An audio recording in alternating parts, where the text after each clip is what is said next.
Alberta's only regulated online gambling website. Crisscross. Connor McDavid will dust it off. A pirouette.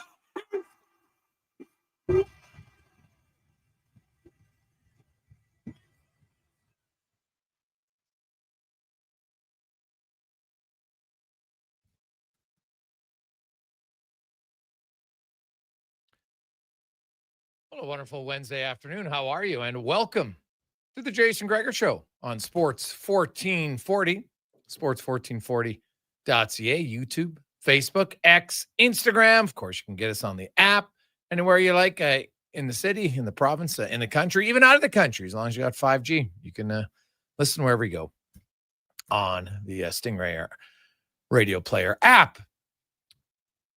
833-401-1440, 833-401-1440.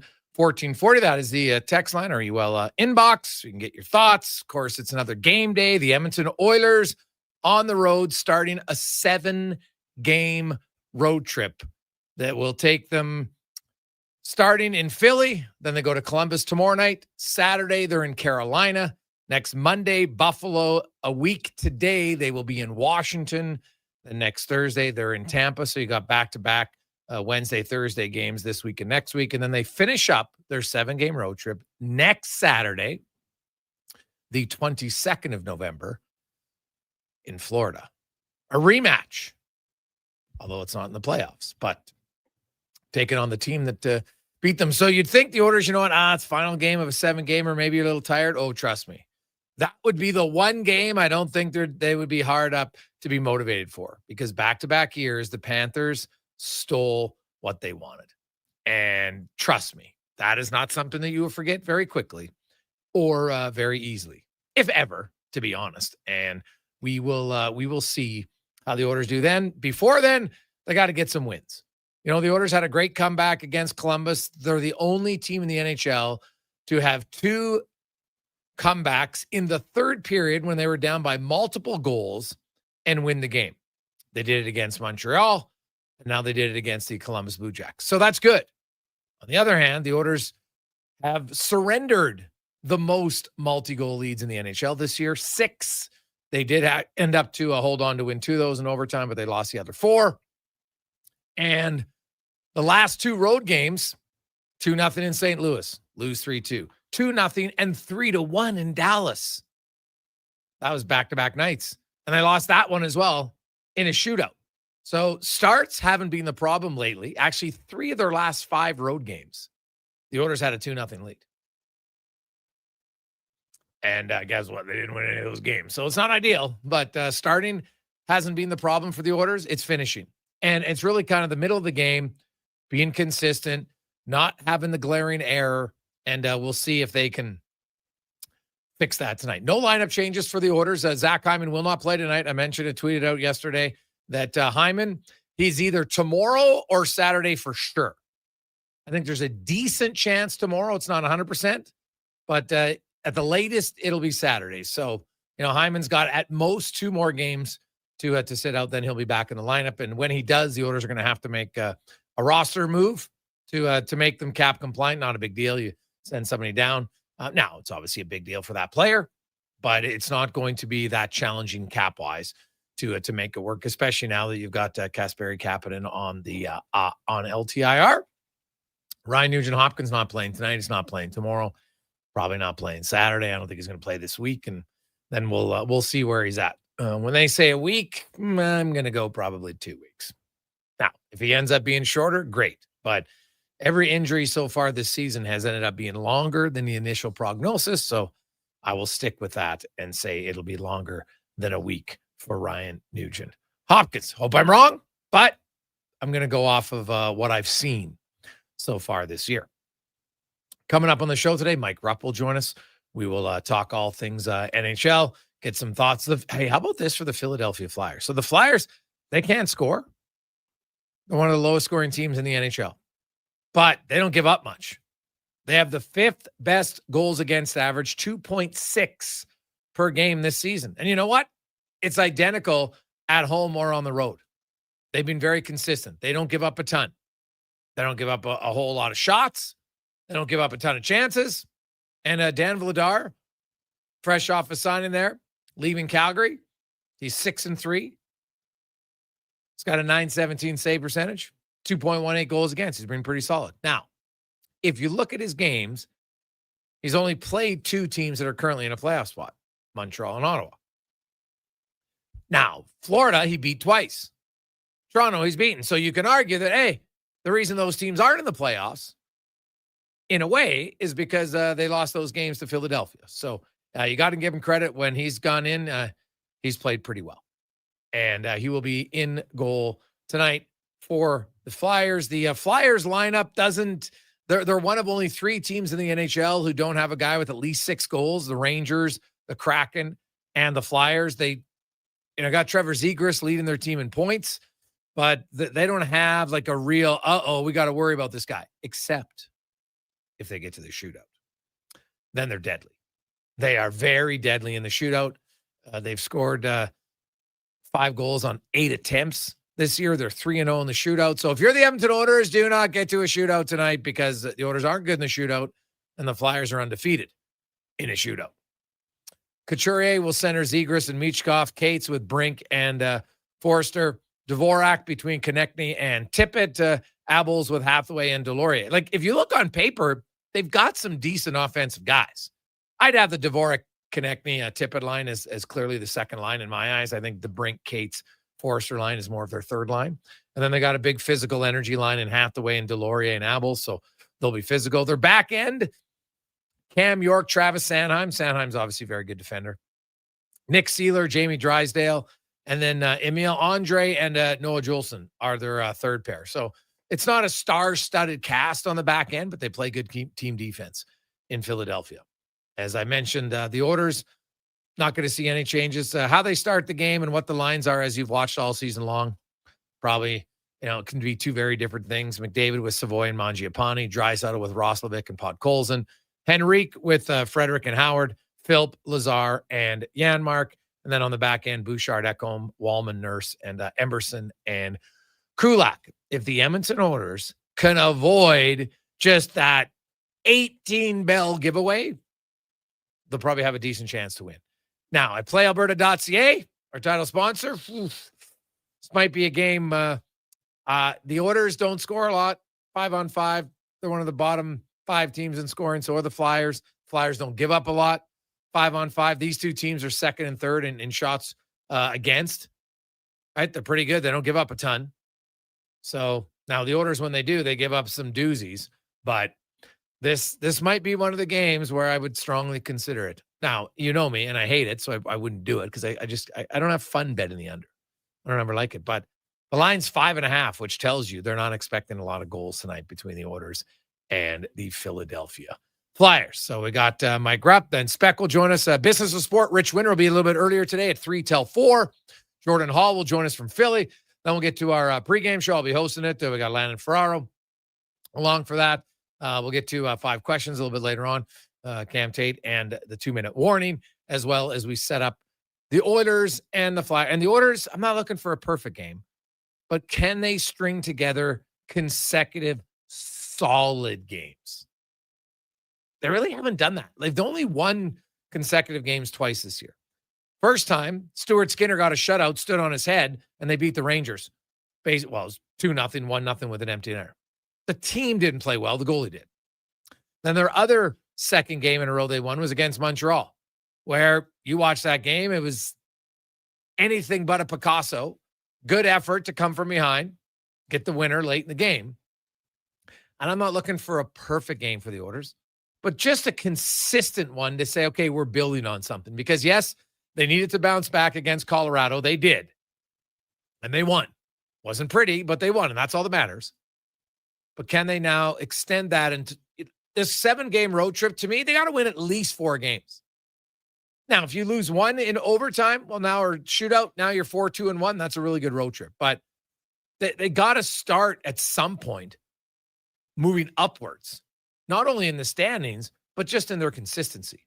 Like, enough's enough. Now, the one thing that I've noticed online, and I find sometimes there's a lot of trends that get spread around Oilers social media and Twitter and stuff from fans. And one of the ones is, the Oilers defense. They're shooting way too much. That's why they're not scoring. That couldn't be further from the truth. You realize that, right? So I went, because I was watching, I was looking, I'm like, the Oilers defensemen 5-on-5, and specifically their top pair, not good enough 5-on-5. There's a reason why the Oilers' goals are down. It's because their top line's not scoring. Right? Bouchard and Ekholm play the majority of their time with McDavid. We all know that, and it makes sense. I get why you do it. But here's some numbers. If you look at shots on goal, 5-on-5, last year to this year. So last season, Bouchard, the first 17 games, 35 shots, 5-on-5. He's at 27. Matthias Ekholm had 42 last year. He's at 29. They've gone from 77 shots 5-on-5 down to 56. And just so you know, Bouchard had more shots blocked last year while still having more shots. And the Oilers overall as a defense core, if you look across the board, now this includes power play, and Bouchard's actually shooting more in the power play, which is good. But last season, the Oilers defense through 17 games had 429 shot attempts. 189 were on net, 164 were blocked, 76 missed. This year, 381 attempts, 166 on goal, 147 blocked, 68 missed. So they've missed the net less, they've had fewer shots blocked, but they're taking fewer shots. That's the problem. They're not getting as many shots on goal, and it's mainly 5-on-5. So if you see people trumpeting that, and I know people are going to text in already, what about Nurse? Did you know the Darnell Nurse last year, 37 shots on goal at 5-on-5 at this stage of the season? This year he has 35. So he actually has 2 less, and he leads them in goals with 3. So Nurse isn't shooting the puck more, right? Like there's so many falsehoods that get spread around on Oilers Twitter that blows my mind sometimes. Blows my mind. The Oilers are shooting. Their offense isn't good because they're shooting too much from the point. No, they're not. Not shooting enough, especially their top pair. Nurse and Kulak's numbers are basically the same from last year. Give or take a few shots. Over a 17-game period, you're 35 and 37 or 20 and 23. To me, it's not a massive difference. But 42 to 29, 35 to 27, now you're dropping 21 between your top pair. That's the difference. Because it leads to chaos, leads to rebounds, leads to extended zone time. They're not getting that right now. So the Oilers, especially their top pair, they need to fire the puck on net more. They got to generate more offensive zone time, for sure. I've talked about it all year long. Their net front presence has been non-existent as a group. They were very good. And last year, I know they miss Hyman, so I can understand that. But that's one guy. He's not on the ice for the second, third, and fourth line. What's their excuse? Right? You can't just tell me, well, Hyman has to do it all by himself. Others need to pick up the slack a bit in the net front presence area. And then mainly, the Oilers just need to manage the puck better. They manage the puck better. So we'll see where they go. 833-401-1440, 833-401-1440. And Gregor, a couple of years ago, Anaheim looked 5 years away from making the playoffs. They quietly drafted and surrounded young stars with a bunch of talented, tougher playing vets, plus a goalie, and they look better overall than Edmonton this year. Add just Frederick to those guys, now you probably got something. But instead, Bowman dismantled Kane and Perry, both of whom are the only guys with toughness, talent, and leadership in different ways. Added 3 rookies in Mangiapane. Could have traded Bouchard for more round of D-man and a winger plus pick and kept 2 of Kane, Brown, and Perry. It isn't a good team. Perplexed order. I like how he says this isn't a good team. Again, they just went to the Stanley Cup final 2 years in a row, and you end your text with they aren't a good team again? What are you talking about? Like, honestly, what the hell are you talking about? They're not a good team again. Like, are you going back to a decade ago? No one's played more playoff games than the Oilers in the last 4 years, including Florida. What do you mean they're not good? They're not playing very well right now. That's different than they're not good. Now, could they be? They didn't have Kane all of last year in the regular season. So the regular season struggles aren't because of Kane not being here. He wasn't here last year. Right? And Connor Brown's a forechecker. Connor Brown doesn't hit anything. Like, let's not over-exaggerate what Connor Brown bought. He was a great forechecker with his stick. Not physically. He wasn't tougher to play against. He didn't hit anybody. And that's okay. But let's not pretend that Connor Brown is somehow hard to play against and physical. That's not his game. He was quick and he was fast and he would check with his stick. But he wasn't physical. As for Anaheim, it's a really good start to the season for them. Awesome. They've been out of the playoffs for 7 years. You would hope that eventually they get better, right? They would get better. The Kreider deal, I like it a lot. Smart trade, right? Now, is their back end to me really that good? I'm not sold yet. I think they're a good regular season team. Well, we'll see kind of how this season goes along. I like the Ducks. I'm not going to, if you tell me you think the Ducks are a better team than the Oilers, top to bottom, then I would gladly have a debate over that. Are the Ducks playing better right now? Yes. Do I think they're a better team than the Oilers? No, I do not. I look at their defense, and if I go player by player on the blue line, number one D-man to their number one D-man, number two D-man, Edmonton wins pretty much every one. So, no, I like Edmonton's defense core better. Now, I like the future, of course, but Anaheim's future should be better. Leo Carlson, they traded a sixth overall pick for a fifth overall pick, and that's looking like a steal of a deal. Cutter Gauthier over Jamie Drysdale all day long. So, I like it. But let's pump the brakes on Anaheim is better than Edmonton. They are playing better, yes. Better, no. They're not a better team top to bottom. So, but Greg's, I love your stats on defense. I was one who actually thought they were shooting too much. Clearly showed I was wrong, and I kept reading about it online, as you said. Well, it's true. Sometimes you read stuff, and you read it again and again, and people repeat it, and they think it's true. And right now, the Oilers' defense actually isn't shooting enough, especially their top pair. Get more pucks from especially Bouchard. Right? Like, Bouchard's one of the best shooting defensemen in the NHL. I want him shooting. And the funny thing is, he's actually shooting more on the power play than he was last year. And that's okay. And hey, their power play is great. It's 32.6% right now. It's rolling off to a much better start this season than it was last year. Right? We know that Bouchard can fire the puck. So I'd like to see him rip the pill a little bit more, especially 5-on-5. And so part of it is you can't just have him shooting through guys. You got to get some shots through, yes. But his block shots are actually down. So it's not because all of his shots are getting blocked. He had 60 shots blocked at this stage last year. He's at 34. So it's down significantly. But his shots are way down, 5-on-5. So I look at their blue line. When you start to get a few more pucks from back there, now, we're going to say when Hyman comes back, two things might happen. They have a better net front presence, and you're going to get more shots from your blue line. And watch, I think the goals are going to go up, especially for the first line. It's not going to be one thing. It's likely going to be the return of Hyman, but also the return of their blue liners shooting the puck more in Ekholm and Bouchard, 5-on-5. We'll come back with Mike Rupp. It's a Gregor Show presented by PlayAlberta.ca. I'm getting McDonald's. You want anything? Oh, yeah. I'll get I've got to get 2 cheeseburgers, medium fries, and a medium fountain drink for $9.99. Hey, maybe I'll eat 1 cheeseburger right away and save one for later. Maybe I'll stack them and eat them both at once.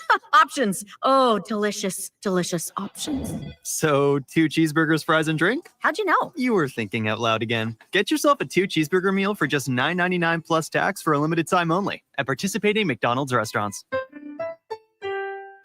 I'm Colin Livingston, president of Cantork. Since 2016, we've been at the forefront of hydraulic torque wrenches in Canada. I'm delighted to share our latest venture, in-house production for quicker turnaround, superior quality, and heightened versatility. Experience excellence at Cantork.com. Japa Machinery Group knows that XCMG may not roll off the tongue, but Japa's team will help keep your construction jobs rolling on time and on budget with heavy equipment sales and rentals. Visit japamachinery.com to find out more. Across the province, Albertans are taking their shot on Play Alberta. With casino winners every hour, jackpots worth millions, and revenue that stays in the province, there's never been a better time to sign up. Right now, our listeners can score a $50 free bet when they make a minimum $50 deposit with code Gregor50. That's code Gregor50 for a $50 free bet. Start playing with your game sense today to find out if you're Alberta's next winner. Mr. Rooter watches the big game. Go deep! What you watching, Mr. Rooter? The Plumbing Olympics. Frankie Drain Dragon Sanchez is attempting to break the world record in the 100-meter snake. Watch! Wow! Did you see that? He snaked out a 50-pound clog. And in the middle of that wad, a gold medal. What theater? Yeah, that's very cool, Mr. Rooter. For a plumber who's good as gold, call Mr. Rooter. Your all-access pass to the world of sports is Edmonton's only sports radio station. From pre- and post-game hockey shows to in-depth analysis from your favorite commentators, the action never stops on Sports 1440. And here comes Action Electrical Service Team sprinting onto the scene. These are your first responders for any electrical emergency. That's right. With their fleet of service vans and specialized gear, they assess, they service, and maintain electrical lighting and automation systems. They're all about rapid response. Quick diagnostics and repairs to restore power and safety fast. Hire the Action Electrical team to bring home a win for your project. Visit actionelectrical.net. When you visit a Booster Juice location on November 13th and purchase any regular size smoothie, you get another one free. No way. Yes way. We celebrate our birthday every year with a special buy one, get one smoothie offer to show our appreciation for our amazing customers from coast to coast. I'm ready to celebrate. Thank you, Canada, for 26 wonderful years. We look forward to serving you not one, but 2 delicious smoothies on November 13th. Conditions apply. Booster Juice, Canadian born, blending since 1999. 5-time Junior Hockey League champions, the Spruce Grove Saints, are excited to be back on the ice at the brand new Thompson Family Arena. Be part of the action and enjoy some of the best junior hockey Canada has to offer by experiencing a Saints game for your next outing. Tickets range from $10 to $17 with free parking and some of the best food and drink specials in town. For more information on tickets and how you can become a partner, go to sgsaints.ca. Listen up, because we're about to tell you what nobody else will. There's a serious problem in auto service. The price you expect is almost never the price you pay. Big Toy Shop tells it like it is. No BS, no false inflated bill. It's just the honest service you need, done quickly and done well at a price that doesn't make you feel like a chump. Take your ride to Big Toy Shop, 8315 Argyle Road. Call 780-298-2797. It's week 1 of Canadian Tire's early Black Friday sale. These prices won't go lower this year. Lower, you say? Save up to 50% November 6th to 13th. Conditions apply. Details online.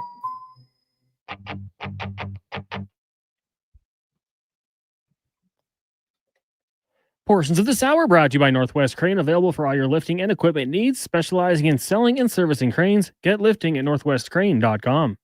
The Jason Gregor Show, the best of Edmonton sports talk and beyond. This is Sports 1440. Presented by PlayAlberta.ca, Alberta's only regulated online gambling website.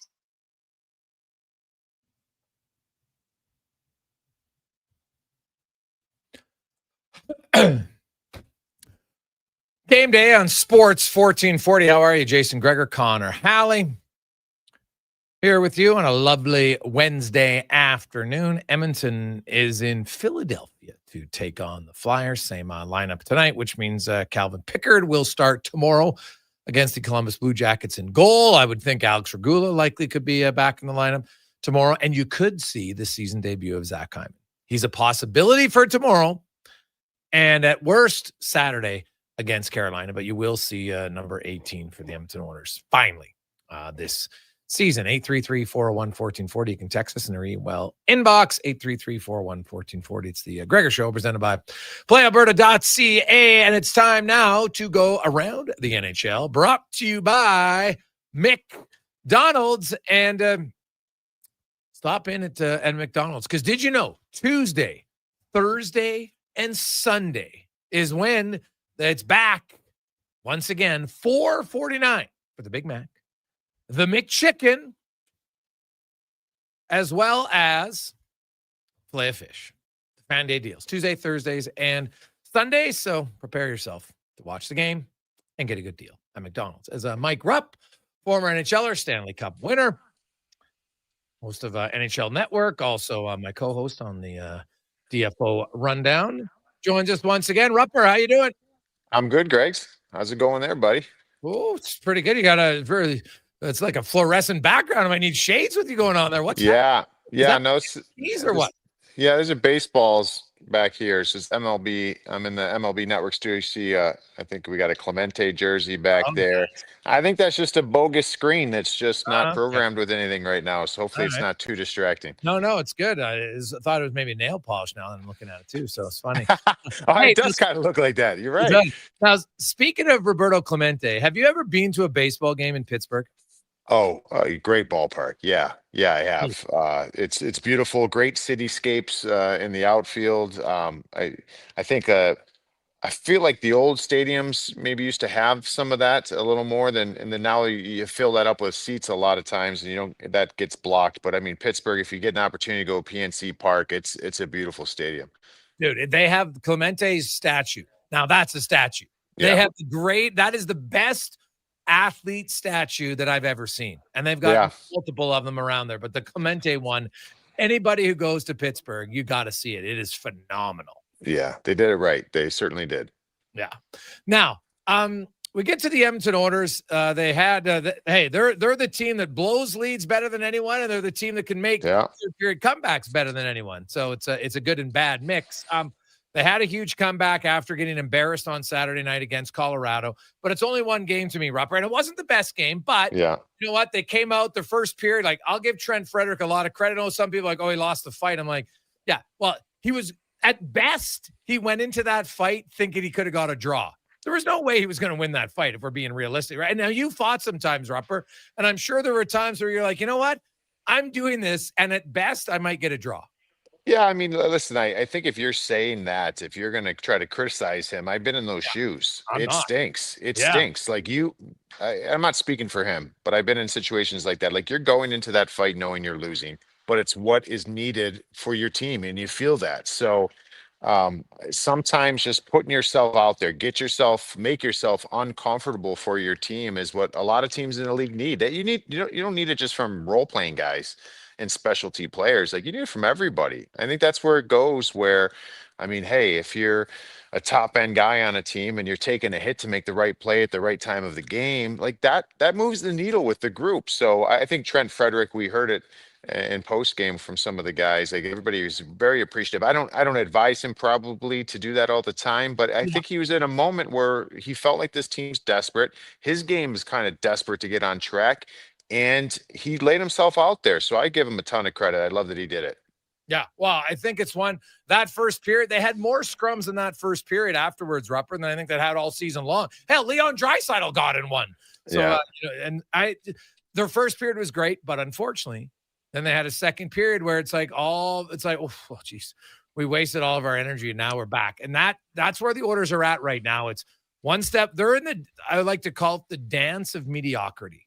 One step forward, one step back, 2 step forward, 2 step back, cha, cha, cha. And that's what they've been doing now for 17 games. Now, maybe the third period in overtime, now they got to build on it and take like 2 steps forward before a step back.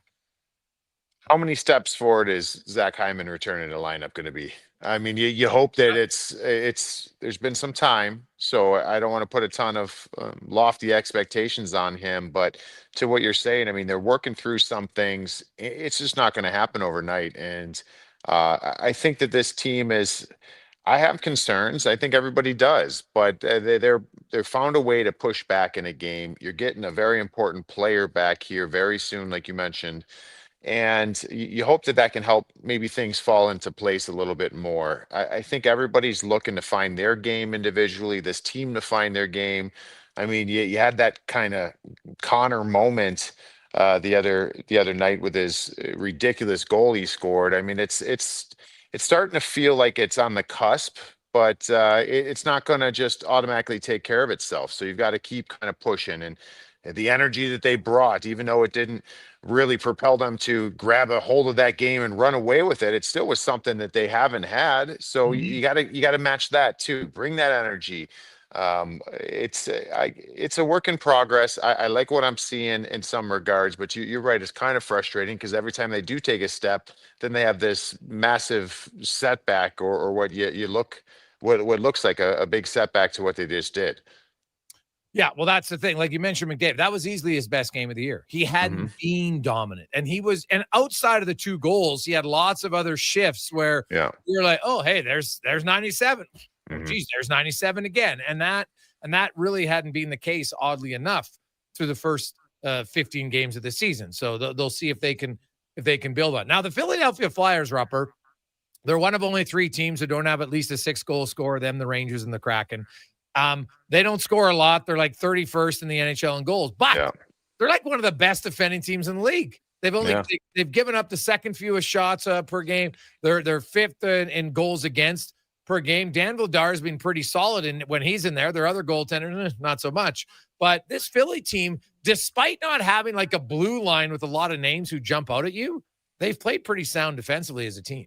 Yeah, they have. They've really, if Rick Tockett's got them doing a lot of really good things that really they haven't done in recent years. I mean, they've been a team that you date back to the last 2 seasons even. I know that they haven't finished very high in the standings, but they've been a dangerous out at times because they played a little bit of a loosey-goosey style. I mean, I just think of they were a team that everything was off the rush. All their offense was off the rush. They didn't generate a ton in other areas. And like you're saying now, they're still kind of struggling in that regard of just getting the goal production they want on a night-to-night basis. But what they're doing is it's allowing them some sustainability in games. They're defending. And that gives you an opportunity to, hey, you can't win a 2-1 game unless you're willing to do certain things. And I also think that they have enough talent where they can find that groove that you go into a game with the mentality, hey, we might have to win this 2-1. You might be able to win it 5-2. And so they've got some players who can probably find another level, but they've got some young players that they're all working through this. The biggest thing for me that gives them a fighting chance this year in that Eastern Conference is they're defending much better. Mike Rupp joins us. Rupper, the young guns in the NHL, you know what? We see Celebrini and you see Leo Carlson and Cutter Gauthier and Connor Bedard.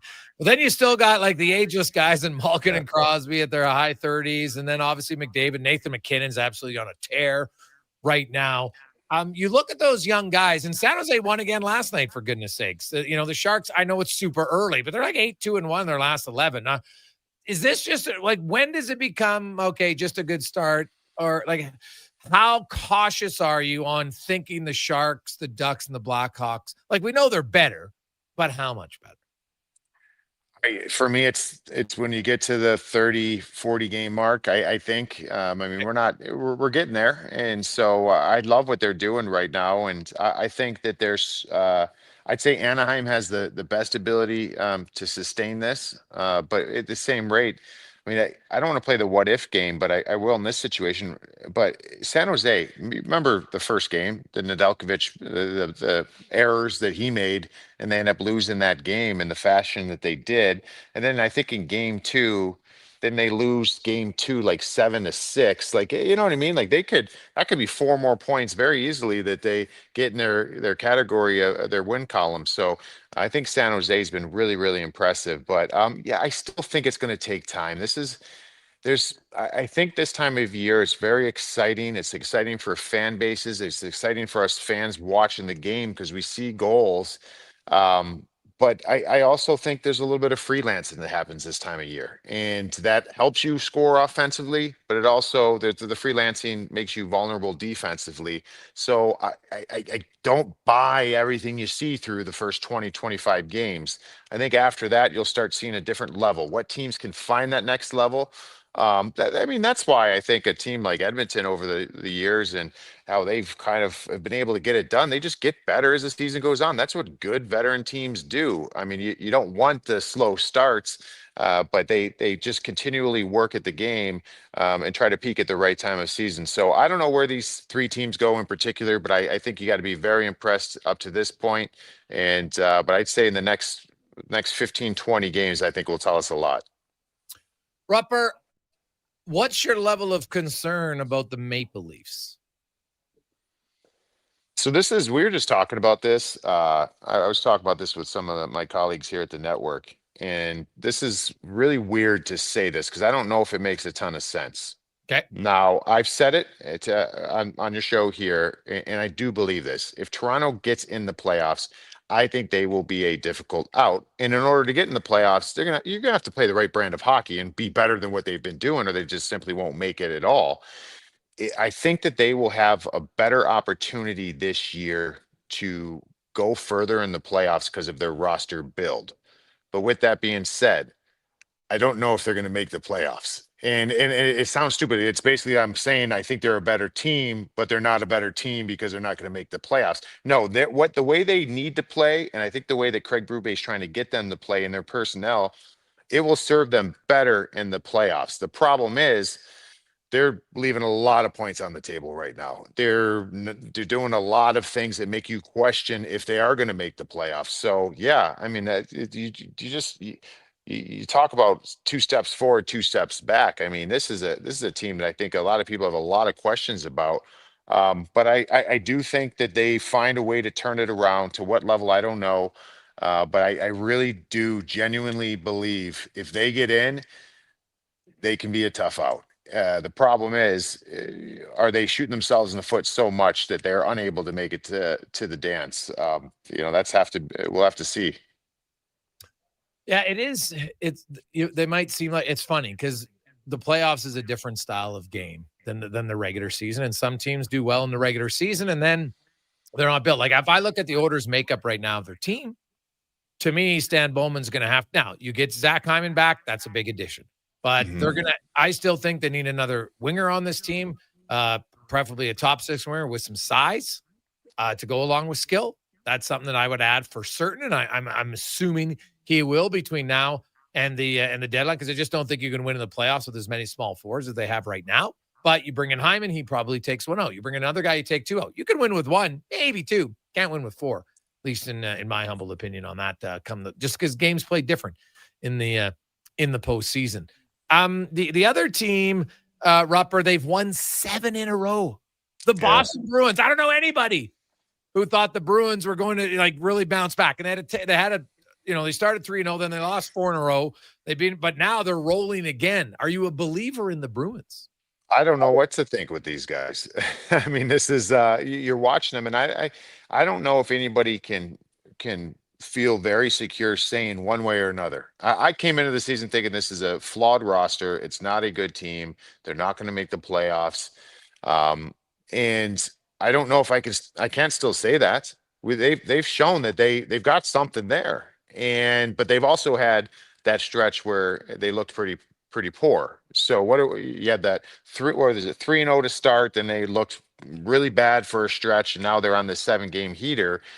Again, this is something that you're going to have to see in a little bit of time here. But when you're talking about what's the record now, like 11-7 or something like that, it's impressive. No, I would be shocked if you told me before the season started this team would be sitting where they are through 20 games or so. I'd be shocked. And so there's something there. I think their power play has been incredible. It's a huge upgrade from last year's power play. And they're just, they have these moments where I'm like, whoa, who are these guys? They play hard. They're a tough out at times. They're an interesting one to follow because I have no idea which way this is going to go. Yeah, I can't get a read on them. They look good. I know Pasternak just scored his 400th career goal. He's obviously going to get to 500, probably 6 in his career, maybe stretch it to 700. We'll see. But the Bruins, I give them credit, man, because 2 weeks ago I was like, geez, I'm not sure how good they are. And they've flipped the switch, but we've kind of seen that, everybody's like, oh, look, Detroit, they're finally arriving. And now Detroit's 3 in a row, right? Like this is one of the craziest starts where there's very few teams like outside of Colorado that I would say, wow, like I really know what this team is. There's Colorado, maybe Dallas. After that, there's I think Edmonton's better than their record, but they are what their record is right now, which is inconsistent today. I still think they can be better, but Vegas out of the playoffs as we're talking, probably due to them playing fewer games than everybody else. But it's kind of been a wild start to the season, Rupper. Lots of teams are close. But no one's really playing well. No, I think it's a great point because I think usually right now you would say and have a good idea who the contenders are, like the real contenders, not the ones that we thought coming in the season. Like up to this point, you'd see dominant play from certain teams. Some of the most dominant play we've seen are teams that we had nowhere near the radar of being a contender. So is it real? I mean, I hate to say no. I can't argue what we're seeing. I mean, Anaheim comes to mind. I mean, you got to talk about Montreal. Like I don't know what to think long term on them. I love what they're doing right now, and if they can kind of keep this going, then sure, I guess we can catapult them into that conversation. But Colorado is probably the singular team in the league that you're like, this is what we thought we were getting. Everything else, both ways and both sides of across the spectrum, there's been a lot of surprises. It's great. It's good for storylines, but who knows? I mean, we could sit here, in February and run this back and look at where things were at this time of year, and we could be like, wow, what a wild start to the season. Or we can be like, hey, that was the first signs, and here we are. These teams have really been ready to take that next step. Rupper, as always, appreciate your time, buddy. We'll talk to you on the rundown on Friday. Enjoy the games tonight. Awesome, buddy. Enjoy. There you go. That's Mike Rupp coming to us from like the disco MLB studio. I like it. Bright, very bright. We'll take a quick break. Spec will join us next on the Gregor Show, presented by PlayAlberta.ca. Sure, your couch is comfortable, but watching the game is always better at On the Rocks. With crystal clear TVs, you won't miss a single play, and the specials are a major league win. Pre-game warm-up starts with specials 30 minutes before the puck drops. Get 69-cent wings and $5.75 Molson Canadian and Coors Light drafts, and play score and win every game for your chance to win big. Be part of the action this hockey season. See the menu online at ontherocks.yeg.com. Hey, sports fans, we've got a clear choice for you. At Crystal Glass, we provide customers with the perfect glass for any job. From home to auto and even commercial, installation or repairs, we're your team. Call 310-GLASS or visit crystalglass.ca. Crystal Glass. Well, get ready for a silly hockey fans. Your partner in power just skated onto the ice. EWEL.ca, the new e-commerce website for electrical wholesalers Edmonton, is ready for the power play 24/7, 365. UL skates to where the puck will be in 5 years. Now that's forward thinking. Killer selection, slamming products from the best brands, and legendary service. Don't sit on the bench. Get your account today at EWEL.ca and win that project. Plug into your partner in power. Get an EWEL.ca account today. They're not just a grocery store. They're a butcher, a baker, a cafe, deli, rotisserie pizza, and restaurant, all under one roof. Loca Quality Market does food differently with 2 locations to serve you. Edmonton and Sherwood Park. Visit loca.ca. Get Black Friday prices now at The Brick. Skip the line and save big. Get 65% off genuine leather and reclining sofas when you buy the matching Love Cedar chair. Plus, get up to 25% off bedroom and dining furniture. And buy more, save more. Get up to an extra $1,000 off select major kitchen appliances. Mattresses are up to 40% off. And with every mattress purchase, you're entered for a chance to win a cruise. Some exclusions apply. See in-store for details. The Brick, saving you more. This hockey season, before every game, check out the pregame show with Andrew Walker on Sports 1440. It's brought to you by Titan Supply, your only source for rigging, lifting, and hauling products. Visit titansupply.ca. When you have lifting and material handling needs, Northwest Crane delivers. Western Canada's Sandy dealer, backed by the industry's toughest one. 3 years, 3,000 hours, no compromises. They service all crane makes and models with skilled technicians and deep industry expertise. Alberta owned with locations in Leduc and Grand Prairie and fully equipped service trucks. Northwest Crane keeps your operation lifting. For more information on sales or service, visit northwestcrane.com or call today. Scott McGilvery here, HGTV host and renovation expert. The one upgrade I know homeowners will love: better, fresher Culligan water straight from the tap. Culligan's Aquasential reverse osmosis filtration system takes your water to the next level. With up to 7 stages of filtration and 14 filter options, they're certified to reduce over 90 contaminants. Your tap water is about to get a major upgrade: safer water that tastes great. Get started with a free in-home water test at Culligan.com. Culligan, water you love. At Papa John's, our butter chicken pizza is a Canadian favorite, and we think we know why. We start with a velvety, tangy, and subtly sweet sauce. Then it's our better ingredients: fresh, never frozen original dough, juicy grilled chicken, and crunchy green peppers and onions. Sounds delicious, right? Well, wait till you try it. It's butter chicken made better. Order your large butter chicken pizza today for only $19.99. Better ingredients, better pizza, Papa John's. Proudly locally owned and operated.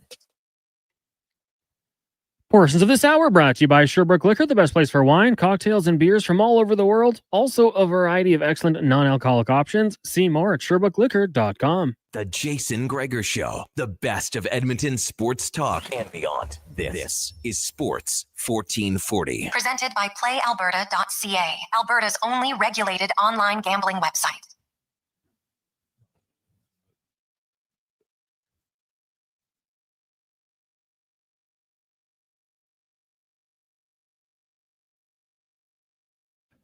$2:45. Welcome back, Gregor. Halley, Sports 1440, sports1440.ca, YouTube, Facebook, X, and Instagram, as well as Oilers Nation, Instagram, and X. Thanks for listening and watching the show. Oilers in Philadelphia tonight to take on the Flyers, where the Oilers haven't had a lot of success in Philly, and they've had almost no success in the month of November in Philadelphia. All time, they've played the most road games any month in November, and they're 2-10 all time. Now, the good news is they've never played on November 12th. They've played on the 11th. They played on the 10th. They played on the 9th, the 13th, the 14th, but never the 12th. So maybe, just maybe, we'll see. The Oilers, even in the McDavid era, they've only won twice in 8 games. Connor McDavid has 33 career points in 17 games against the Flyers, but he only has 9 in 8 games on the road. Right? Most of the points, 24 of them, have come in 9 home games. So Edmonton loves the Flyers at home. Haven't had a lot of success on the road. They will try to change that. The 2 times they've won in the McDavid era, both were shutouts. Cam Talbot had a 35-save shutout, 2019. And 2016. And Mikko Koskinen had a 39-save shutout in 2022. So, do they need a shutout to win in Philly? In the last decade, they have, yes. Those are the only 2 wins in Philly in the last decade, and they both came with a shutout. So they will try to change that tonight. Let's get to the Spec Report now, brought to you by GS Construction, your underground infrastructure specialists. Simple things like running water, too. Getting that roadway to get you to and from home so you can watch a game tonight. GS Construction, as Mark Spector from Rogers Sportsnet joins us. And Spec, the Oilers just trying to get out of the dance of mediocrity tonight. Can they go 2 steps forward rather than a step backwards, which they have seemed to do most times this year after a win? Yeah, and it's not even like they play really well and lose, which you could live with. They're not playing well, and they're not continuing. Like, they'll give you a game, they're not giving you 2 games. They'll give you a period, they're not giving you 3 periods. There's no question. I think Jake Wallman said it. I thought it was interesting after the last game, Jason, when he said, the goofy thing is we all know what it looks like in here. We just can't seem to find it. So, and he's right. They all know what it looks like. Most of those guys have played playoff rounds together, multiple playoff rounds together. So they do know what it looks like. But man, they cannot find it right now. No. Now I will say this: that was McDavid's best game of the season against Columbus. And so you know what? When your best guys are your best guys, that always helps, and it kind of funnels down. And usually McDavid, you know what? Like that, the first 15 games, I think might have been the quietest consecutive 15-game stretch of his career. Like, he wasn't awful by any stretch. Yep. But by his standards, it was pretty quiet. And I wonder if the Columbus game was a little bit of a, okay, now I'm starting to find my game. We'll find out tonight. Yeah, let's see. The pressure exerted by McDavid and Draisaitl being the great players that they are trickles down.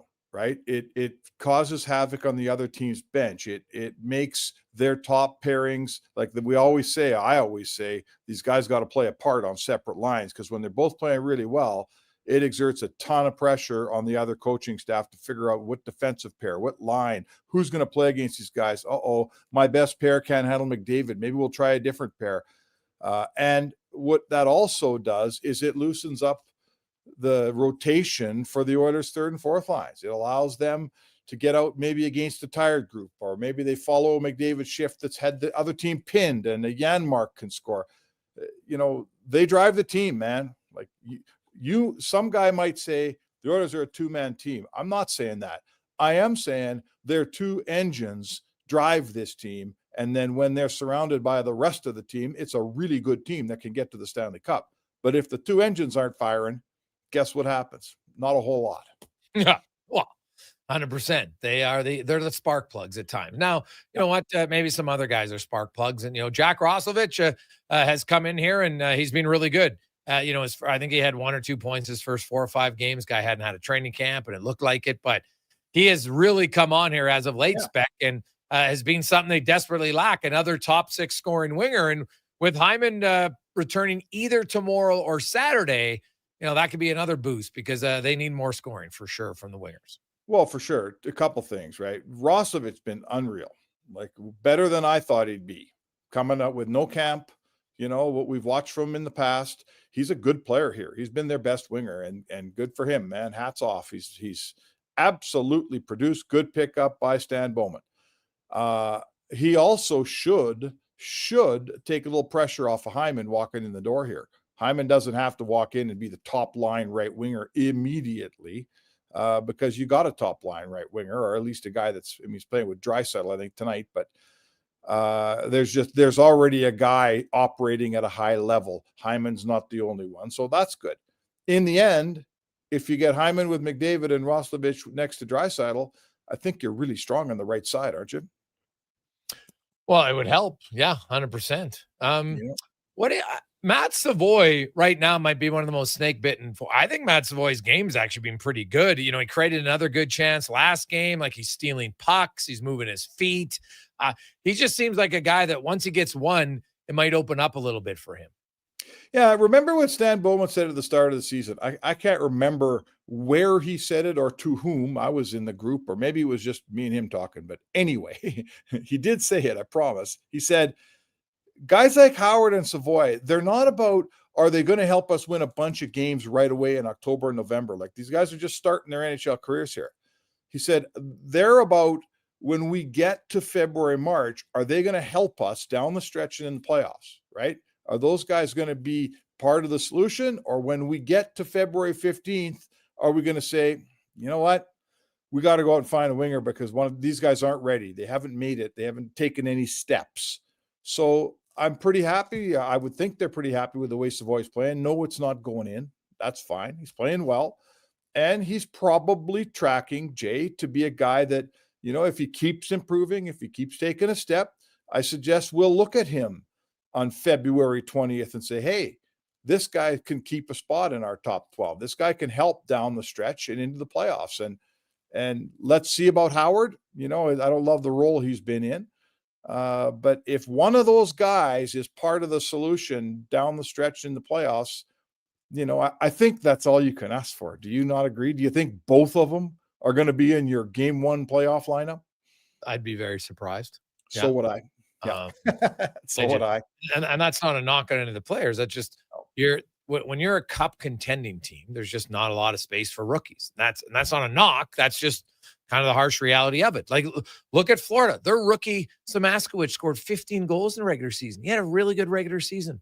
And then he played 4 games in the playoffs. And in those games, I think he averaged like 9 minutes, right? So he didn't play much because now they acquired Brad Marchand and, they had and they just went with a veteran group. And you know what? Because the playoffs are different. And it's not a knock on the player. He's playing regular shift and even more minutes this year. But you know what? That's exactly what I could see happening. And no one should be upset if that's what happens, because the goal in the playoffs is to win, not worrying about developing guys later on down the road. Yeah, right. There is time, like people say, the NHL is not a development league, and I in essence, I agree with that. It is not, but there is time in the first half of the season to trial run a couple of these guys and see what you think. But when we get into it, when you get towards the trade deadline and beyond that, either you're part of the solution or you shouldn't be here. And if you're, let's face it, let's say you're a young guy and you're deemed not part of the solution. Well, now you're in the press box or you're playing 7 minutes, and that's a waste of everybody's time too. So what you don't want is a young guy like Howard. At this point, we talk about him every second day, Jay. He's not playing many minutes. He's not getting much opportunity. I don't know how long this is going to go on here. I think I know. Yeah, well, when okay. Zach, when Zach Hyman's recalled. Yeah, okay. Yeah. Depending on all these injuries they're getting, Nugent Hopkins is not on the trip right now. No. So, Kapanen went on IR, and as long as guys keep getting hurt, guys like Ike Howard get a reprieve. But once people get healthy around here, I think I'm with you. Yeah. No, even without Nugent Hopkins, because unless you're going to move him to LTIR, he's, they just cap space wise and roster wise, they're going to have to move someone down. So they've already got an extra forward. If Hyman comes back, if you have 2 extra forwards every night and Howard's not in the lineup, like, why would you keep him here? You know what I mean? Like, why would you keep him here? Yeah, let him go play some bigger minutes down in the minors. It would make the most sense for me. The other thing for the Oilers spec is they're going into Philly tonight against a team who doesn't give up a lot. The Flyers actually have the 5th best goals against average in the NHL. It's 5-on-5. They give up very little. Their penalty kill is 90%. Like this could be a little bit of an offensive slog. The Flyers don't produce a lot of offense, but they don't give up very much. And the Oilers, this will be a test for them to play a patient game without the catastrophic error that just continues to plague him. Like last game was Mangiapane, just an awful giveaway when he wasn't even pressured that led to that 4th goal. Yeah, free goals, right? Like the other team's going to score. That's just the deal. Your goalie's going to give one up. The other team's trying too. But you can't just create the chance for them, And that's what Mangiapane did in a brutal time. In a 3-2 game, you just get a great goal by McDavid. You're on your way back, and he just made an awful play. We have seen a lot of those plays where the other team scores on goals they really didn't have to work very hard for, and that's a problem. If they score a nice goal, you just tip your hat and keep playing hockey. But so yes, I would say to you that the back end needs to get, or the defensive zone coverage is still far from being sorted out on this team. We still don't love what we're seeing. A goal that gets scored where the Columbus player, I think he moved from Mangiapane. Wallman had him, let him go. Mangiapane should have had him, let him go, and Nurse was standing behind the net while a puck's going in. That's just not hockey, right? That's what you call being disconnected. If a guy's losing his check, someone else is supposed to recognize it. When you're Darnell Nurse, you've been in the league this long, you stop at the net, you're no good on the end boards. So there's a bunch of stuff here that's got to get cleaned up before we're going to start to call them a tight defensive team. Oh, yeah. And the other thing, Spec, I see a lot of people saying, the Oilers defense is shooting too much. It's actually false. The Oilers top pair, 5-on-5, Bouchard and Ekholm, have 21 fewer shots at this stage this year than they did last year. Just 5-on-5. They've combined for 56 shots. Last year they had 77. And that's your top pair who plays majority with McDavid. And there's a big reflection why when you look at, the shot 4 of all those players, it's because they're not getting the shots from the back end. And I know there's lots of people they see one shot where there's no one in front and they're like, it's a wasted shot. Oh, the Oilers defense is shooting too much. They're not, though. Their shots are way down, and it's mainly their top pair. They need to get more pucks off the stick of Bouchard and Ekholm because A, they both can shoot the puck well, and B, that's usually what's going to lead to rebounds and more chaos. Well, it's kind of funny. I think this could be a little bit of the Zach Hyman effect here too. Like Connor McDavid's not hanging in front of nets and tipping pucks home, right? That's not what he does. I would say to you, I haven't seen Mangiapane doing a lot of that. Nuge isn't a huge stand in the slot and tip pucks guy. So when you play defense with McDavid's line, I know there's pressure from, I'm sure there's pressure from a skilled player like McDavid not to relinquish pucks with hope shots, right? McDavid's not big on the long hope shot when you have the puck.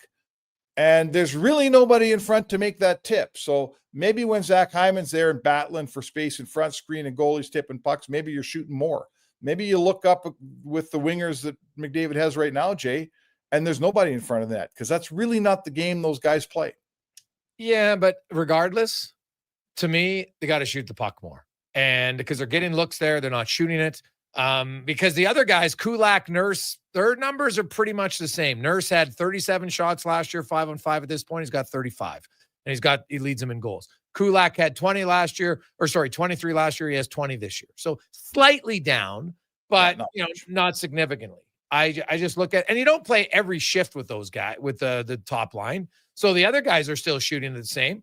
So to me, I still need more shots from 2 and 14. I think when that happens, they'll get more offensive zone time, and ultimately they'll start to see an increase in their goals 5-on-5 from that unit. That'd be my guess. I've always said it, man. If I had a shot like Bouchard, I'd have 120 shots by now. Like, if you had a bomb like that, every guy listening out there who plays rec hockey, grew up playing all that stuff, if you had a bomb like that, wouldn't you be firing it all the time? Like, he hands those shots out like each one costs him $1,000.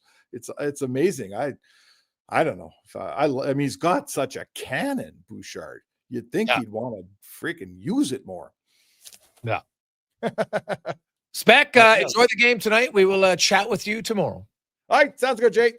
There you go. That's the Spec Report brought to you by GS Construction. Oilers are in Philly. We're going to continue to talk about that. We also have the Business of Sport with Rich Winter coming up a little earlier today at 3 until 4 o'clock. But first, let's get to the Con Man and a Sports 1440 update brought to you by Loca Quality Market. Your fridge just got busier. They have over 200 chef-prepared meals for you to choose from. Try them today. They're good. I've had them. Loca.ca. This is the Sports 1440 update. Game day as the Oilers look to make it 2 straight wins out in Philly, taking on the Flyers. Puck drop 5:30. Our pregame coverage with Gregor and Landon Ferraro gets scoring at 4:30 right here on Sports 1440. Also, Rangers in Tampa, the Mammoth hosting the Sabres, and Devils take on the Chicago Blackhawks. Off the ice, the Rangers have agreed to a 2-year contract with goaltender Spencer Martin. He spent the beginning of the season in the KHL with CSKA Moscow before having his contract terminated on Tuesday. In the association this evening, you've got the Spurs hosting the Warriors, Suns in Dallas, Thunder taking on the Lakers, Hawks in Sacramento, and the Magic head to New York taking on the Knicks. Off the court, Clippers point guard Bradley Beal will have season-ending surgery to repair a fractured hip. The 32-year-old averaged 8.2 points and just under 2 assists in 6 games with LA. And the LA Angels have hired longtime Blue Jays manager John Gibbons as a bench coach for the upcoming season, where he'll work under rookie manager Kurt Suzuki, who was hired on a 1-year contract earlier this offseason. Coming up in hour 2 of the Jason Gregor Show, it's another edition of the Business of Sport with longtime NHL player agent Rich Winter. I'm Connor Halley. This has been a Sports 1440 update. Sports 1440, a Stingray radio station broadcasting on Treaty 6 territory. Download the free iHeartRadio app and listen to CKJR wherever you go.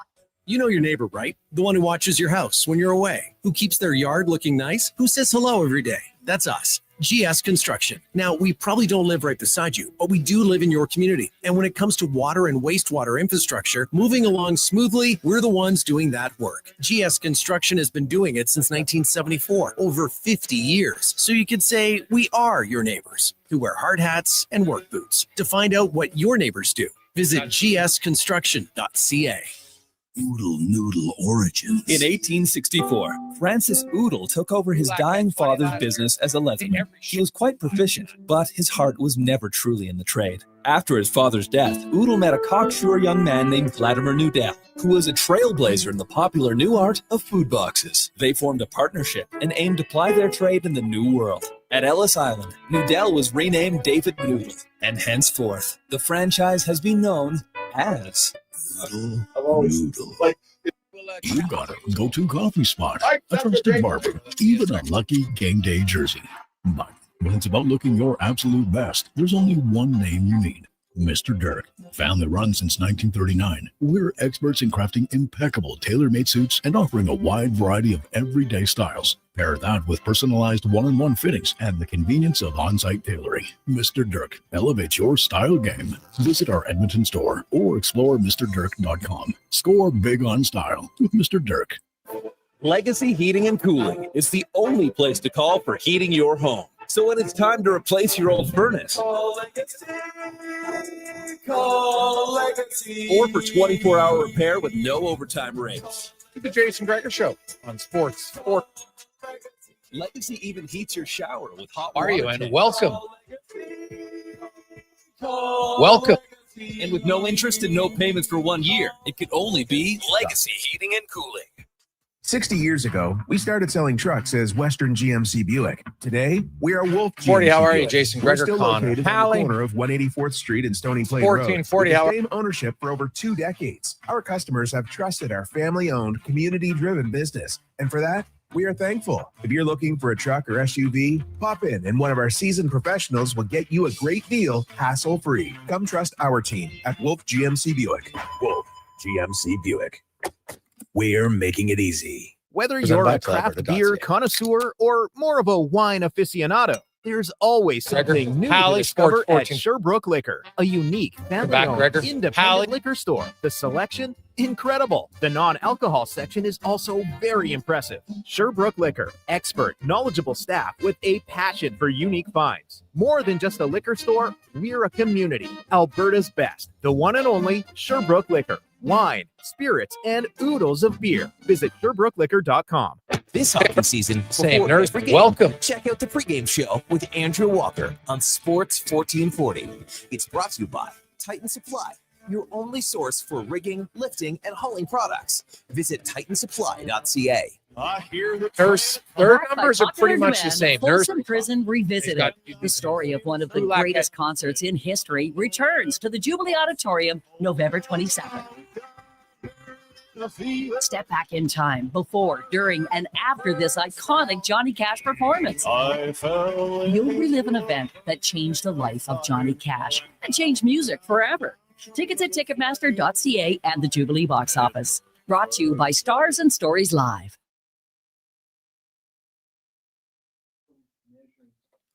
Portions of this hour brought to you by Crystal Glass, your clear choice for residential windows, locally manufactured and installed. Crystal Glass provides a beautiful product and incredible customer services for all of your residential needs. Call 310 Glass or visit crystalglass.ca for a quote. The Jason Gregor Show, the best of Edmonton sports talk and beyond. This is Sports 1440. Presented by PlayAlberta.ca, Alberta's only regulated online gambling website.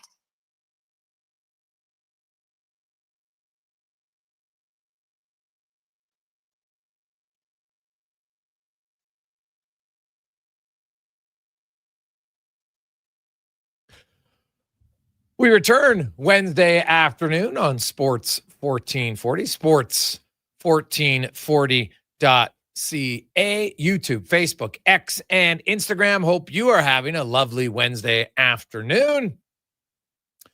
The Oilers in Philadelphia to start a 7-game road trip.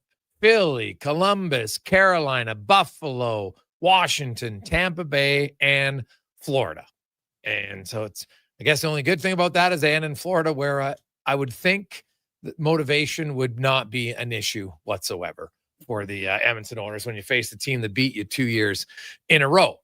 We welcome in studio now. It's time. It's the Gregor Show, by the way, brought to you by PlayAlberta.ca. Get in the game, use the promo code Gregor50. You make a $50 wager or more. Use the code Gregor50, and they'll give you another $50. So pretty good deal at PlayAlberta.ca. We welcome in longtime NHL player agent Rich Winter for the business of sports. Rich, how you doing? Good, really good. Productive day today. So happy to be. Sign a contract? Did you get a new deal done? Got some new glasses? What's happening? No, I've had these glasses for about 10 years. I just don't wear them all the time. Okay. But, so today was an important meeting where you had to look intellectual. No, I don't know if I ever achieved that, but I just, sometimes I wear a suit to work just because you're 10% smarter in a suit. You walk upright, you feel better, thinks like something that's important is going to happen. No, I just did a lot of work today, did a couple of things for clients that were just, just got a lot of things off my plate. So it's kind of exciting. I'm going on a long road trip here myself for the next while. I don't expect to lose any games, but I will be all over California and off to Kelowna and then down into Arizona and other places. So now, is that where you'd go to meet your players and chat face to face? You just kind of plan a road trip to see them. Now, when you go see them, do you do it around games so you get to watch them play, or you do it around weather? Around weather, right? Okay. You look at it and go, okay, so if I fly into Palm Springs, it's like 28 there. So if I stay there and then maybe I can go to Phoenix for a few days, well, I'll stop into Tucson and see a player. So it all becomes just part of what you do. But no, it's and quite often I try and see guys on the road because they're not busy. right? They're on the road. That makes sense. You have a pretty good sense. Like I know my wife often says to me, "So what are you doing tomorrow?" I said, "Well, I don't really know. I know the guys practice around 11. I know that they know I'm coming, and I think I'm going for dinner with them. But I'm flying in on the morning. I hope they'll get back to me tomorrow, and just the way it is. But on the road, you're pretty good. And then sometimes what happens is a guy's on the road and team meal tonight.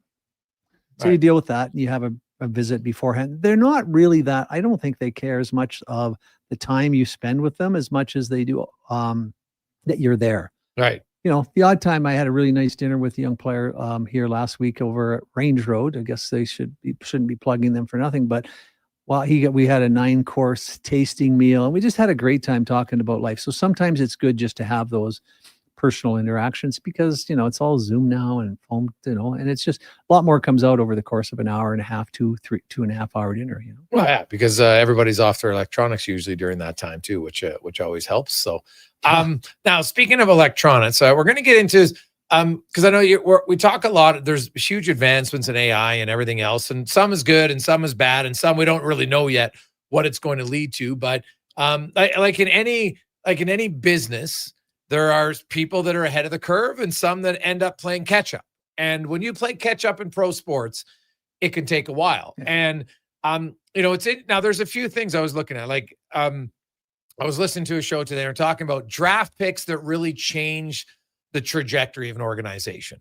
And, you know, there's, you know, Sidney Crosby got Pittsburgh back. Now, it wasn't just Crosby because they had Malkin and they had Fleury, right? Yeah. But it's one guy that can help, you know, Patrick Kane would be another one. You know, there's people in Indianapolis, Cole, so we'll talk about Peyton Manning, who got them there. What about Ken Griffey Jr.? I think a lot of people forget Seattle had never had a winning season ever until they drafted Ken Griffey Jr. And then now they got Jay Buhner and they had other people, but he was the main guy and you build around him. And, you know, the Oilers got Connor McDavid in a lottery, and now they still had Draisaitl the year before and other players, but he was kind of like the kingpin to get them back to being at least a credible organization again, because it's just too bad they drafted so poorly with their other first round picks. So this would have been a pretty incredible team right now. Yeah. Like, Nugent Hopkins, good pick, you know, Taylor Hall, good pick. Draisaitl's unreal pick.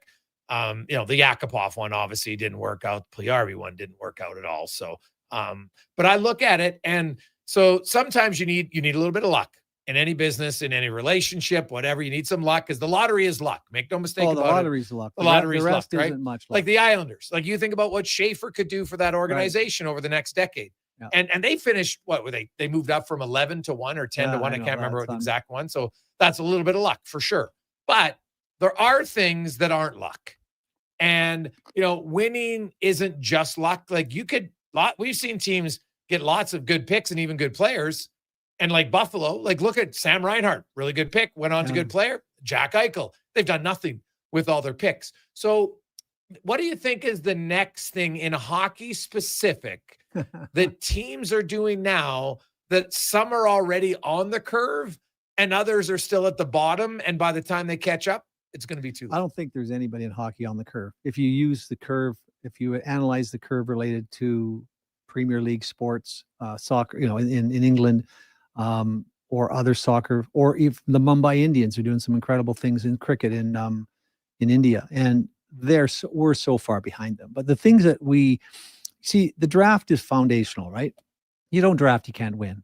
And you know, I had a conversation with a team general manager that's not doing very well, and he's a bit frustrated because his owner doesn't really seem to see the merit of tanking.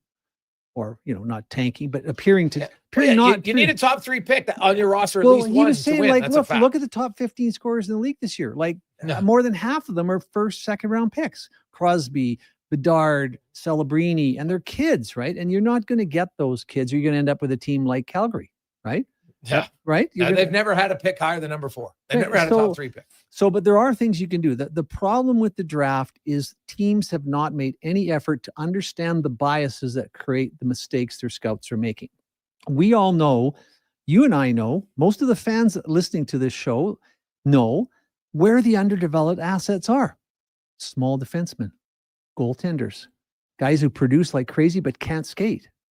They're all out there, and we need to be, if you have more resources to define this, you won't make many mistakes. There's a new there's a thing called the Hawkeye. It's a projection system that you use in basketball. Like it puts like 15 cameras and they do 3D analysis.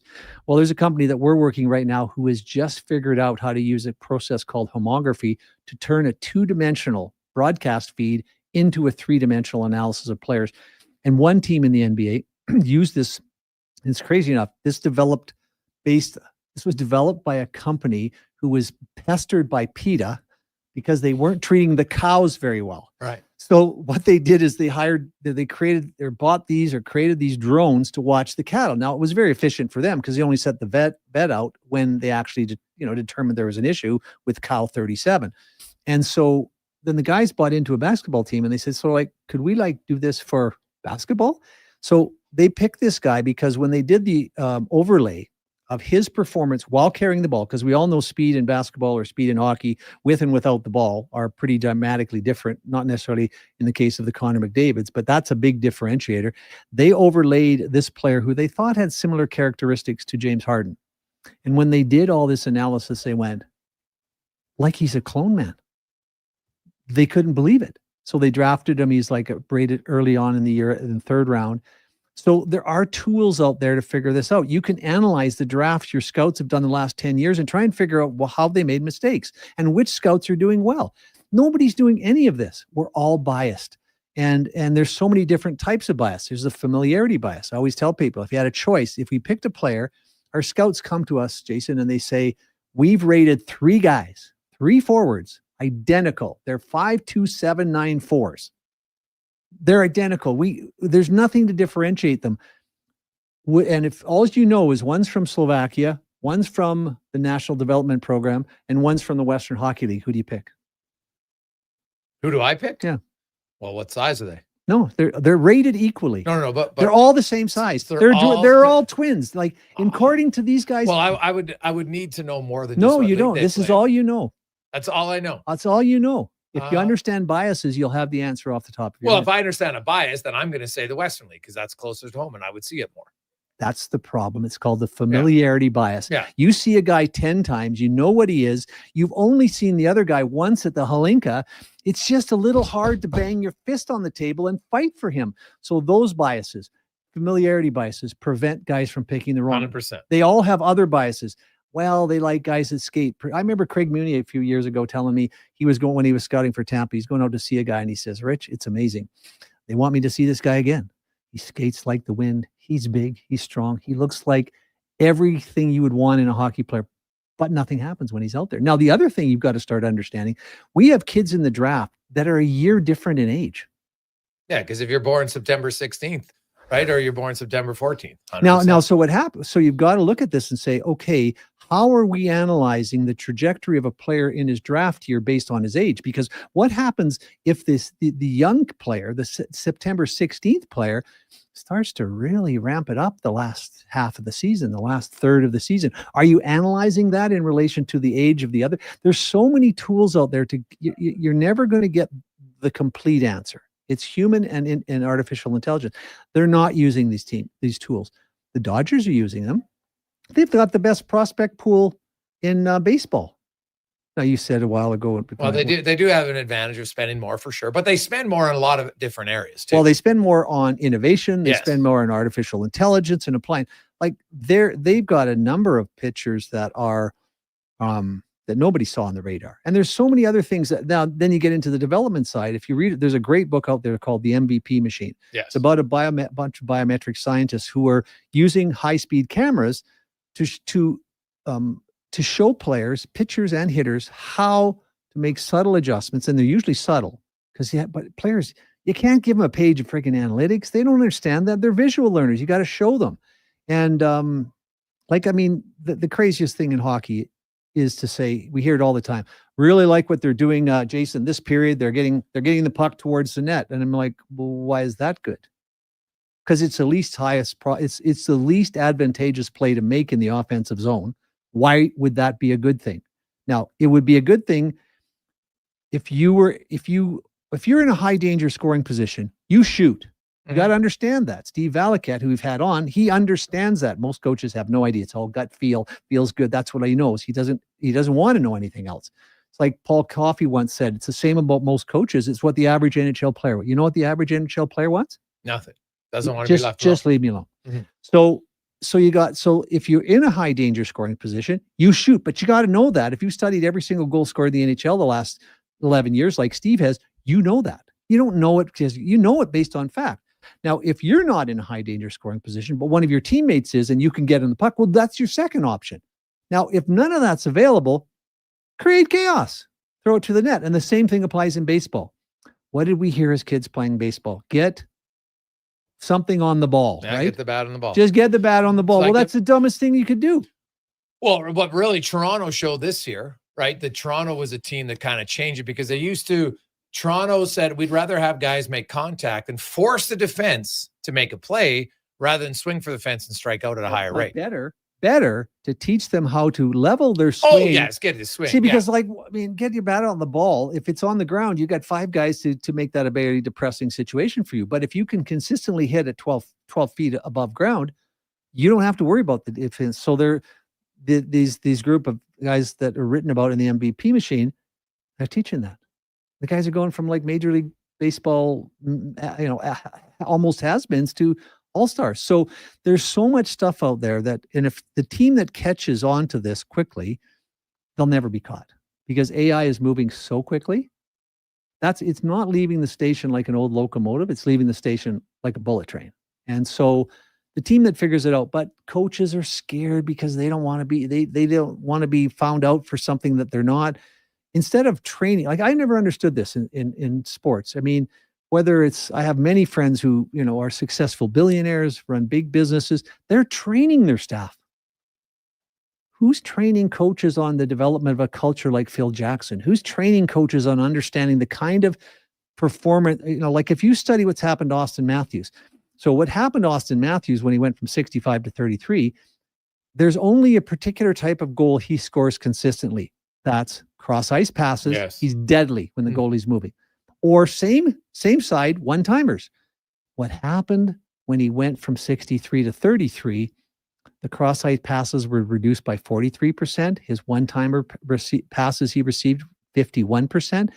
And you watch him play, they've got him playing on the point, which is the only place on the ice his probability of scoring is less than 5%. But no, if you don't have this information, it's not that Craig Berube's a bad coach. It's Craig Berube's, it's like having a medical doctor with no access to all of the, an x-ray machine. Like, it's unbelievable. They're living in the dark ages, and other and you're seeing a little bit, I don't know exactly the Bill Zitos and them. I think as agents, our group has become very successful general managers because we know all this stuff. We know what other teams are doing. We know what a player was exposed to in Sweden one summer with a guy. There's a company out of Denmark that have doing what MVP, the guys in the MVP book did. They're using high-speed cameras to improve shot, speed, and release. Remember when John Healy was on? Yes. Sometimes you're better off to get a 45-kilometer shot off fast than you are to get 100%. Because the less time you give the goalie to get set, it doesn't matter the velocity of your shot as much. It's a quick release because the goalie's not going to be set. That's right. And so in this case, this company is improving the release and the speed. They got 14-year-old kids shooting the puck off at 100 kilometers an hour. It's unbelievable. Yeah. So why don't they know this stuff? Because here's the problem. Take Google as an example. They got a group of people working on selling you advertising or selling somebody advertising, making sure that was their core business, right? They have people working in their business, but all these successful companies that are expanding in terms of their revenue and their EBITDA, they have people working on the business. Like, where do you think Gmail came from and Google Maps and all these things? There's nobody in hockey that has adopted. That's what the Los Angeles Dodgers, friends of mine, started their innovation hub, Elysian Park Ventures. And what they do, they analyze what they call a 3x ROI, 3 times return on investment. They don't make an investment through their innovation hub unless it does, and they balance these 3 things: generates revenue, generates performance individually, or generates performance as a group. Yeah. So there might be a deal they invest in that generates $1 off a $10 million investment, but it does this in individual performance, it does this in team performance. That's why they're winning. because they've reduced the margin of error. Now, they can't guarantee a win because there's injuries and all those other kinds of things that happen, but they give themselves a very high probability of winning. Like, you don't go after the win.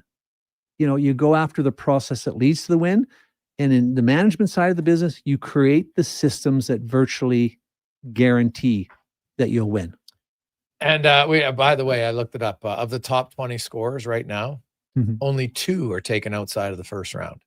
Kirill Kaprizov and Troy Terry, both fifth round. And I'd be picks. asking, if I was owned an NHL team, I'd be asking, how did we miss Kirill? And guess what? The only out of those picks, the only ones below the 15th or 12th overall pick, Marty Natras, is Pasternak, who is 25th. So that's why top picks do matter. Now, you don't hit all of them. Not everybody hits on them, but you do hit on 1 or 2. Your team has a better chance of success for sure. Well, now, it's the only thing, right? Like, you can't do it otherwise. Yeah, it's very hard to. Unless you can. Well, you can. Florida Panthers are you can unique school a few because trades. Yes. Well, definitely. I jokingly say, but they traded for all first round picks. Now I got to go to break, but they traded for all first round picks. Matthew Tkachuk, Sam Reinhart, Exactly. right? Sam Bennett. So 4th, 2nd, 6th overall picks. and they were able to dish off players they didn't even want. So they basically got like Tkachuk for a massive discount because they were giving away assets they didn't want to keep. Yeah. Quick break. We'll return to the business sport and the Gregor Show presented by PlayAlberta.ca. Hey, sports fans, we've got a clear choice for you. At Crystal Glass, we provide customers with the perfect glass for any job. From home to auto and even commercial, installation or repairs, we're your team. Call 310-GLASS or visit crystalglass.ca. Crystal Glass. Excavators, loaders, lifts, compaction equipment, and more. Find the XCMG construction equipment you need. Available for rental or sale at Japa Machinery Group. Japa, helping build Alberta from the ground up for 50 years. Visit japamachinery.com.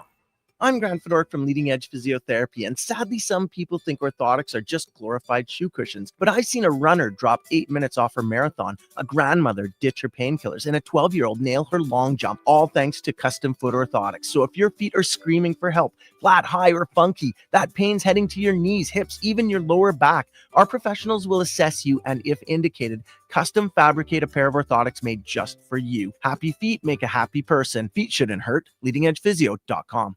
Sure, your couch is comfortable, but watching the game is always better and on the rocks. With crystal clear TVs, you won't miss a single play, and the specials are a major league win. Pre-game warm-up starts with specials 30 minutes before the puck drops. Get 69-cent wings and $5.75 Molson Canadian and Coors Light drafts, and play score and win every game for your chance to win big. Be part of the action this hockey season. See the menu online at ontherocksyeg.com. Think your credit's not good enough for a new ride? Think again. Go Auto's car loan calculator is here to help. No commitments, no credit hits, just real answers. You tell us a few things, and we'll show you what you can afford. Text credit to 780-777-7777. That's credit to 780 all sevens. Go Auto. We do the math, so you can do the driving. When you visit a Booster Juice location on November 13th and purchase any regular size smoothie, you get another one free. No way. Yes way. We celebrate our birthday every year with a special buy one, get one smoothie offer to show our appreciation for our amazing customers from coast to coast. I'm ready to celebrate. Thank you, Canada, for 26 wonderful years. We look forward to serving you not one, but 2 delicious smoothies on November 13th. Conditions apply. Booster Juice, Canadian born, blending since 1999. Top quality flooring, locally owned, and Canadian products from Beaulieu. Yeah, that's CFI. CFI what? No, CFI, Custom Floors Inc. From free estimate to professional installation, contact Custom Floors Inc. at customfloorsinc.ca. The job isn't done until the last load is hauled, and having a semi-trailer out of commission is not an option.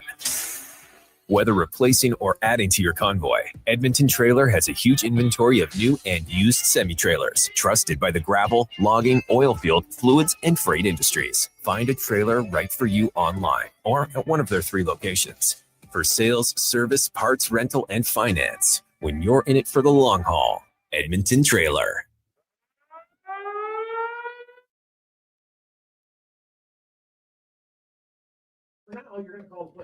Portions of this hour brought to you by Papa John's. Get the Gregor special. Enjoy 20% off any regular menu price order when you use promo code Gregor at papajohns.ca or on the Papa John's app. Hat tricks, touchdowns, and home runs. Get it all with the Jason Gregor Show on Sports 1440. Presented by PlayAlberta.ca, Alberta's only regulated online gambling website.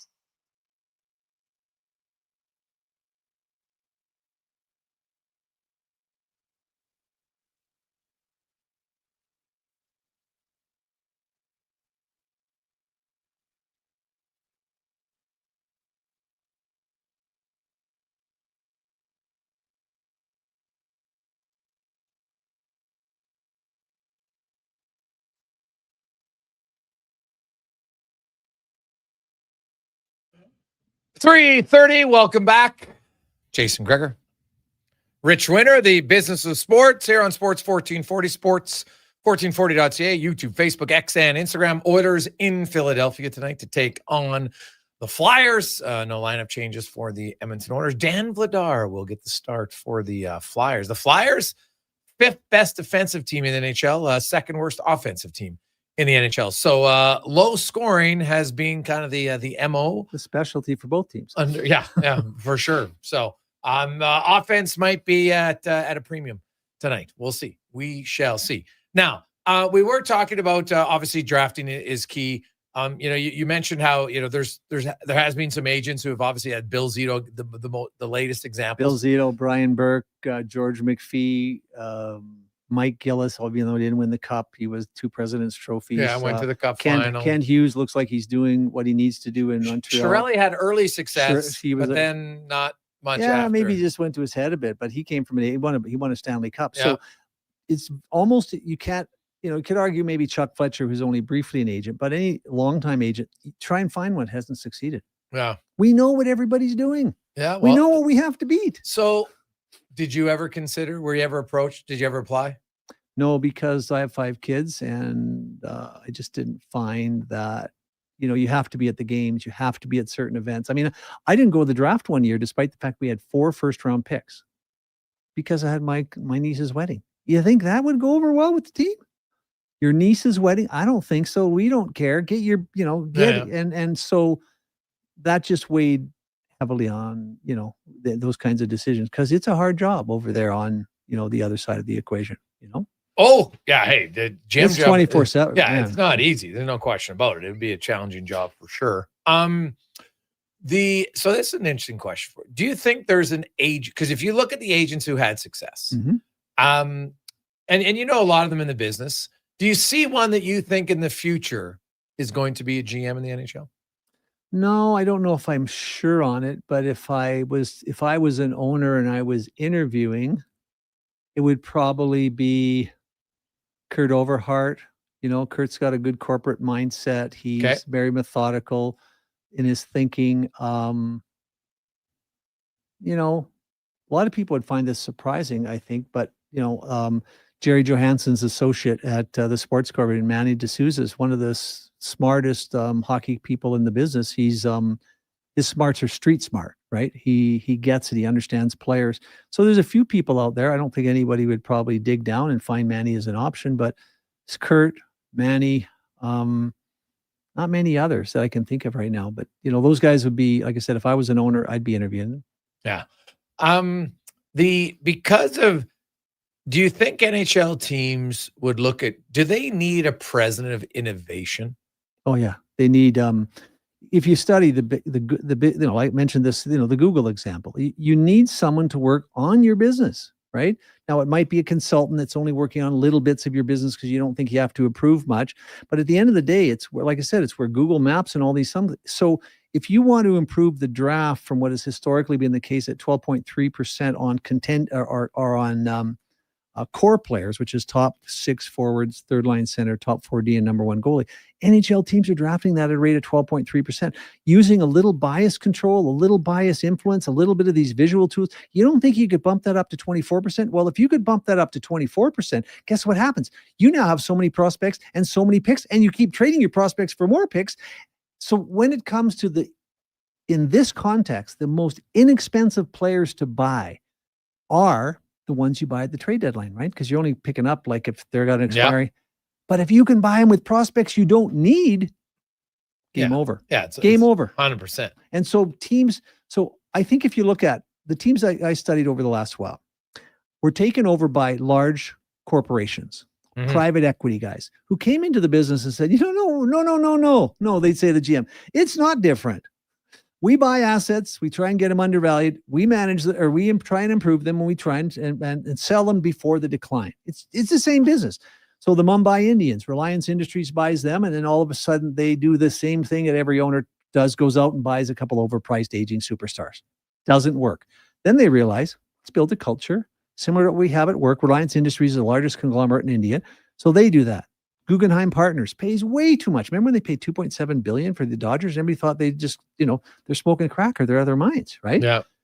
And they just said, no, we just now have to look at this, set up an innovation hub, figured out ways to generate more revenues, and killed it. Then the private equity guy that bought the if there was a bigger laughing stock in professional sports in the Golden State Warriors for 25 years, I don't know what it was, put in processes. Next thing you know, 3 championships. It's just if you understand what needs to be done. But what you knew is you need to build the systems that will make winning inevitable. And you got to approach it the same way your coaches approach it. Good coaches approach it. They never talk about winning. I want you to look at the process. I want you to, here's what we need to do. The winning will come, Coach Wooden would say. Every great coach. An owner needs to understand, if you do what Reliance Industries did and Guggenheim Partners and the Sheik, whatever, I forget, I can't say his name. It's longer than, most sentences I use. Yeah. That bought Man City. Same thing. Yeah. Just did the same thing. Paris Saint-Germain bought by the Qatar Investment Fund. Same thing. They just said, you know what? This isn't different. Yeah. Right? We got to motivate employees. We got to have a culture that people want to come and work here. We got to take care of our players. We got to train our management. Like, it's hard to believe that if you talk to Phil Jackson, he will tell you that love and culture, his culture based on love, was foundational. It creates the trust that allows people. Do you know there's a study done recently where they just looked at how many times individual players on an NBA team touch each other during a game? And it's amazing. Just tap, high five, give you a hug after everything, whatever. Those teams are the least unselfish teams in the NBA because we think they become so connected to their teammates and they have a really good feeling about it that they're looking to help each other. And that kind of passionate support for your teammates leads to championships. Who's teaching NHL coaches about love, about how to create that culture? That's a learnable culture. Now, Satya Nadella hired a sports psychologist to reform the culture at Microsoft, because when he took over at Microsoft, the thing was dead. It was like a behemoth, like a government bureaucracy milking off Windows. Innovation was dead. They were looking behind their backs because they didn't want to get fired. And he brought in my buddy Mike Gervais to reform the culture. And that's what we need to do. I mean, Microsoft, their EBITDA is up 10 times. They're a $1 trillion company. And all because Satya will tell you, number one, you got to have a vision. And if your vision isn't to build like Reliance Industries, like Guggenheim, if your vision isn't to build a dynasty, you will never get one. Unlikely to get one. You might get lucky, but the reason you won't get one, because the decisions you make, like in Toronto, to just be a little bit ahead, you give up a first rounder in Minton for a defenseman that probably can't play for you this year because you're just. But if you're focused on a dynasty, make totally different decisions. So Satya would tell you, and I think quite rightly, what's our vision? Number two, let's get the team of management people we need to support that vision. And what he did is he bought 85 companies, right? Because they didn't have anybody there. And then you need the culture to support all of that. Teams in the National Hockey League. I mean, I think Bill Zito, I actually think the Oilers have a pretty good culture. I'm not sure it's coach infused. These guys really like each other. I think a lot of it people don't understand. When you live in a place, you play in a place like Edmonton, where guys live like 4 minutes from each other and their wives are hanging out during the road games and all of this interchange.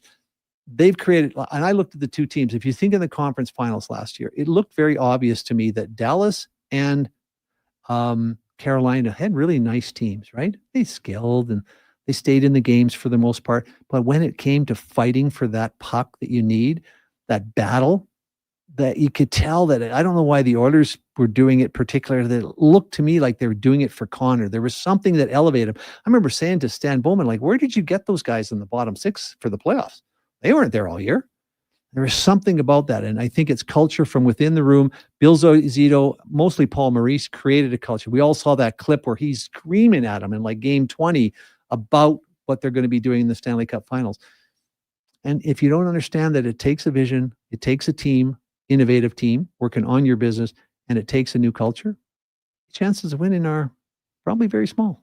Yeah. Well, it is one when, and hockey is historically, well, lots of businesses in different elements. Like I look at pro sports in North America at times, and you look at in the NFL, there's lots of bad teams that have stayed bad teams. The Jets are basically the Just Sabres, bad management, right? The Jets and the Sabres. And what's funny is, like, I honestly wondered if the NFL ever considered doing what they did to the Giants. And I don't know if people remember this before Bill Parcells and them won.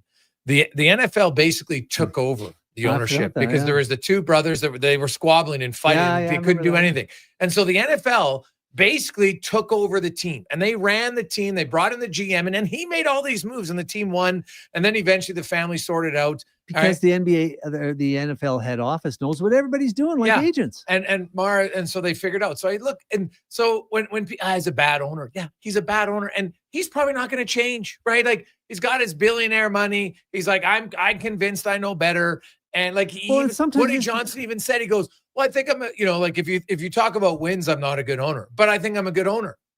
No, it's all about wins. Like I don't hear your players raving about what an unbelievable culture they had and everything was. Let me tell you a fun, story. Right? It's not the same. But all leagues, it's wild that lots of these leagues have the same problem in different cities. To give you an idea, what's a manifestation of a great culture? Now, a lot of people too young to remember Coach Wooden, but everybody knows how hard it is to win an NCAA championship repeatedly. In his last 12 years at UCLA, he won 10 times, 7 in a row. It had 3 undefeated seasons. But what I saw years later, when through some friends of mine, I wanted to meet Coach Wooden, right? Like sitting down with, like it was one of the most awesome 2 hours of my life, right? Mm-hmm. But you know what? My buddy, who's a very close friend of his, who played on 3 of his teams, who wrote a book about him with him, couldn't get me in for 9 months because Coach Wooden had a lunch date for 9 months because he built a culture of love and respect and trust and innovation, even at his age. John Wooden, he started like in 1970. I can't remember exactly the date.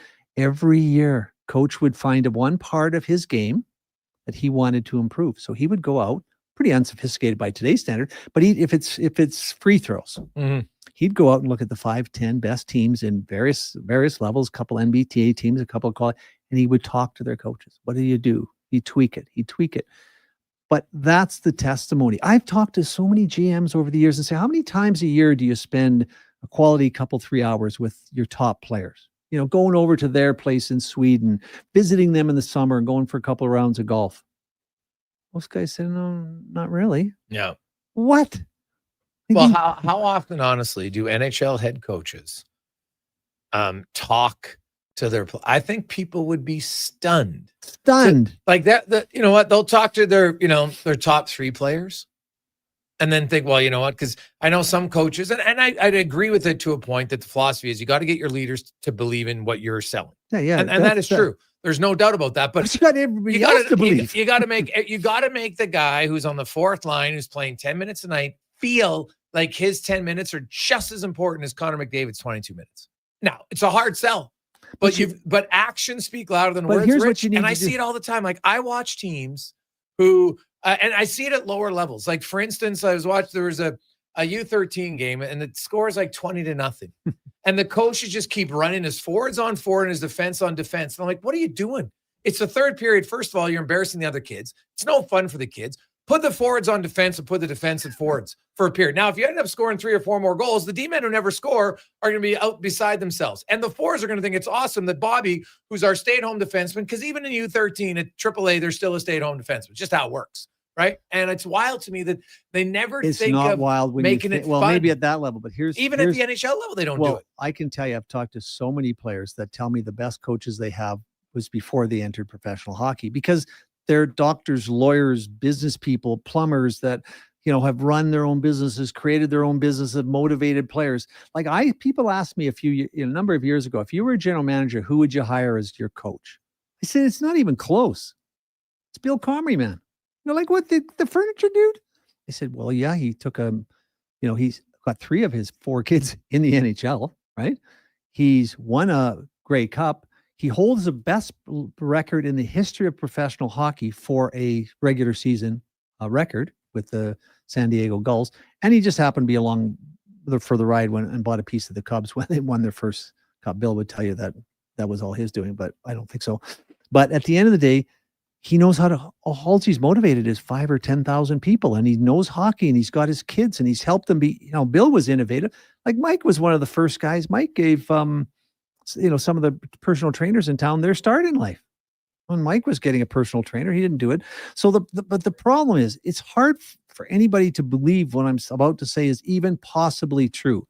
So what we do with our clients is we do goal setting. There's a reason for doing goal setting. One, you want to clearly understand what your coach wants, because if you do, you can deliver it. We get it. We work to get it measurable. Guys will say, well, you should be more physical. No. Help me out. What does that understand? And we've broken that down into a more objective standard, like number of hits early. Like Yakov Trenin finally went in to see his coach a few years ago. Shy guy, didn't really want to suck up to the coach. He went into the meeting. He said, just Yak, you're a big boy. Get us 3-4 solid hits early in the game. He came, that's it. Nice to know that. Maybe 40. I go, Yak, I told you to go earlier. He didn't even know that. So then we'll push them. They say more physical. What's another measure? Don't have to fight, but behave as a pest, as a physical presence. And we'll measure how many times the opponents want to fight you. Yes. That's a measure. Mm-hmm. So I ask a player, even players who are fairly, veteran players, what do you think? What do your coach want? They don't know. It's insane. But we do this because it does help us control the coaches, because once you understand what the coach wants, and he delivers it to you very accurately, you then start to control him, because he starts watching to see if you do it. And if you do it, he starts to warm up with you because he thinks you're teachable. He thinks, because anybody that takes anybody else's advice, the guy who gave the advice loves it when you take it, right? Yeah. You make a restaurant recommendation, I go make a book, I read it, and I tell you, Jason, that was amazing. You just intellectually feel pretty, like the guy. Yeah, it's good. It's so myopic. It's so inferior to what's going on in the world because they're not held accountable. We got owners who own monopolies. Why are we surprised? I mean, anybody study economics, monopolies don't tend to thrive. And that's what hockey is. There's no competition for the Edmonton Oilers in this market. None. You think if there's another team, they would perform better? Like, remember, it was Calgary and Edmonton for a while. When Calgary and Edmonton were both good, they just did this to each other. Yeah, they made each other better. Competition. The best way to make Edmonton better is to call Murray Edwards and see if he can help him get his team better. Yeah, I don't discount that at all. Quick break. We'll come back, wrap things up in the business of sport here on the Gregor Show, presented by PlayAlberta.ca. Legacy Heating and Cooling jingle auditions. Take one for Gene Principe. Are you ready, Gene? Ready. I'm not just here to make a thermo a couple of bucks. I'd never just microphone it in. Take one. Call Legacy. Call Legacy. Nice. Boom. I'm a musical genius. Legacy's going to love this for furnace season. What's not to love? With no interest and no Principe payments for 1 year. Are you always like this? Yep. Unlike a furnace, I have no filter. Legacy Heating and Cooling. Noodle, noodle, noodle, noodle, noodle, noodle, noodle, noodle, noodle, noodle. Noodle, noodle, noodle, noodle, noodle, noodle, noodle, noodle, noodle, noodle, noodle,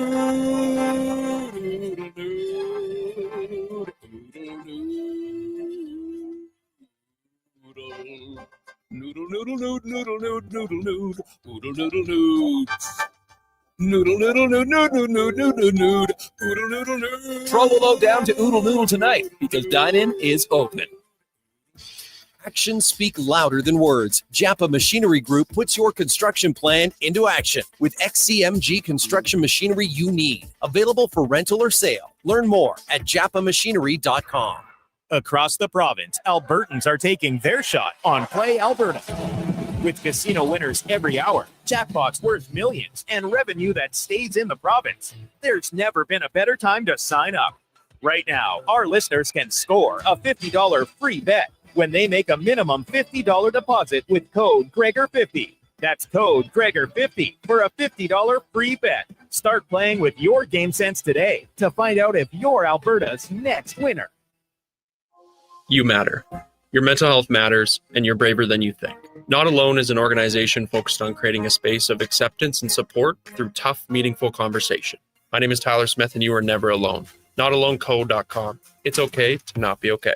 Start your day with a blast sports. Kevin Carius, along with Brandon Douglas, brings the fire, the fun, and the fearless takes. Weekdays, 7 to 11. Text Kevin, 883-401-1440. Mornings with Sports 1440.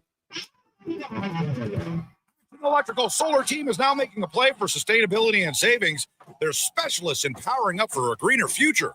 That's the strategy, designing and installing high-efficiency solar panels.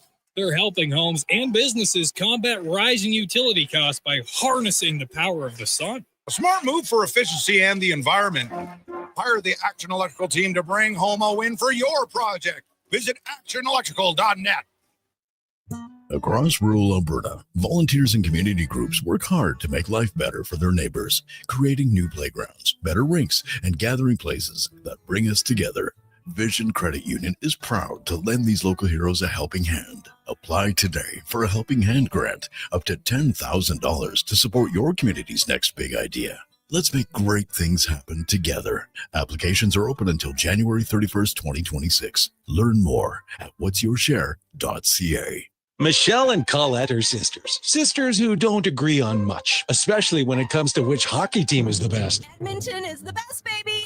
Vancouver's #1. Even when it comes to meat snacks from Wilhawks. I love the Harris Schwiener. The ham sausage rules. But they will agree. Wilhawk beef jerky is the best. It might just be the only thing Alberta hockey fans can agree on. Others can try to imitate, but no one can duplicate Wilhawk beef jerky. Only available in Leduc. Get yours today, because you don't win friends with salad.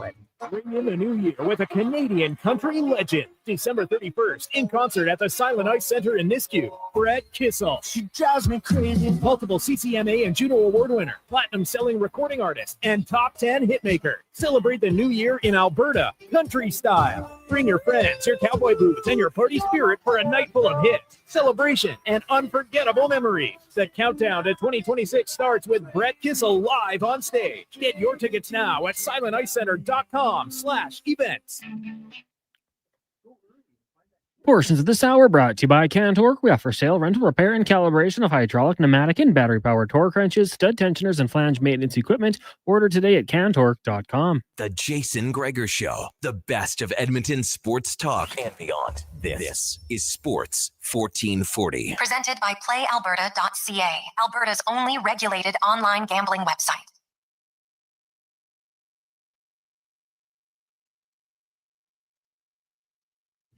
We roll through. We got a few texts coming in, 833-401-1440. It's a Gregor Show presented by PlayAlberta.ca. It's our Wednesday edition of the Business of Sports with Rich Winter, talking about some innovations and different things and how the game is evolving. And I do think you make a lot of good points as far as it's funny. There's like 32 teams you compete against, but some of these teams look and say, you know what, we have a solid season ticket base.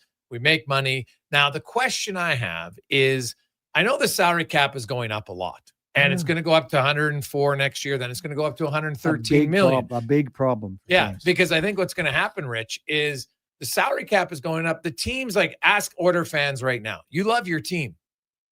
How many of you are going to be like, oh, they're going to give me another 10% increase on season tickets and then another 10% the year after that? Right. You'll be like, at some point, it's like, no mas. Like, I can't pay that much continually to go to a hockey game, right? Like, that's for some people. Some will do it and they'll be fine, but others won't. And so they're going to look for other streams of revenue, and the league's doing that for sure. And but some are coming, but yeah, but I think what's going to happen is you're going to have we're back to teams, 1980. Yeah, you're going to have teams that are spending 113, and they're going to have teams that are spending 95 or 85, or whatever the floor is. Yeah, absolutely. And it looks under the cap, but it's going to. So now the question I have is, because you can spend, and obviously you need the great players, you got to pay them, that's fine. Right. But I think the teams who aren't willing to spend money on salary cap, if they're willing, do you think, to spend the money on innovation, can they compete with spending 15 to 20 million less? Yeah, they can. I mean, I don't know if they can win without spending, but maybe if you have, like we talked about a moment ago, if you're drafting so well that you have extra prospects and extra picks, then maybe you can pick up that guy inexpensively at the trade deadline who's on an expiring contract, a Rasmus Anderson or players like that. So And the good news, of course, is really the better news is for the really wealthy clubs, because there's no cap on spending on innovation. And yeah, the Dodgers, see, what the Dodgers have done, we call it 3X ROI, like I mentioned earlier.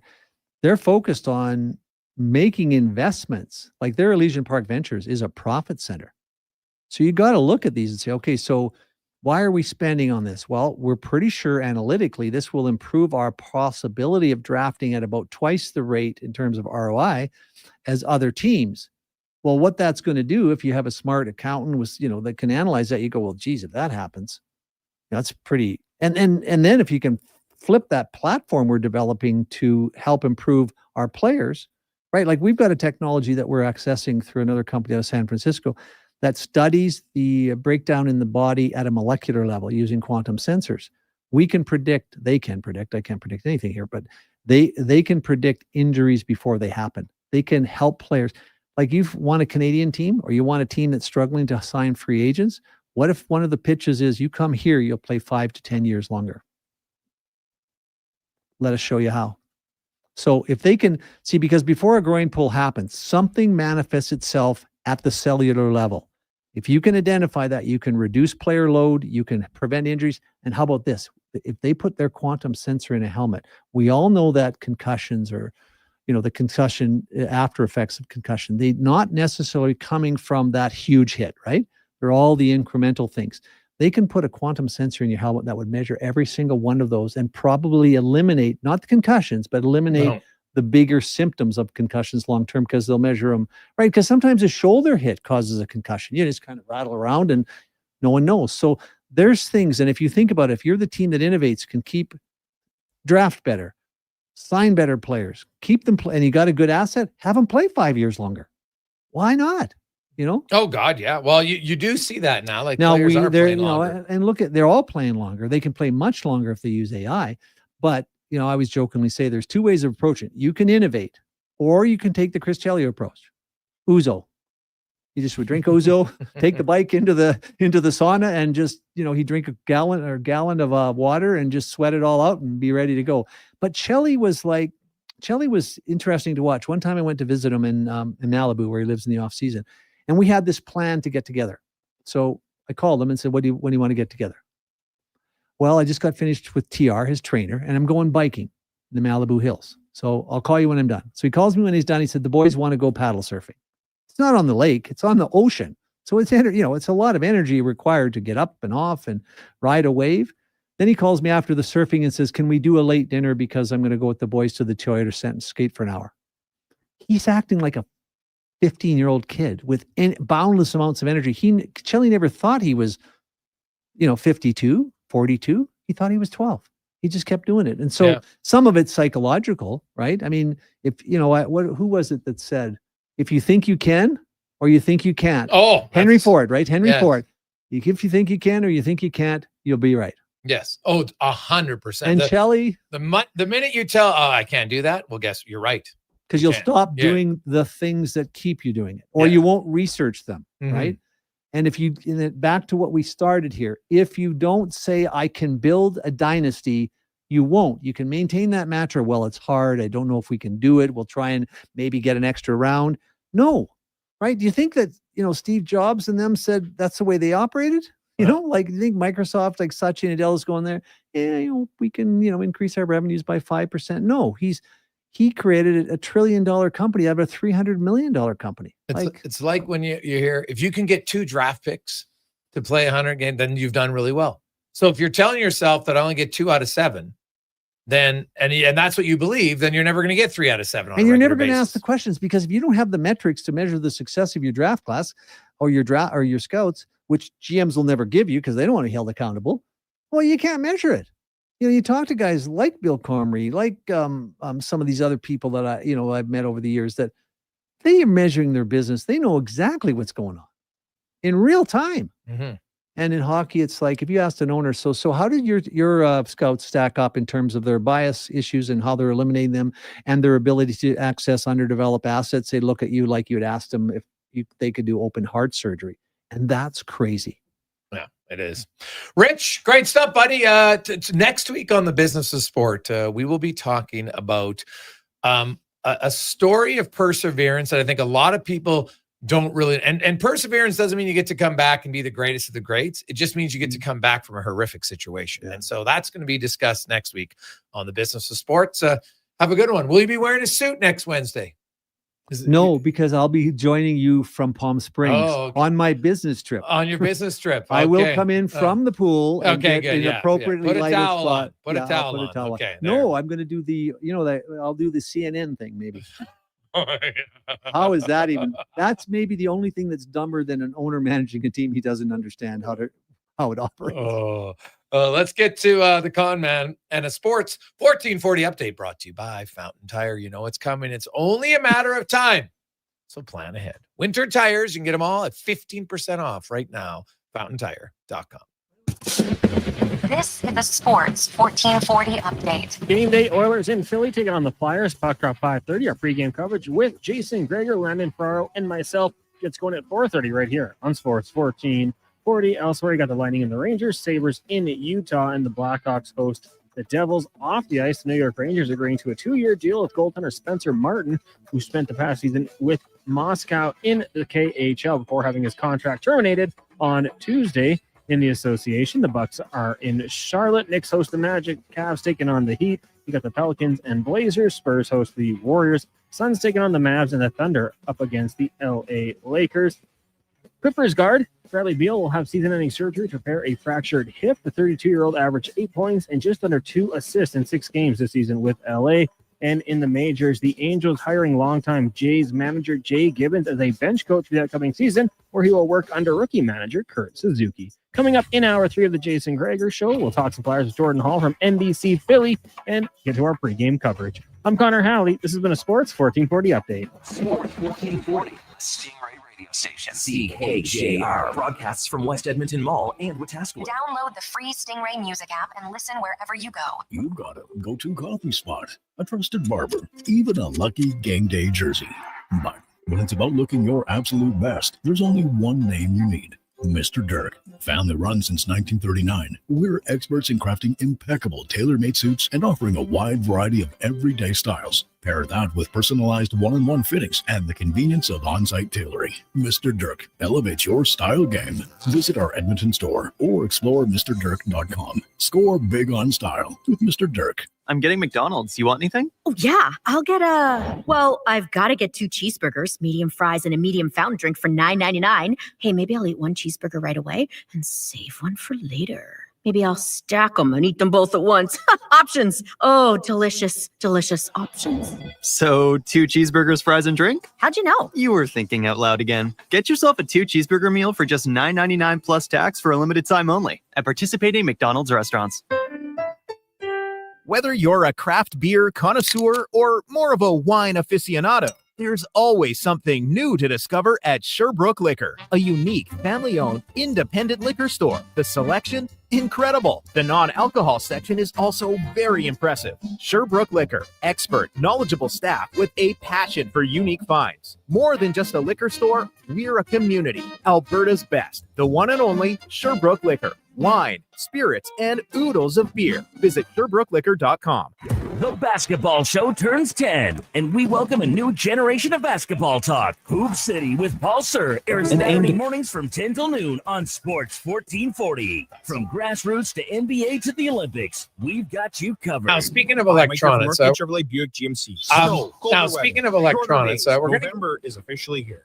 But it doesn't all have to be bad news. If you're thinking about a new used vehicle, now is the time. Massive savings, 0% financing, and don't forget tires at cost. Yes, that's right. We sell winter tires at cost. There's lots to celebrate in November. And as always, we'd like to thank all of those who have fought and served for our country. Stop in and see us today, 13215 97th Street, or visit us online at northgategm.com. You're in Northgate country. When you visit Booster Juice location on November 13th and purchase any regular size smoothie, you get another one free. No way. Yes way. We celebrate our birthday every year with a special buy one, get one smoothie offer to show our appreciation for our amazing customers from coast to coast. I'm ready to celebrate. Thank you, Canada. For 26 We roll through. We got a few we texts coming in. Serving you not one, but 2 Gregor delicious Show, smoothies presented on by November Ford. It's the Gregor 13th. Show. Conditions apply. Booster Juice, Canadian born, blending since 1990. $9.99.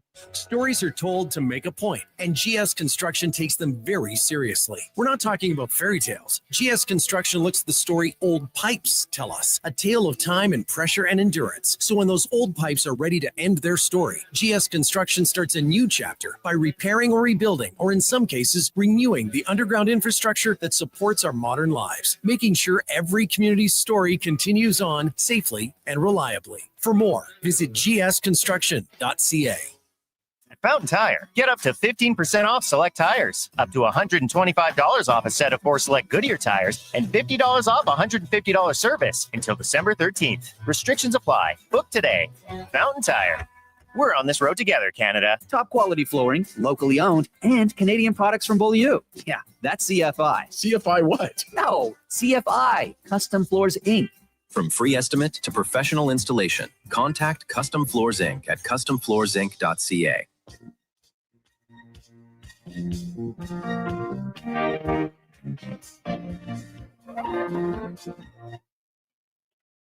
Portions of this hour brought to you by Leading Edge Physio, from weekend warriors to professional athletes, kids playing soccer to grandparents in the garden, rotator cuff tears and tendonitis to post-surgical knees and hips. We fix your body. Life shouldn't hurt. LeadingEdgePhysio.com.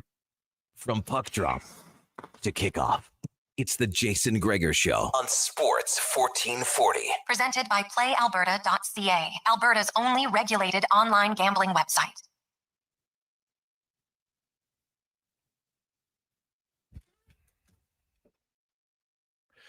.406, welcome back. Jason Gregor, Connor Halley.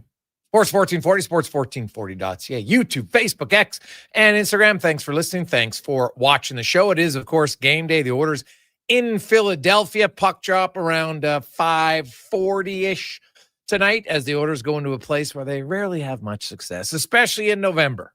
They have, in the history of their franchise, they've only ever won 2 out of 12 games that are on the road in Philly. In November, in the McDavid era, they've only won twice. Both, they were shutouts when they won. 2016, Cam Talbot stopped 35 shots. 2022, Mikko Koskinen stopped 39 shots in shutouts. So, hey, maybe they need a shutout to win tonight. They would hope not, but we shall see. 833-401-1440, 833-401-1440. You can text us in our UL inbox. As mentioned, the Gregor Show always brought to you by PlayAlberta.ca, your one-stop shop. Casino, live dealer, lottery, instance, and, of course, sports.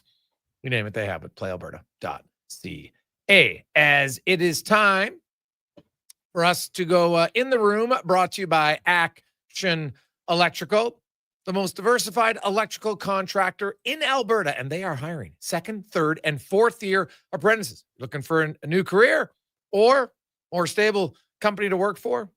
Send your resume, careers@actionelectrical.net. As we go out to Philadelphia, Jordan Hall from NBC Sports joins us as the Flyers. Jordan, the best part of their game has been their defensive game. They're the 5th best team in goals against so far this season. That was obviously, I think, something that they wanted to improve on from last year. So on that aspect, it's good. Now they just want to try to find more offense. Is that fair? Very fair. They've had some low event games where maybe the hockey sometimes is boring, but I think the overarching theme and positive for the Flyers is exactly what you said. They're limiting shots. They're preventing goals. They've had a really tough time in net the past 2 seasons. And so far under Rick Tocchet, they've been one of the better defensive teams in the league. Can they be better offensively? Absolutely. I think they feel like they have more talent. They have enough talent and some good young pieces that are going to start scoring a little bit more. But I don't think they mind the low event games. I think they've liked the close games. Rick Tocchet feels like they're growing in those types of games, and he feels like that could pay off maybe in the long run with their rebuild. But without a doubt, they would like some more offense, and maybe they'll get it tonight against a team that obviously likes to score too.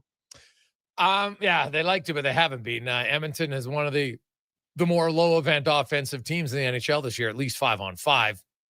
When it comes to shots and goals, they're right down there in the bottom 10 with Philadelphia. Trevor Zegras has come in and looks like a new lease on life for him in Philadelphia. He's scoring and leads their team in points. How is he fit in? And are him and Michkov creating some chemistry on a line together with Couturier? It was really interesting because those two players clicked very early in training camp. They would like to stay on the ice afterwards and play some games on the ice together. Obviously, both highly skilled players who are competitive. So they really kind of started to like each other early on. And then on the ice, yeah, you see a couple dynamic players. You can tell they see the game the same way. They think the game the same way. They're kind of daring playmakers. So they've had some instances where they've made some high-end plays together. And without a doubt, Zegras, I think, needed a fresh start. He's gotten it here in Philadelphia, and he's really capitalizing on it. I think he's playing the way Rick Tocchet wants him to play. He's attacking a little bit more, not as much flash, and more so being quick. He's going to the net. He's being decisive in his reads, and you can see the skill level. And Denny Briere really so far has nailed his offseason. He acquired Zegras in a trade where he didn't have to give up a first-round pick. And Zegras is now leading the team in scoring. He signed Christian Dvorak, a really versatile center who can scale the lineup. He can play the wing a little bit. He's been very good for the Flyers. And then he signed Dan Vladar. The Flyers had a huge hole in net. They just had not gotten the goaltending over the past 2 seasons. He addressed it. And so far, Vladar has been their number 1 goalie and has played really well. The Flyers have helped him with the way they've played, but Vladar has also had some games where he's kind of stood on his head and given exactly what the Flyers have needed. Their defense core, you look at it tonight, Sanheim's obviously a legit top pair defenseman. Cam York, you got Sealer and Drysdale, and then you got, tell me about Emile Andre. Like, what is he as a defenseman? He's a real confident kid who likes to move the puck. Like, he sees the ice, he will make passes that you might not think are there. The Flyers have wanted him to kind of have more of a balance of a calculated approach, but also a guy that wants to move the puck.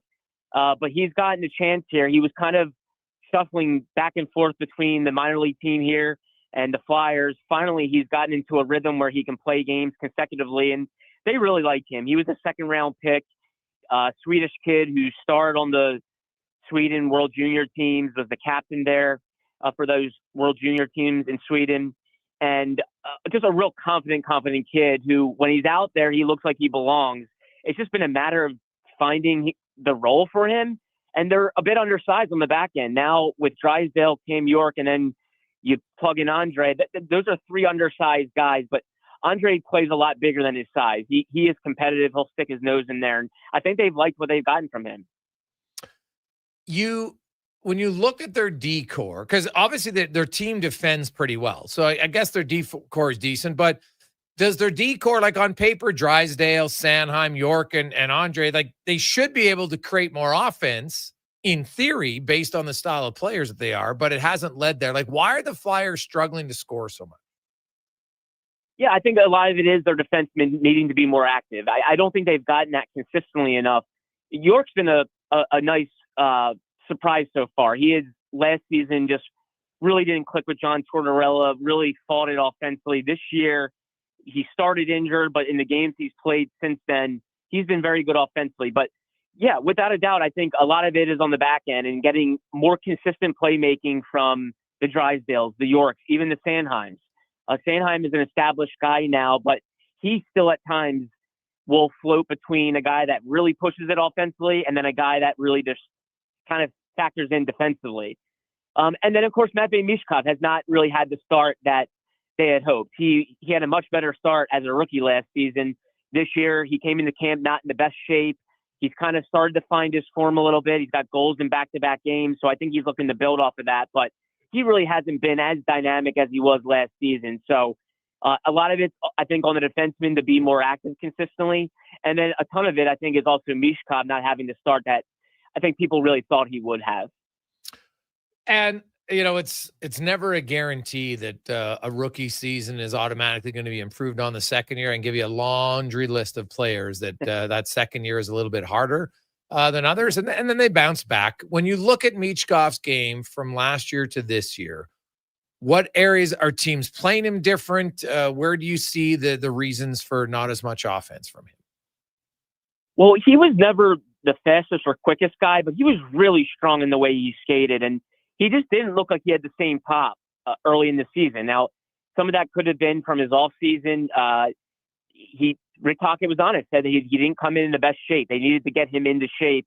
he also apparently had an ankle issue during the summer that limited some of his training. Okay. So I think he's starting to find his legs more, but really I think it comes down to skating, and because he doesn't lack confidence. Like, he's always confident. But I think the start got to him a little bit. The Flyers would shorten their bench at times late in games when he wasn't playing particularly well. He lost minutes. Now I think he's starting to get the minutes. He's starting to have his legs. I really don't think it's as much of what opponents are doing. I think it's more about Mishkov, and now I think he's really just starting to find his game a little bit. And he's the type of kid that once he sees the puck go in the net, his eyes light up. And now he's got goals in back-to-back games, and I really think he's starting to rediscover what he was doing last season. And I think the Flyers are hopeful that he's going to take off soon. Jordan Hall joined us, Oilers in Philadelphia to take on the Flyers. When you look at Philadelphia and kind of where they're at in their rebuild, and it's funny, we were talking to Rich Wynn earlier, and I was going over, the top 20 scorers in the NHL right now. And so many of them are top 10, and most of them are top 5 scorers.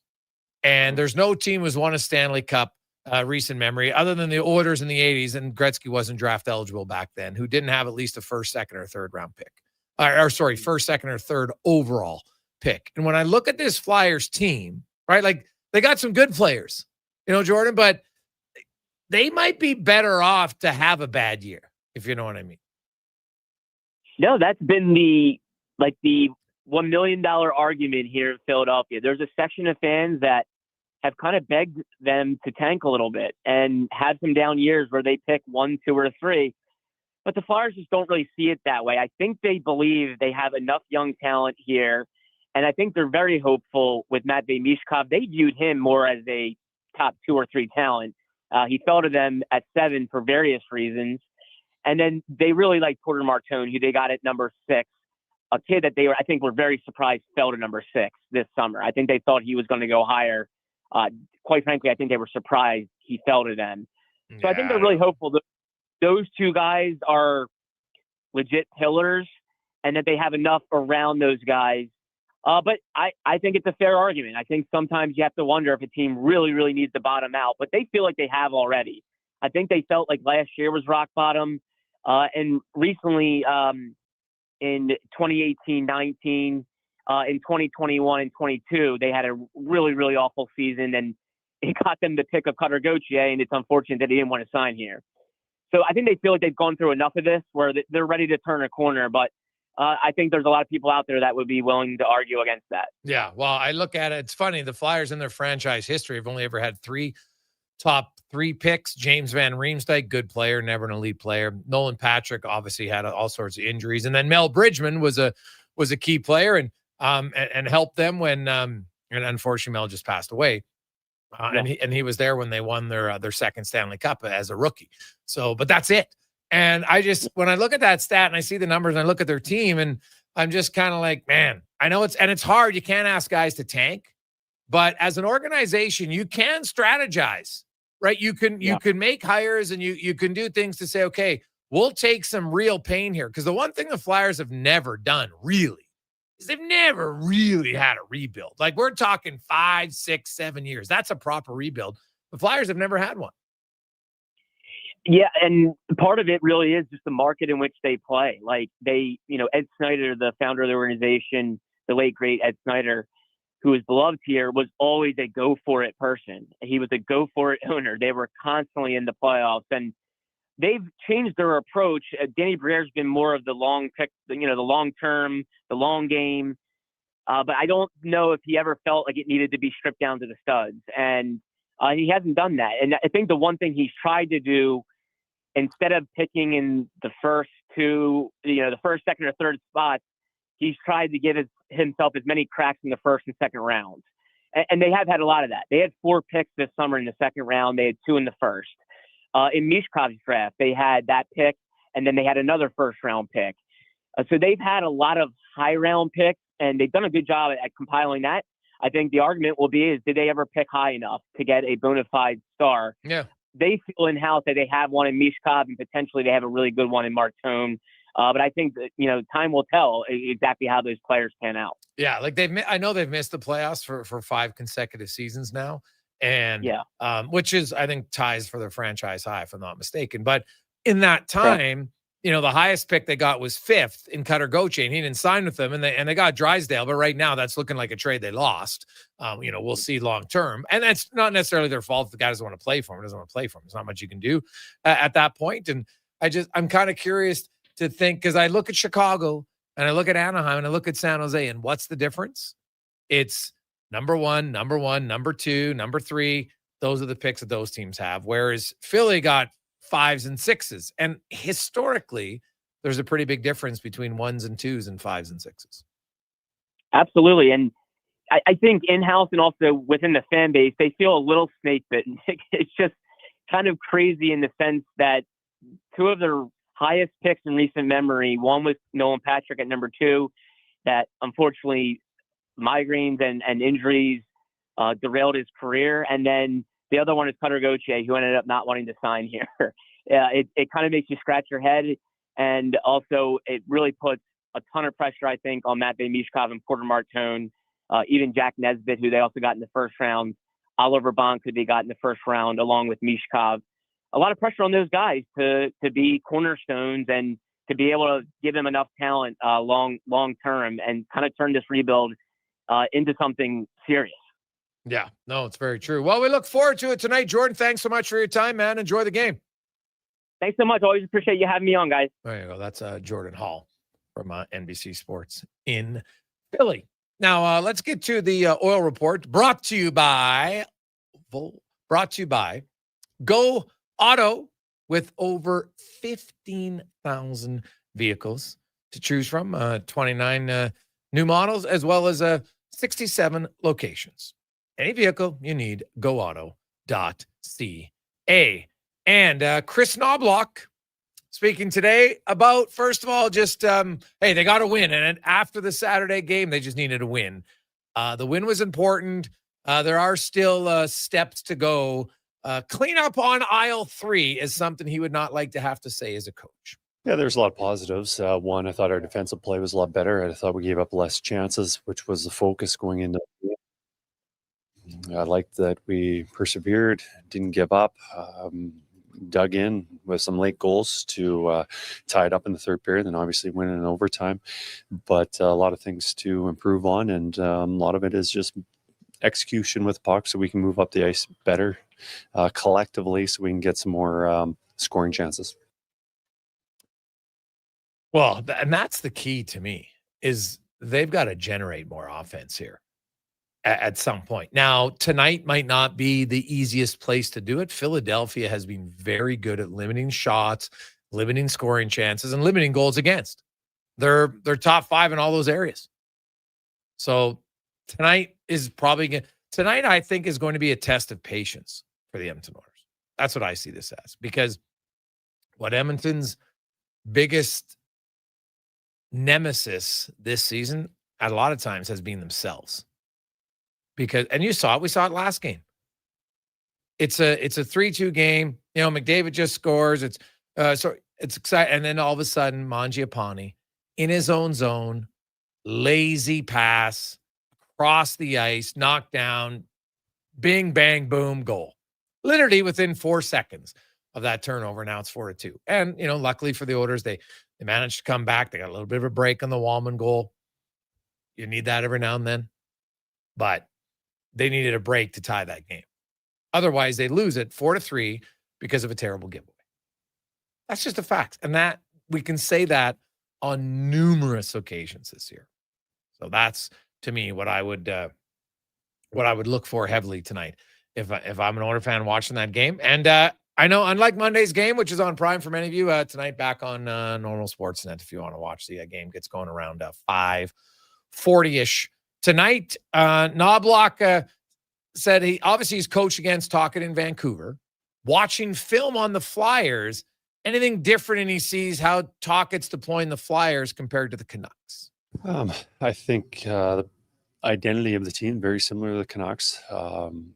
Very hardworking, not willing to exchange chances. They are very tight defensively. So, we really have to work for our chances. There's no freebies. And But yeah, the identity of their team is very similar to what we saw many times against Vancouver. What's interesting is now the one thing that I would say is consistent. What did Vancouver complain about, Cons, the last few years when you watch the Vancouver Canucks game? Lack of offense, right? Lack of offense. And now he's in Philadelphia. Now you can say he doesn't have the pieces. Sure, that's part of it. But is Rick Tocchet now? Maybe he just said we got to clean up defense first, so it's a process. And if that's the case, okay. But I wonder when there's a concern if all of a sudden Rick Tocchet's teams can't score goals, right? Is there too much of an emphasis? Is the emphasis on defense? Because I hear it all the time. A good defense leads to a good offense. In theory, yes. But is there something underlying? Because in Vancouver, even the time they won, they didn't score any goals, right? Like, remember when they beat Nashville in that series? Like, if Nashville's power play even had a pulse, they would have won because the Canucks couldn't score to save their life. And so I wonder where that goes with the Flyers. It's something I'll be watching moving forward this year and into next. If their offense continues to be in the bottom 5, then I have to wonder, is part of it in the messaging of the coach? Yeah, I mean, that would be fair. And like, they had the horses in Vancouver, right? Or we thought. I mean, Pettersson obviously dropped off, but you had JT Miller, a guy who could put the puck in the back of the net. I am intrigued by it. Like, maybe they need to add a little bit more talent to this team. Michkov obviously is dynamic, and Zegras, well, he's got the offensive flair. We've seen him being a little bit of a rat this year as well with the things he's done, but it's certainly something to watch out for. And I agree with you. Just because you play good defense, that doesn't always lead to good offense. It doesn't mean it's automatic. It's, you got to have the guys that can put the puck in the back of the net, and maybe Philly needs to load up in that aspect. But I'm intrigued by this one to see, if the Oilers, as this game goes on tonight, Gregor, if the goals aren't going in, is there any panic setting in, or is it just head down mentality? Let's keep on doing what we do. Eventually we'll find a goal. It should be a good one. We will take a break. When we come back, it is the pregame show with Gregor and Halley on Sports 1440, sports1440.ca. At Papa John's, our butter chicken pizza is a Canadian favorite, and we think we know why. We start with a velvety, tangy, and subtly sweet sauce. Then it's our better ingredients: fresh, never frozen original dough, juicy grilled chicken, and crunchy green peppers and onions. Sounds delicious, right? Well, wait till you try it. It's butter chicken made better. Order your large butter chicken pizza today for only $19.99. Better ingredients, better pizza, Papa John's. Proudly locally owned and operated. Across the province, Albertans are taking their shot on Play Alberta. With casino winners every hour, jackpots worth millions, and revenue that stays in the province, there's never been a better time to sign up. Right now, our listeners can score a $50 free bet when they make a minimum $50 deposit with code Gregor50. That's code Gregor50 for a $50 free bet. Start playing with your game sense today to find out if you're Alberta's next winner. The job won't wait. Why should you? At AWS Welding Supplies and Repairs, conveniently located in Nisku, we've got everything you need to get it done. From product sales to servicing and calibrating machines, we're your one-stop shop. We're a proud, locally owned and operated business, committed to serving our community with a proven track record of customer service. Don't let a broken tool slow you down. We offer fast repairs and free same-day delivery of in-stock items to Leduc, Nisku, and South Edmonton. AWS Welding. We make it happen. Are you looking for an affordable business, group, or team outing this season? Why not catch the excitement of a game with the 5-time Junior Hockey League champions, the Spruce Grove Saints? With extremely affordable group and suite packages available and some of the lowest food and drink prices around, Saints games are the perfect night for your next group event. Get your group in on the action. For more information, visit sgsaints.ca. Looking for the perfect used ride? Now's the time. Drive away for as little as $25 bi-weekly. Go Auto has over 7,500 used vehicles in stock with something for everyone. From budget-friendly cars and road trip-ready SUVs to powerful work-ready trucks. With around 70 locations across Canada, your next vehicle is closer than you think. We've got the right price. So don't wait. These deals won't stick around forever. Start shopping today at GoAuto.ca. Planning your next event? Let Loca Quality Market cater. From made-to-order meals to gourmet platters to full chef tasting experiences, they make entertaining effortless. Visit loca.ca to start planning. Friday prices now. Skip the line and save big. 65% off joint leather covered dining sofas when you buy the mountain love theater chair. Plus, get up to 25% off bedroom and dining furniture. Buy more, save more. Get up to an extra $1,000 off select major kitchen appliances. Mattresses are up to 40% off, and with every mattress purchase, you're entered for a chance to win a cruise. Some exclusions apply. See in store for details. Right. Saving. Don't look now, but I think we're being followed. Oh, that's just my fountain tire. They're driving pretty close. Because they're attached. Save up to 15% on select tires until December 13th. Cool. Plus, get $125 off a set of 4 Goodyear tires. Anything else? Get $50 off a $150 service when you buy those tires. Well, that's handy. Yep. In here. Oh, I love my fountain tires in the car. Book your appointment online today. Restrictions apply. Fountain Tire. We're on this road together, Canada.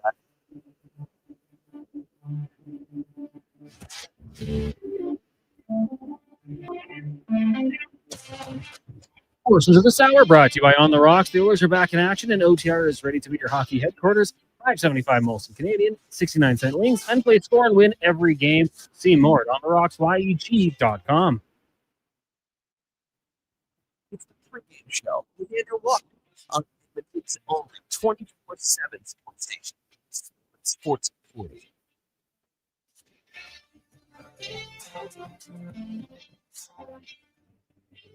Game show. Good afternoon, everybody. If you're a daily listener to the Jason Gregor Show, we're going to see a lot. We're going to see a lot of each other over the next 2 weeks. A lot of early games. It's a season-long 7 road trip. An hour from now in Philadelphia against the Flyers. I'm Andrew Walker.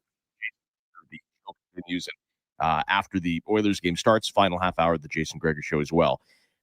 Would you call this Titan Supply, by the way, your only source for rigging, lifting, and hauling products? Visit titansupply.ca. It's easy to put labels on stuff. You can say it's a season-defining road trip, and then they go 3-3-1, and it doesn't really define anything.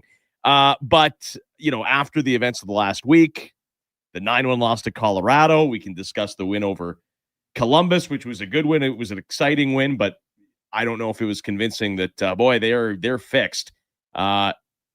The road trip feels a little daunting right now as you head into game 1 of it. Well, they're not playing Murderers Row. That's the advantage. Philly and Columbus, Florida's not playing very well at all right now. Buffalo is still the Buffalo Sabres. I got Carolina. It's kind of what makes it dangerous, though, Yeah, the Oilers just have to play better. That's just a fact, right? I said it. They have to win at least 4 games in this road trip, I think.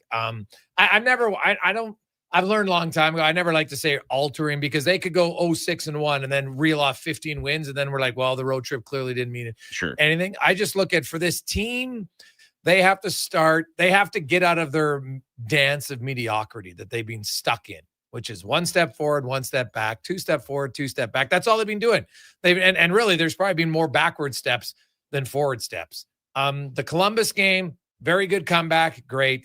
Still had a terrible giveaway, Mangiapane, that led to them digging themselves in a hole. They had a good start. They played with more motion. I like the first period, but then they took another step back. Second period was dreadful. The one biggest positive I take from the last game was that was the first game all season that Connor McDavid was a dominant player in a game. First game this year. Yeah. He said moments. He said periods. It was a top 5 regular season Connor McDavid game in his career. Yeah, probably close to it. Yeah. Right. Like not counting playoffs, just reg season. It was, and that was my question. Like the Oilers won. That's great. They needed it. God, did they need it as they head on this road trip, but did they truly bounce back? 97 put the game on its ear where the Oilers really even the Frederick stuff. It was so funny because I was talking on the post-game show. We've been yelling at Trent Frederick, right? Cursing him out. Like, man, they lose 9-1. Like, somebody throw a pie. Someone show some anything. And so, Frederick, Matthew Olivier, good for him. And he lands a punch. He gets beat up a little bit. That's fine. It's hockey. Nobody cares who wins and loses. If you drop the gloves and get in there, everybody applauds. Good for you. And Frederick wasn't overly good. He played 11 minutes. He had a couple of hits. He didn't really have a scoring chance or set anything up, but he went over to Olivier and dropped the gloves. And then afterwards, he's wearing the construction hat or whatever the Oilers give out. And like now everyone's like, oh, Frederick, show some heart. Like, it's mind-boggling to me that it took 16 games, because that's how easy it is, right? You've done next to nothing.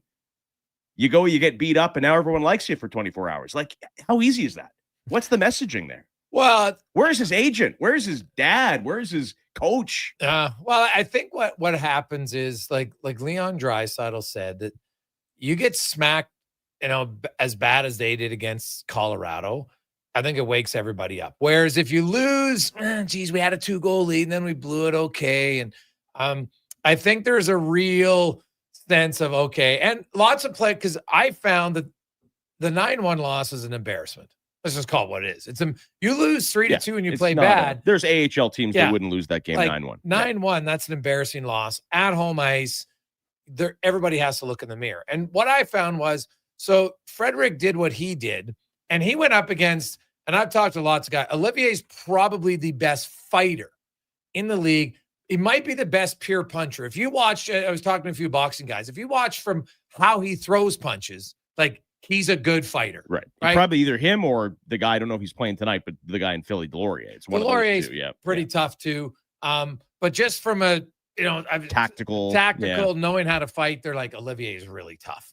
And Frederick's not a heavyweight. No. No. So, and that's not why they brought him in. He's just willing. And every year that hockey progresses, and I always say, like, if you're still yelling and screaming about fighting being out of the game, you already won. Like, it's pretty much out of the game.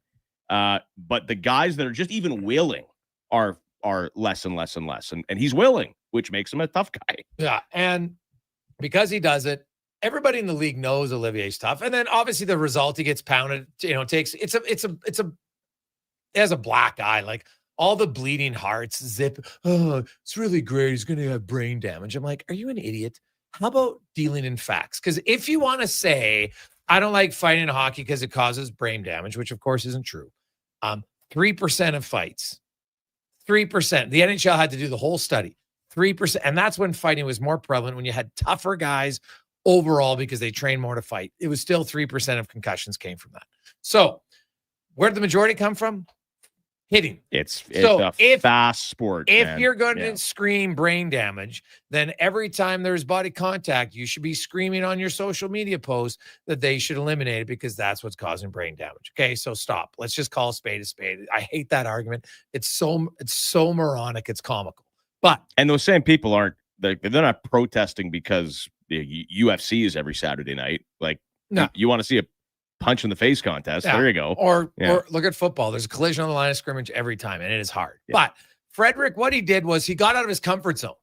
And after that, look at the first period. The Oilers had more scrums in the first period than they've had in the previous 10 games combined. Leon Draisaitl got in a scrum. That never happens. Yeah. And yes, they followed it up with a dreadful second period, which shows me the team still hasn't got out of their, like, okay, you know what? We got to be a little bit better. But I can see why it motivated their team, that guys like, hey, here's a guy who's fighting someone. He doesn't have to fight him. No one in the room said, go fight.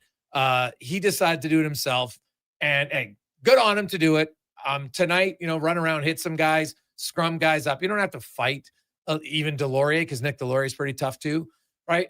But does it leapfrog more guys to get into scrums and be like, okay, we're going to have a team mentality? Because I'll be honest, in their first 15 games, they had no team mentality. Yeah, I would hope so. But like, this was just so, like, we even talk about it every day. Like, it's so obvious. It's so evident. Like, guys, if you're lifeless, show some life somehow. And that's how you do it. And I don't know, the fact that it took 16 games, I'm not convinced. I don't know if it wasn't just for show, or, if they discovered something, but I don't know. It seemed very obvious to me when you're struggling like that and you can't put it together. Well, listen, north-south, straight lines, bang some bodies, and someone punch somebody. Like, hockey's not complicated that way. It's never been. I don't know. Maybe I'm just old. Maybe it's just old man shaking his fist at the clouds because the game has changed and I'm living in, 2003. I don't know. But yeah, we'll see. There was some good, but again, like this, it's a hard fan base. It's a knowledgeable fan base. But they're easy to please, right? Like Frederick's been taking it between the eyes as he should. He got the bag and it's like he has never played hockey before. And then the text line after he just getting punched a few times. Oh, Frederick, people are they want to like him, right? They want to like this team.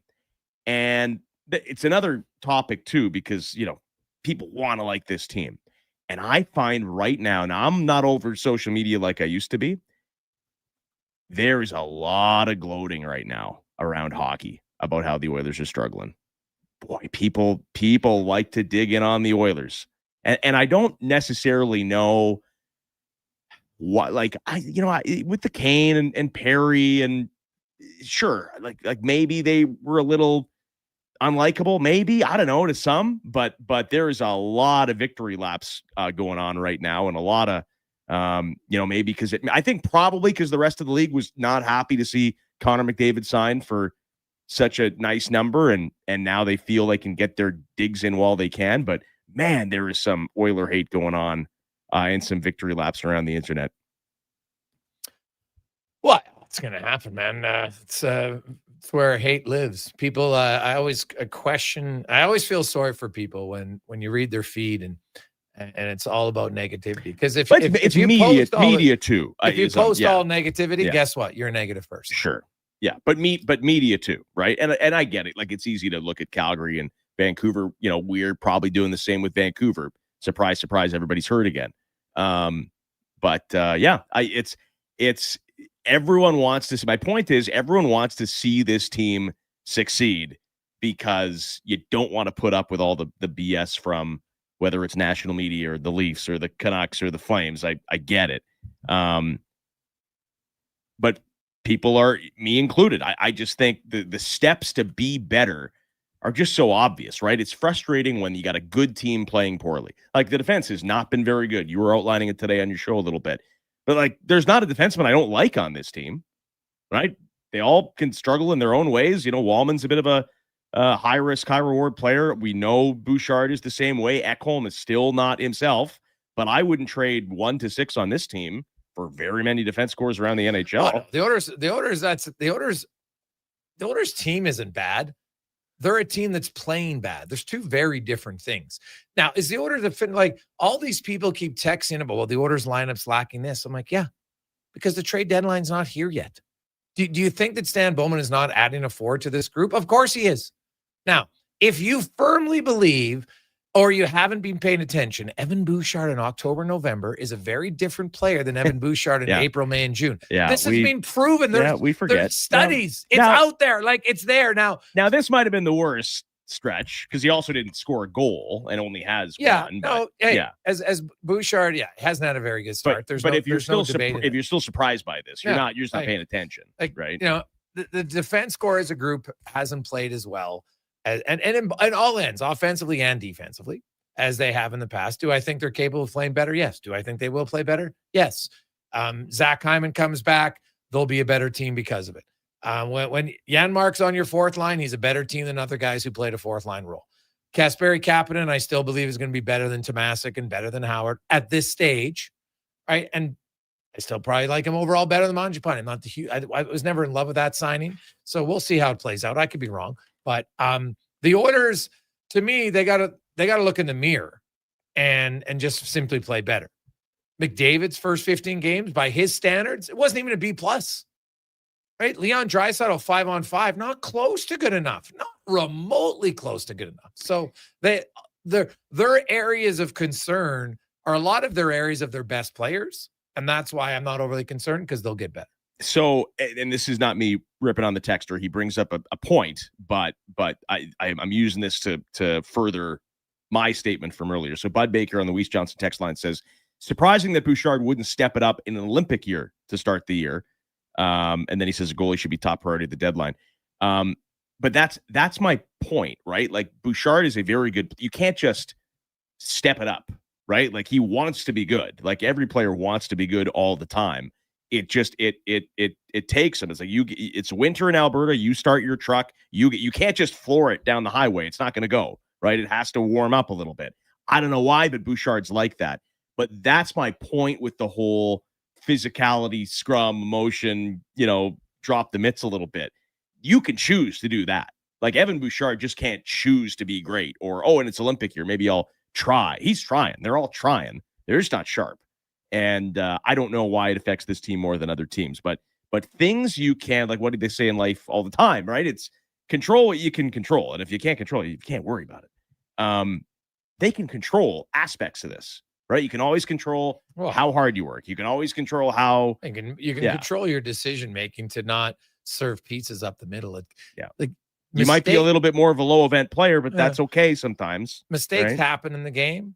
The Oilers still, their mistakes come at crucial moments, right? Like if you have a blatant giveaway with 2 minutes left and then you lose the game 3-2, it's different than a blatant giveaway 2 minutes into the game when you have 58 minutes to recover. Right. That's the difference of timing of a giveaway. It does matter. A blatant giveaway in the third period can be much more harmful than one in the first, because the first you have more of a window and a runway to get back. Speaking of the Weiss Johnson text line, want to give everybody their first crack at the River Cree over-under. So send us a text on the text line, 1-833-401-1440, and you could win $100 to the River Cree Resort and Casino. So the Flyers, under Rick Tocchet, are trying their best to play kind of low event hockey, which I don't know. Well, they're accomplishing it, buddy. Yeah. Well, I was thinking this today because generally we're like, oh, good, run and gun, Oilers style. Right now, I almost feel like a run and gun type of game is worse for the Oilers than a low event game. I'm not Edmonton. I don't even know if Edmonton, like if you look at the amount of even when they play offensively, they just don't give up a lot. So I don't even know if the Oilers play a ton of run and gun under Knobloch, to be honest, when they're successful. I think Edmonton, you'll watch, they'll go, don't give up a shot for 10 minutes, and then they give up a 2-on-1 from center ice on a brutal giveaway. Yeah, that seems to be their I guess not so much run and gun, high event. Like that's the way they had to beat Montreal. They had to beat Utah. If they have any hope of competing against Colorado, they had to outscore their problems, right? So anyway, Philly, low event. Oh, it's going to be a bit of a goalie game. I heard on your show today, I think the last two wins the Oilers had in Philly were because of their goalie, right? 2 shutouts. So the River Cree over-under, we're going to focus on Stuart Skinner. And so here's the over-under. The over-under is 9.5. And we're looking at saves to start the game. Can Stuart Skinner, when he allows a goal, if he allows a goal, can it be on the 10th shot or after? So can he make at least 10 saves to start the game? 9.5 is the over-under. Send us a over-under text on the Weiss Johnson text line, 1-833-401-1440. I'm going to make a prediction. What, first? This is going to be a very heavy under from your listeners today. Yeah, that's true. But if you want to win, well, a lot of overs. 4 of the first 5 are overs. Okay. Weiss Johnson, Edmonton's go-to for all your heating, air conditioning, and hot water tank needs. Visit weiss-johnson.com. You're also underestimating people don't like to bet the under on anything. Nor should they. It's the worst. I disagree. Mm-hmm. I disagree. If you bet the under with something, this is a bit of a weird prop because something has to happen. But if you bet the under on anything, whether it's yards, points, whatever, when the game has started and the puck is dropped, you've already won your bet. Your bet is won. You just have to find a way to lose it. I love that. Plus, it hedges a little bit. Let's say you're watching a game and midway through, you're like, this game stinks. Nothing's happening. Great. I'm rich. Yeah, but right? Why would you cheer for nothing? That's my point. But you don't have control of the outcome. Well, yeah, but if I'm watching a sporting event, if I want to commit to it, I want to be entertained. Well, sure, but you can't. Because I'm like, I can work to make money. I don't want to rely on gambling to make money. I can work to make money. Well, I can invest. It's a long-term thing. What do you think? It's not much excitement. What do you think investing is? Yeah. What do you think investing is? Yeah. When I like to dabble there. Yeah. See, I'll play more. Everybody knows I don't gamble a lot. I like to play a little. We do the $20 one every day for like to play Alberta. bet the overs, yeah. And no, but usually I'm into parlays now. It's a little bit more fun. It's way harder to win, but it's more fun. They're so stupid, but they're very fun. Oh yeah, they're totally stupid. But they're super fun. I think I told you my big, which is not happening. However, I got a little jolt of energy this week. My parlay to begin the year was the Bills to win the Super Bowl, coupled with a Gabe Perreault Calder Trophy win. And I think Matthew Schaefer's the leader, but Perreault didn't even make the team in New York. But they called him up. Yeah. Assist in his first game. And like now the Rangers won. Maybe Perreault saves their season. It's only 15 games in, right? Maybe gets 65 points the rest of the year, turns the Rangers around, and everyone is, and it's New York. You're going to get those big media votes. Huh? Why not? Dude, there's no chance. There's a chance. Well, there's more of a chance today than there was 48 hours ago. Yeah, but is my point. Yeah, from 0% to 0.1. What do you think? What do you think my $50 bet pays on that parlay? Oh yeah, probably a lot. Bills Super Bowl. But you know what it's going to pay? Nothing. Take a guess. Not true. I've listened. It's paying nothing. It's already been a good investment because this conversation was worth $50. $9,000 is what it pays. Play Alberta is saying thank you for that one. Thank you. Yeah, someone's got to keep the sports books going. It is 10 to 5. It is the Titan Supply pregame show. By the way, River Cree, that $100, it's up for grabs each and every pregame show where you can catch all your favorite sports, including UFC and boxing, so much CTE, right? Live on the big screens at Tap 25 and in the center bar. Visit rivercreeresort.com. Oilers pregame is brought to you by Titan Supply. Built on trust, driven by safety. The Titan way. Visit titansupply.ca. He's heading into the driveway. Temperatures dropping fast, folks. He opens the hood and, oh no, the battery's on thin ice. Yeah, that's a tough break, Tim. I mean, you can't expect to compete and win with weak parts in your game like that. But wait, he's made a clutch move. He's gone to Napa Auto Parts for the win. They've got batteries, winter-grade oils, antifreeze, and wiper blades built for cold Alberta conditions. That's a championship play, Tim. With over 85 Alberta locations, visit your local Napa store today or shop online at napacanada.com. That's Napa know-how. River Cree is the place for all your favorite sports. River Cree Resort and Casino, featuring UFC action and boxing live on the big screens at Tap 25, the MVP of sports bars, and in the center bar. Plus, catch this fall's biggest games. Every goal, every tackle, every home run. River Cree is also home to the Twin Rinks, where rec hockey and community teams come to play. Public skating available. Details at rivercreeresort.com. River Cree Resort and Casino. Excitement. Bet on it. Across rural Alberta, volunteers and community groups work hard to make life better for their neighbors, creating new playgrounds, better rinks, and gathering places that bring us together. Vision Credit Union is proud to lend these local heroes a helping hand. Apply today for a Helping Hand grant up to $10,000 to support your community's next big idea. Let's make great things happen together. Applications are open until January 31st, 2026. Learn more at whatsyourshare.ca. And now Action Electrical's testing team is on defense duty. They're the guardians of safety and compliance, a critical part of any lineup. Precisely. They perform rigorous safety and code compliance testing for commercial operations. Think of them as the referees, ensuring everything is up to standard before disaster strikes. Their preventative plays are legendary, spotting faults early. Hire the Action Electrical team to bring home a win for your project. Visit actionelectrical.net. I'm getting McDonald's. You want anything? Oh, yeah. I'll get I've got to get 2 cheeseburgers, medium fries, and a medium fountain drink for $9.99. Hey, maybe I'll eat 1 cheeseburger right away and save 1 for later. Maybe I'll stack them and eat them both at once. Options. Oh, delicious, delicious options. So 2 cheeseburgers, fries, and drink? How'd you know? You were thinking out loud again. Get yourself a 2 cheeseburger meal for just $9.99 plus tax for a limited time only at participating McDonald's restaurants.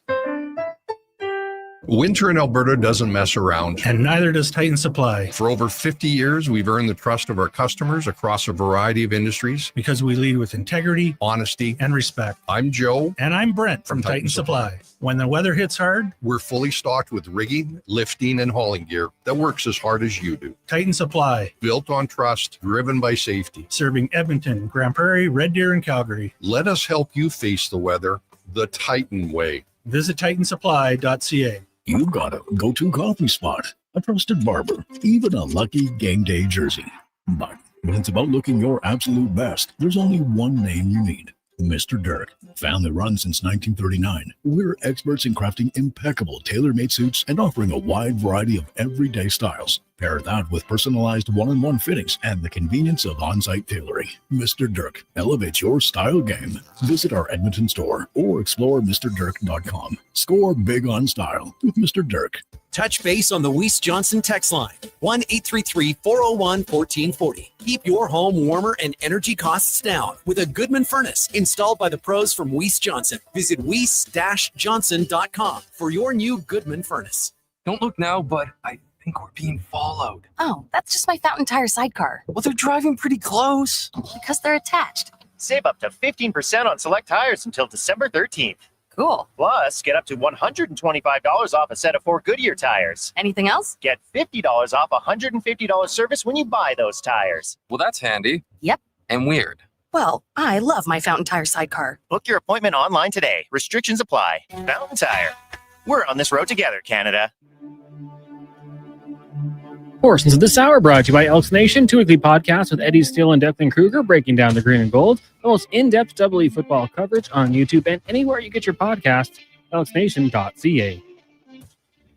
Sports 1440 and the pregame show with Andrew Walker. We are Edmonton's sports leader. Welcome back inside the Sports 1440 studios. Andrew Walker on the Jason Gregor Show. Flyers Oilers coming up at 5:30, and then the Gregor Show wraps up from 5:30 to 6. It is the Titan Supply pregame show, your only source for rigging, lifting, and hauling products. Visit titansupply.ca. In case you missed the over-under, it's a Stuart Skinner over-under for the River Cree Resort and Casino. 9.5 is the number, and that is saves before the first goal. So can Skinner make 10 saves, basically, before the Flyers beat him, if the Flyers beat him? So that's your over-under. Send us a text, over or under, on the Weiss Johnson text line, 1-833-401-1440. The injury report for Dr. Vance Elliott, world leader in hair restoration. Visit drvanceelliott.com for a free consultation today. 3 injuries for the Oilers. They are Zach Hyman, Ryan Nugent-Hopkins, who's not on this trip, and Kasperi Kapanen. So I've been busy selling pallets today. You've been talking to people and reading stuff. So where are we at with Zach Hyman, do we think? Well, he is possibility tomorrow, like 50-50. And then for sure, Saturday is the latest. So at most, he's going to miss his 2 games. Because they weren't going to play him back-to-back, I guess. No, right? So, yeah. Just like when Regula came back, you weren't going to bring a guy off of the injured list and play him one game and then play him the next night. So I think there's a decent chance. I can't say with certainty on it. For sure, he's playing Saturday. I don't know if there's like another test. I don't think there's another test at this point. It's Wednesday, right? Like they know where he's at. Maybe it's a comfort level. It's probably lots of conversations that go on. So I think I would say like 60% chance he plays tomorrow, but 100% chance he plays Saturday. The lines for Nisku Ford, this is what was reported earlier today for Morning Skate. I assume they're going to be accurate here. Matthew Savoy, Connor McDavid, Andrew Mangiapane. You would think that, I was going to say, you think that Hyman will go in for Mangiapane. He could go in for Savoy too, I guess, No, I've to me, it's all day long. If I'm Chris Knobloch, I put Hyman right back into the top line and I leave Savoy there. I think Matt Savoy, I know the numbers, his goals don't stack up. I've liked lots of his game. Watch how many turnovers he has. He's quick. He's around the puck lots. I've noticed him way more than I've noticed Mangiapane 5-on-5. No question. Mm-hmm. Although I could have, in the dying minutes, with a minute and a half to go, I could have killed Matt Savoy for, I don't know if you caught this. It was the moment I kind of gave up on the game. So 2:18, Roslovic takes the penalty, or late in the game. Yeah. So Columbus has the puck. Mistake number 1 for Columbus, because they were moving it around, and it's like, Oilers are going to have to get the puck back here. Otherwise, they're not even going to have a chance to get Skinner out of the net. And for some reason, Columbus takes a shot rather than just moving around the perimeter. Oilers get it, and Matt Savoy gets it with about a minute to go. And that's your time. Keep possession, circle back, get Skinner out of the net, get the big boys on. No, he attacks 1-on-2 and turns it over, and Columbus gets the puck back. Game over. I still don't know how Columbus eventually gives up the puck twice to the Oilers. They got super lucky, and Savoy could have been big goat there. To me, where Columbus erred was you're leading that late. I'm not even taking a shot on the power play. I'm just going to play. My keep point. away. Yeah, I was surprised. I couldn't believe they shot. Yeah, I was surprised they did that. And then Savoy gives them the puck back, and they turn it over again. So, was it lucky? Sure, there was some elements of luck there, but, Columbus did that to themselves too. Podkolzin, Draisaitl, Roslovic is that second line. Still Howard, Henrique, Frederick, and then Janmark, Philp, and Curtis Lazar. It's the lines for Nisku Ford and niskuford.ca all this month. Get rates as low as 0% or choose rebates as high as $10,000. Details at niskuford.ca. Totally an aside. Speaking of gambling, so I'm in a big NFL Survivor every year. Most people are. Mm-hmm. Most people are out by now. It's a big one, like really big, like life-changing. And lots of guys must have went out last week picking the Bills. Bloodbath. And there was a ton of entries, probably 25% of the remainder on Carolina to beat the Saints, which, no, I'm not taking that. Anyway, I'm still alive. And it's down from about 3,500 people to 200 some. So it's getting real. And I got good teams left. So I'm really excited. I'm soliciting as many opinions as I can. I'm down to Patriots on the Thursday, which I hate. I hate Thursday night football. Patriots over the Jets. Or Monday, Cowboys over the Raiders. Cowboys coming off a bye. Oh. I'm taking New England all day long. Drake May is so good right now. It's Thursday, and Thursday has a way of being just screwy. The Jets winning 2 games in a row. What are the odds of that? That would be my count. And they didn't do it with their offense. They returned 2 kicks for touchdowns, right? But here's a little PTSD. So the last time I was, had visions of perhaps winning the Survivor pool was a number of years ago, and Fields was a rookie with the Bears. And on a Thursday night, they visited the Patriots, and I took the Patriots, and Bill Belichick had never lost to a rookie quarterback at Foxborough, and then they lost. And isn't the Jets' best receiver out now too? He might be out. No, Garrett Wilson's out 3 weeks. Oh, okay, good. He's out. Yes, and they just traded Quinnen Williams to Dallas. Dude, the only thing is there's other spots to use the Patriots later in the year. Yeah, I don't love that Cowboy spot though. I wouldn't trust Cowboys coming by. I hate Thursday night so much. Much. Like Survivor is you just want to get through the week. Yes and no. I mean, but you also, you don't get a prize for being in the top 5%. You want to win this sucker. And but the thing is, I still got the Eagles. I still got the Lions. I still got the Pats. I still got the Bucks, who I'm going to use week 13 against the Saints, I believe. Yeah. So I got a chance. Yeah. And then no more post-game shows for me, let me tell you. Andrew Walker, Jason Gregor. I'm sure I got some. JC, the Jets fan, says, take it from a Jets fan. I take the Patriots. Guaranteed win. Yeah, you know what? That's probably the best people to poll is how Jets fans feel about it, to be honest. Yeah. And maybe actually, haven't the Jets won 2 in a row already? Cons? Did they win 2 in a row now? Yeah, because they started out 0-7? They beat the Bengals. Yeah, in so that they're going to win 3 game. in a row. Come on. It's like saying my hair is going to grow. I know what I'm saying about Thursday, right? Like Thursdays usually, but you have no time to prep. The Patriots are I think the Patriots might be the most underappreciated team in the NFL. You think Drake May is the MVP? No, but they're good. All right.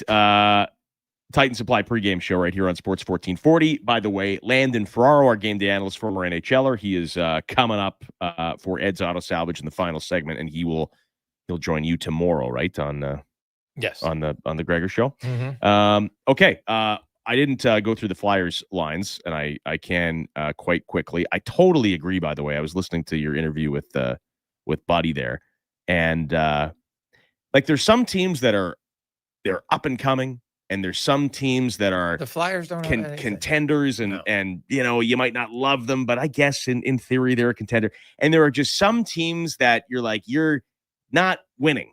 You're never going to win. No. Zegras, Couturier, Michkov, Tippett, Dvorak, Konechny, Forrester, Cates, Brink, Delorier, something by the name of Rodrigo Abels and Garnet Hathaway, and then York, Sanheim, Sealer, Drysdale, Andre, and Noah Juleson. It's not a lottery lineup, but it ain't good. You know, there's some guys to like there, I suppose. You know, like I think Philly's organization, honestly, I like Cates, like Forrester, Tippett. Tippett not being great is hurting him, I think. But I look at Philly, and I firmly believe their organization's mentality of we can't be really bad is hurting them. When they got JVR at 2, that was such a weird year because they were good, right? They had Richards, they had Carter, they were a Stanley Cup contender, and all of a sudden they randomly sucked for a year. Yeah, their best goaltending issues, injuries. They got Timonen and Hartnell in free agency that summer, right? And that bounced them right back. Yes, correct. Yeah, and Philly will always have that ability to do that. Yeah, there's some players here that I would like on the Oilers: Dvorak, Tippett, Noah Cates, Bobby Brink. I like Bobby Brink, but again, yeah, Couturier's, Zegras. I'm not a Zegras guy. He gets some points. Good for him. It's not their fault, but man, that Cutter Gauthier deal looks awful. He's awesome. God. Cutter Gauthier is so good. Yes, the Ducks are good, man. Terrible for them. Yeah, like Jamie Drowse does a decent NHLer, but Cutter Gauthier is going to be a dominant force. What a trade by the Ducks too, because they're sitting there and no one knew at the time, but they're like, okay, so yeah, we do have Mintyukov and Zellweger. We got some guys in the A, and we got this Lacombe kid, and no one really knows that he's the best guy of the bunch. And it's like, yeah, we'll trade Jamie Drysdale, who we already have 3 of, for Cutter Gauthier. What a deal.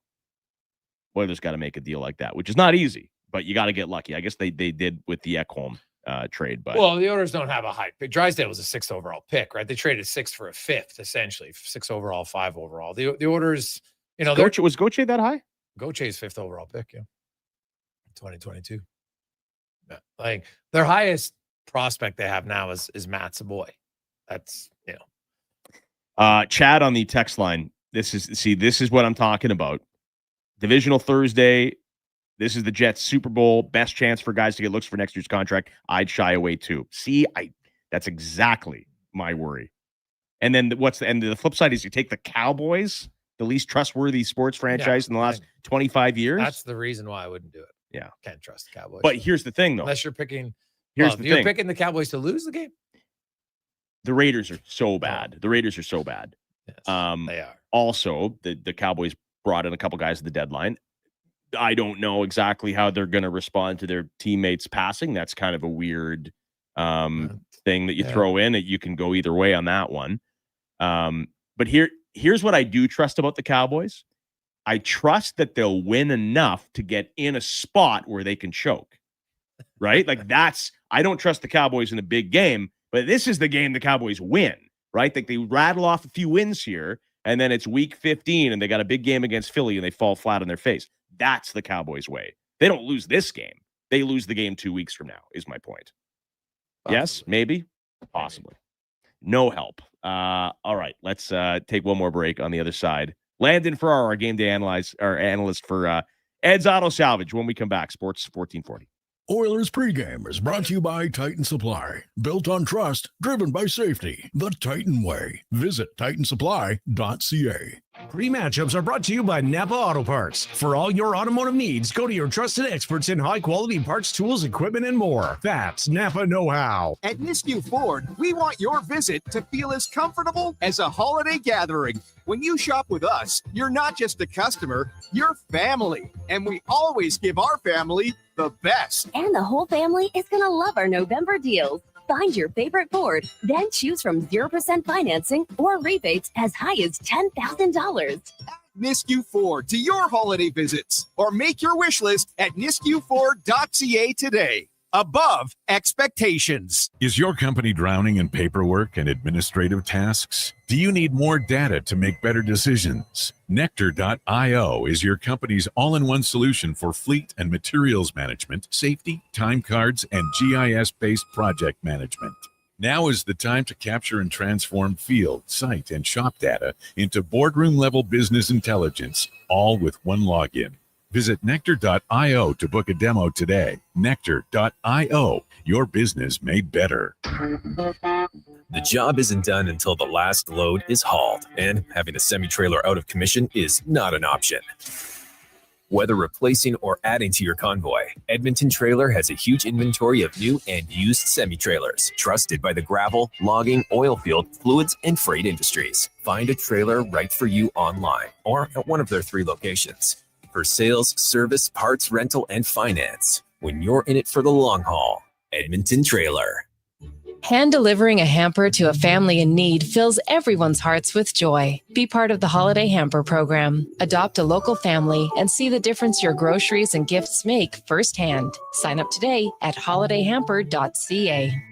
I'm Grant Fedork from Leading Edge Physiotherapy, and people who suffer brain fog might think it's just going to be part of their life. But listen, I've seen a 38-year-old man managing a concussion read her kid a bedtime story without losing the plot, all because of cognitive rehab that rewires the brain like a GPS reboot. Your brain isn't broken, it's buffering. One missed beat in focus, memory, or balance snowballs into frustration, falls, or forgotten keys. Stroke, concussion, long COVID, even aging can all lead to brain fog. Cognitive rehab works. Check us out at leadingedgephysio.com before your next "where'd I put my phone" moment. Oilers pregame is brought to you by Titan Supply.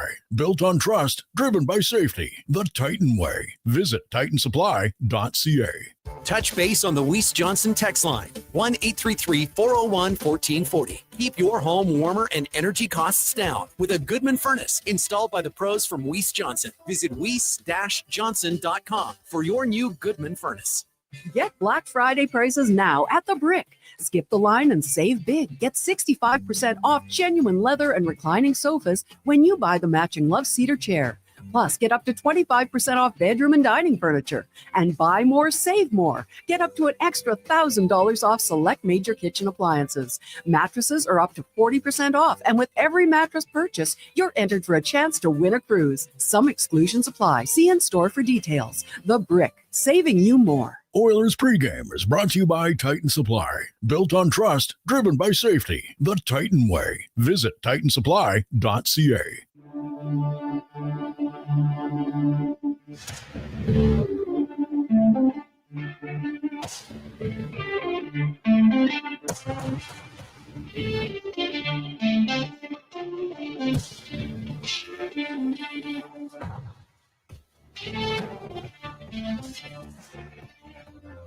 Portions of this hour brought to you by Japa Machinery. Did you know that Japa offers in-house and on-site service? Rain or shine, Japa's service department is here for you. Get a quote now at japamachinery.com.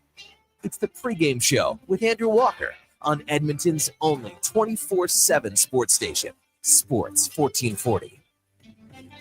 It is the Titan Supply pregame show. Oilers Flyers coming up in about 20 minutes from now. Titan Supply, your only source for rigging, lifting, and hauling products. Visit titansupply.ca in case you missed the over-under. It's Stuart Skinner based. Everybody's favorite. Give us a over-under text. 9.5 is the number, and we're talking about Skinner saves before he allows a goal. So will he allow a goal before the 10th shot, basically? Over or under, you could win $100 to the River Cree Resort and Casino. Our next guest has a sick baby, but is still making time. He is Landon Ferraro, former NHLer, spent time with the Red Wings, the Bruins, the Minnesota Wild. Now he joins us for Ed's Auto Salvage in Westlock here on the pregame show, where they are the used parts experts with province-wide shipping and daily delivery to Edmonton. Visit edsautosalvage.com. How's dad life? How are you hanging in there? Dealing with the first kind of cough and congested part of the year. It's been a lot of fun today. Mm-hmm. Well, I'm not the guy to get advice from. Greg's is, though. Greg's has been through that a few times. Yeah, you get through it. You survive. Oh yeah, you always think it's hard the first time. It just gets easier. Eventually, you're just here's some Kleenex. Figure it out. He's a baby. It's a baby. Yeah, he's almost 2. Like as soon as he hits 2, I can start doing that. Sure. Yeah. Exactly. Yeah. So as long as the fever isn't too high, that's all. Yes, we're solid there. Just cranky and a lot of extra stuff coming out of the nose. Real fun.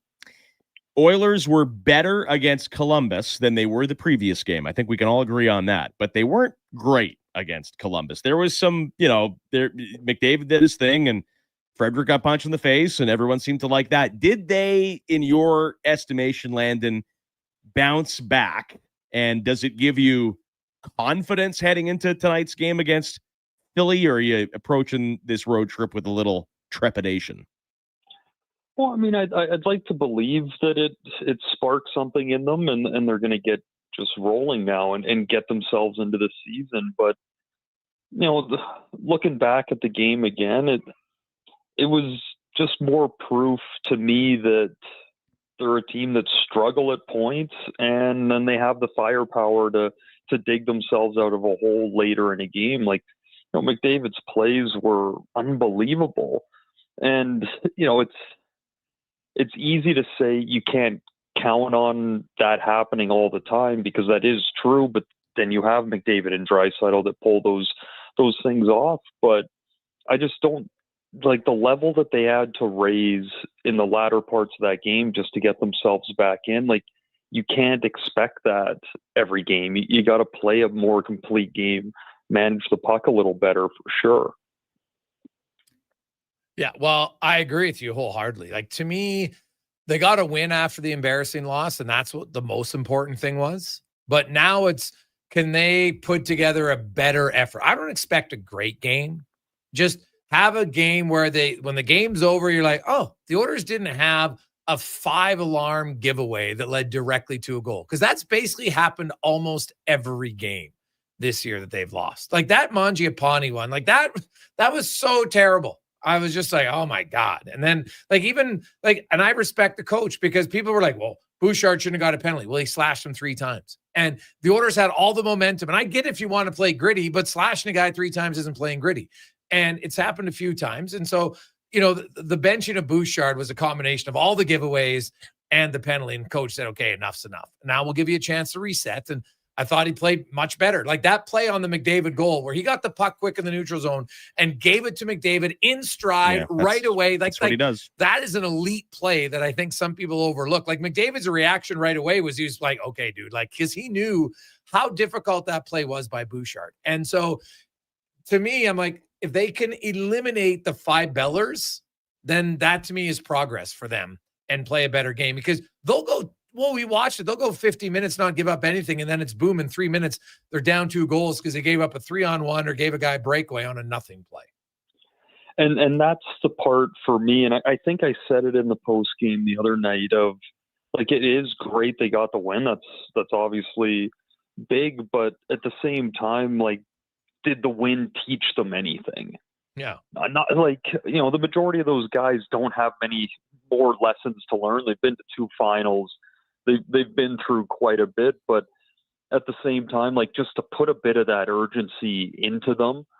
But with Bouchard, like, of course, like, that's the reason why he is who he is. He can make those plays and he can make the difficult ones. And part of the reason he can is because he has the mentality that he does, that it kind of just lets him freely play. He doesn't get too high strung out there and just kind of keeps it even keel, and he just throws passes. And in normal times, it's, he's going to have some giveaways. Everyone that is a complete playmaker and is trying to make things happen, there's going to be turnovers. Yeah. But Greg, like, you're totally right. It just can't be ones that lead directly to instant goals against and momentum lost. Like, to me, it just keeps going back to watching the end of that game. Like, it felt like it was like playoff intensity in November, which is fine. You want your team to be going, but like, you don't want to have to lean on your best players like that game in and game out just to get wins through the regular season. I was watching what game was I watching the other night? It was the Washington Carolina game, right? So yesterday. So it's first period, and then the Washington line of, it was Frank, Duheim, whoever the third guy is on that line, Nick Dowd, I think.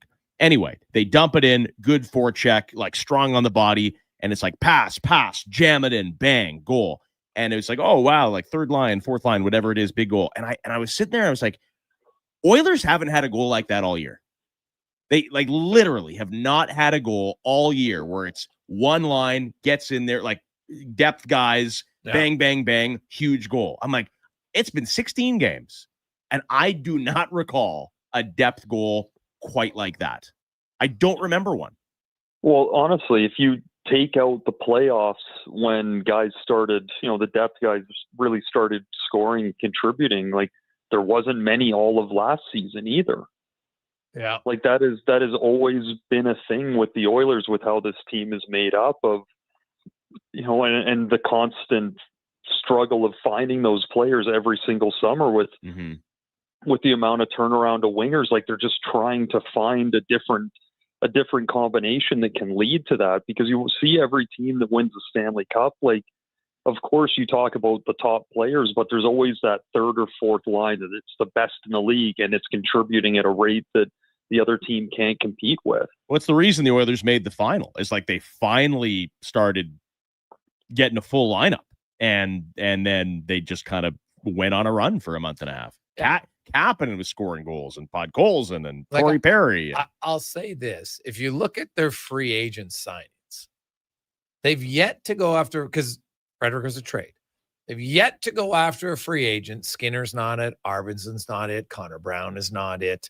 Mangiapane is not it. Name a free agent that this organization's allergic to acquiring a free agent that's not expensive, that is just an up and down physical force. They don't do it. And they look for it. Now, Kane was the one that Holland traded for, right? Now they traded for Frederick. And I know people are going to say, oh, Frederick hasn't done much. And I would agree. He hasn't come nearly as much as you would like. Kane was a free agent, wasn't he? No, or did they had to get his rights? They traded for him from oh no, he'd gotten his contract out. You're right. Yeah. So it's but that was Ken Holland. And it wasn't the offseason either yet. And to me, and he wasn't a depth guy. Like he was a top 6 forward. Correct. Right. Yeah. So I look at them and I still say, okay, we want these guys. We want a fourth line to crash and bang, but we never signed a crash and banger in free agency. Yeah, could add Kiefer Sherwood, right? Like Noah Philp is not a crash and banger. And guess what? No. It's why he might not stay as a fourth line player, because he refuses to finish a check. Noah Philp is listen. This isn't like rip on Noah Philp Day. He's not an NHL player. Just because he's under the age of 30, everyone gets excited. He's not. Well, I think he's got a lot of the attributes he could be an NHLer if he understands that. To me, to be an NHLer, for Noah Philp to be an NHLer, I have to be good on faceoffs, which he's not yet, and I have to be physical. He's neither of those things. Yeah, well, he has to be, and that's the thing with a lot of bubble guys, right? Like, they have all the attributes, except they're missing one ingredient, whether it's size or speed or intensity on a consistent basis. Like the amount of guys in the American League skill-wise that are just as good as easily the bottom 35% of NHLers, easily. Yeah. But they're missing that one ingredient, and that's the reason why they don't stick. And that's why your early 20 years as a young guy trying to make those steps, like it's important when you get your first call up, your second call up, and you're trying to stick, is like, are you a guy that can figure out what that piece is that is missing, and can you apply it? Or some guys, it's just not in their makeup. Landon Ferraro joins us for Ed's Auto Salvage, and one free agent that, I mean, it's early, and I might look stupid for this, but I don't know, man. I've been convinced. I really like him, and it's I'm surprised, honestly. And it's Roslovic. So it's Draisaitl. It's been so good. Draisaitl, Podkolzin, Roslovic, and then we're not going to see Hyman tonight. Landon might see him tomorrow. So assuming it's McDavid and Hyman, then all of a sudden, your top 6 is looking. But the question is, who's that other guy on that line? Is it going to be, or would it be to you, Matthew Savoy? On which line? With McDavid and Hyman when Hyman comes back. I mean, talk about a guy that, on the conversation we were just having, like all the tools, like he's someone that every time he's on the ice, I'm expecting more to happen. And, like he's got the skill, he's got the speed. It's just like that last bit of finish. And if he can find a way to unlock that a little bit, but at the same time, I don't think he'd be a full-time option there. Like, that's a lot to ask of a young guy in his first full year to be up playing with those two in those types of minutes night in and night out. I think as much as we want to see lines that get made and are a bit more set than the bingo balls for the most part we've seen through the early part of the year here.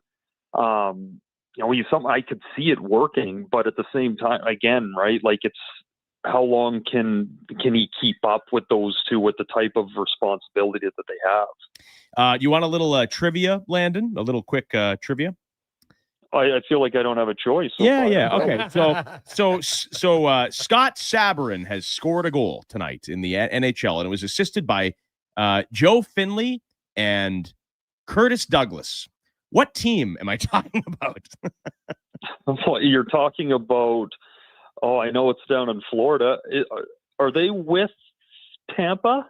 Yes. Nailed it. Very good. Yeah, well, totally I mean, it's the only top game going right now in the NHL, so maybe that was obvious, but I don't know. I've heard of Scott Sabourin. I don't know if I've heard of the other two guys. Yeah, well, to Finley be was honest, the the only second round reason pick. He's huge. Like, he was. I remember Craig Button talking about it on my show lots. He was really high in him. Douglas is the guy who's Jack Finley, who drafted him. He got traded. He was a second round pick. Tampa drafted him. All right. And sure. Douglas was the guy who got claimed on waivers. He's 6'9". He got claimed on waivers right before the season started, after Tampa and Philly or the Florida had that little brawl. And that's why I tweeted out today that Sabourin got called up because they got injuries. Sabourin played for Ottawa. I know that. Yeah. But they called him up due to injuries. But you know who plays on Saturday, fellas? Florida and Tampa Bay. Yes. And it's too bad that was preseason, right? Yeah. And it's too bad that Gadjevich is hurt, because there's going to be a lot of fireworks in that game. And Gadjevich is tough. I like Sabourin's tough. Douglas is AJ tough. Greer. AJ, that game is going to be a game to watch for lots of. I don't care. I don't know there's something, but I don't like fighting. Great. Don't watch it then. Don't watch it. I hazard a guess that Brad Marchand will find himself in the middle of that. Just a wild guess. Hey, Landon, Napa matchups for Napa Auto Parts. For all your automotive needs, go to your trusted experts in high quality parts, tools, equipment, and more. That's Napa know-how. Your thoughts on the Flyers, I guess, coming into this game, how they match up with the Oilers. I asked Gregor this question earlier. Everyone's afraid of low event hockey because the Oilers, have big guns to score. And I asked the question, right now, I feel like a low event game might be a better thing than a high event game for the Oilers. I would I don't know if you've known me a long time, Walks. I don't know if I've ever said this before. I would love to see a 1-0, 2-1 game out of Edmonton. Oh, Greg's loves the unders. We were just talking about it. Shoot me now. No. But no, with Philly, they've only given up I think it's 40 goals. They've played it pretty tight. They don't take a ton of shots, but at the same time, they've got some really good young skill and some areas that can pop. It's to be honest, it's a team that kind of scares me against Edmonton at different points, simply on the fact of kind of that lulling them in, frustrating them a bit, and they make a real costly turnover. And then before you know it, you're down 1, and then you're pushing a little bit more. I think it's a good little test for Edmonton tonight for, how do you start? How are they carrying themselves through? Can they hold it together for as close to a 60-minute effort that they can? And it's not about the effort, the guys try, but it's about just the mental side of it, of staying in and making responsible decisions. He is Landon for all the matchups, brought to you by Napa Auto Parts. Okay, we got to run. Enjoy the game, and we will talk to you in the post-game show. Sounds good.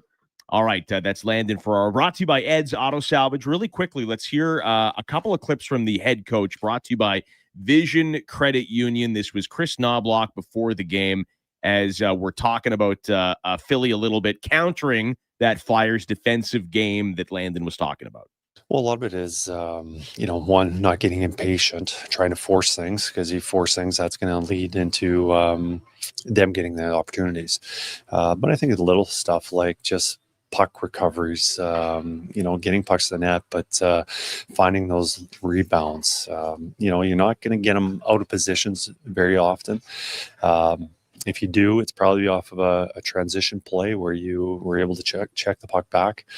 But I think it's, for the most part, is making sure that our guys are patient, stick with the game, because they're just waiting to pounce on mistakes. And yes, the road trip is here. You like a lot of games and not a lot of days. 7 games over the next 11 nights, all on the road for the Edmonton Oilers. Knobloch, this is his approach to it. Hopefully everyone packed well and smart because of how many hotels and transition we're doing. But, we're going to need everybody. I think that's the most important thing is we're playing a lot of games, short period of time, a lot of travel, that we're going to need contributions from everybody throughout our lineup. All right, Vision Credit Union brings us the coaches interview, investing 100% in Alberta, giving back to the communities they serve. VisionCU.ca. One last chance for the River Cree over-under. It's 9.5, and that's the amount of Stuart Skinner saves before a goal goes in. So 10 or more is an over, 9 or less is an under. One last chance to get in on it. 1-833-401-1440. I'm telling you, Rangers over the Lightning 3-1 after 20. The offense has woken up, all thanks to Gabe Perreault. Just get the start engraved in that Calder trophy. I'm telling you, he's the savior of the Rangers season. Does he have any points? No, but just his presence. His presence. Just he got the assist the other night, and then just him being in the lineup has reinvigorated everybody. Yeah, I'm telling you. Well, he's the reason why all of a sudden Lafreniere is woken up. Right? Yeah, 3 points the other night. He's the laugh. Will Cooley, who looked pretty good here with the Rangers. That's a guy. Boy, he'd be a good Oiler, Will Cooley. All right, what's going on in the final half an hour? We got lots more on the. We still got more from Knobloch to discuss as well, because the Oiler game doesn't start for another 15 minutes. So we got lots on that and more here on the Gregor Show. The days are getting shorter, temperatures dropping. Time to take a good look at your furnace. Here's Dennis from Weiss Johnson with some pre-winter words of wisdom. Don't wait. Get your furnace inspected sooner than later. Nothing worse than furnace issues when it's suddenly 40 below, right? Absolutely. And if it's time for a replacement, we offer the full line of energy-efficient Goodman furnaces. Your family will love the comfort, and you'll appreciate lower heating bills thanks to Goodman. Weiss Johnson, your Goodman furnace experts for sales and installations. Visit Weiss-Johnson.com. Winter in Alberta doesn't mess around. And neither does Titan Supply. For over 50 years, we've earned the trust of our customers across a variety of industries. Because we lead with integrity, honesty, and respect. I'm Joe. And I'm Brent from Titan Supply. When the weather hits hard, we're fully stocked with rigging, lifting, and hauling gear that works as hard as you do. Titan Supply. Built on trust, driven by safety. Serving Edmonton, Grand Prairie, Red Deer, and Calgary. Let us help you face the weather the Titan way. Visit TitanSupply.ca. Every morning, you look in the mirror and see less of yourself. Hair loss can feel like losing a part of who you are. But it doesn't have to be that way. Hi, I'm Dr. Vance Elliott. At Advanced Hair and Skin Surgery, we understand the pain of hair loss. Our advanced hair restoration solutions won't just bring back your hair. They'll help you face the mirror with confidence. Good morning, you sexy beast. Visit drvanceelliott.com today, because it's time to be the man you remember. Looking for the perfect gift? Give the gift of great taste with a Loca Quality Market gift card. Redeemable at any Loca Quality Market. Or it's ready anytime. Grab yours today at loca.ca. Got a car you're ready to part with? Find out what it's worth. Fast, easy, and totally free at Go Auto. We're talking top dollar trade-ins, whether it's a little worn or still rocking that new car smell. Just a few clicks, and boom, you've got your value. Text value to 780-777-7777 to start. That's value to 780 all sevens. Why guess what it's worth? Let Go Auto show you the money.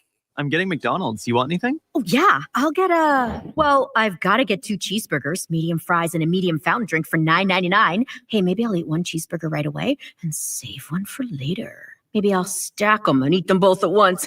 Options. Oh, delicious, delicious options. So 2 cheeseburgers, fries, and drink? How'd you know? You were thinking out loud again. Get yourself a 2 cheeseburger meal for just $9.99 plus tax for a limited time only at participating McDonald's restaurants.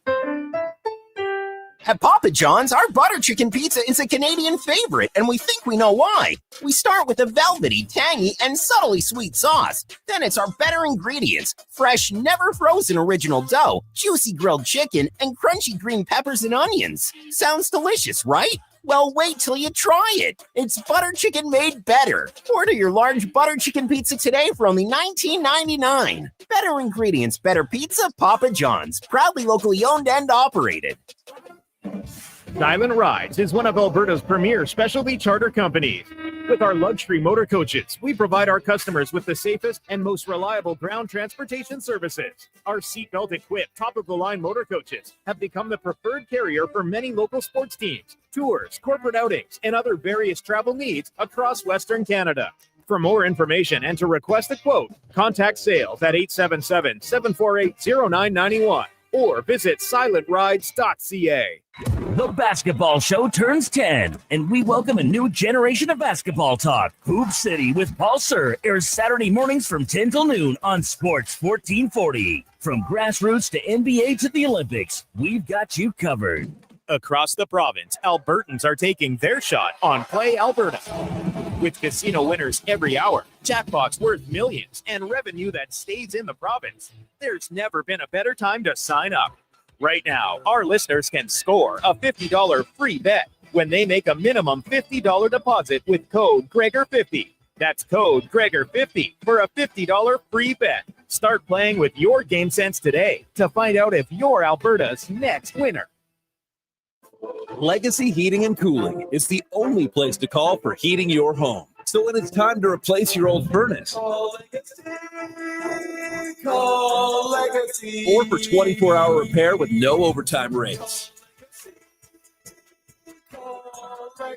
Legacy even heats your shower with hot water tank. Call Legacy. Call Legacy. And with no interest and no payments for 1 year, it could only be Legacy Heating and Cooling. You know your neighbor, right? The one who watches your house when you're away, who keeps their yard looking nice, who says hello every day. That's us, GS Construction. Now, we probably don't live right beside you, but we do live in your community. And when it comes to water and wastewater infrastructure, moving along smoothly, we're the ones doing that work. GS Construction has been doing it since 1974, over 50 years. So you could say we are your neighbors who wear hard hats and work boots. To find out what your neighbors do, visit gsconstruction.ca. At Fountain Tire, get up to 15% off select tires, up to $125 off a set of 4 select Goodyear tires, and $50 off $150 service until December 13th. Restrictions apply. Book today. Fountain Tire. We're on this road together, Ken.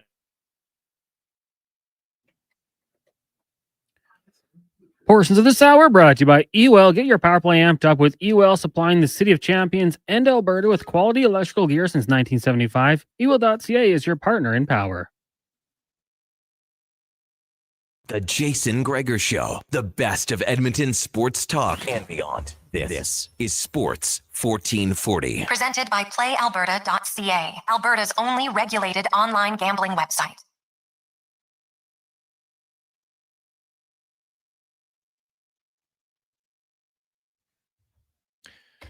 Want to put the order game on?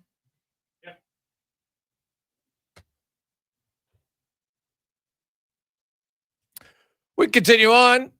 Gregor Show, Sports 1440, sports1440.ca. We got the 2-minute warning, 5 questions, and much more here to wrap up. I got a lot of text flying in, 833-401-1440. Many of you wondering about Zach Hyman not playing tonight, but it's probable possibility for tomorrow, for sure Saturday. So at most 2 games for Zach Hyman to miss, and then he should be back on the ice for the Edmonton Oilers. Best case scenario tonight is the last night that he sits out. So there you have it. The Oilers going with the exact same lineup that got them the victory against the Columbus Blue Jackets. It'll be Stuart Skinner versus Dan Vladar.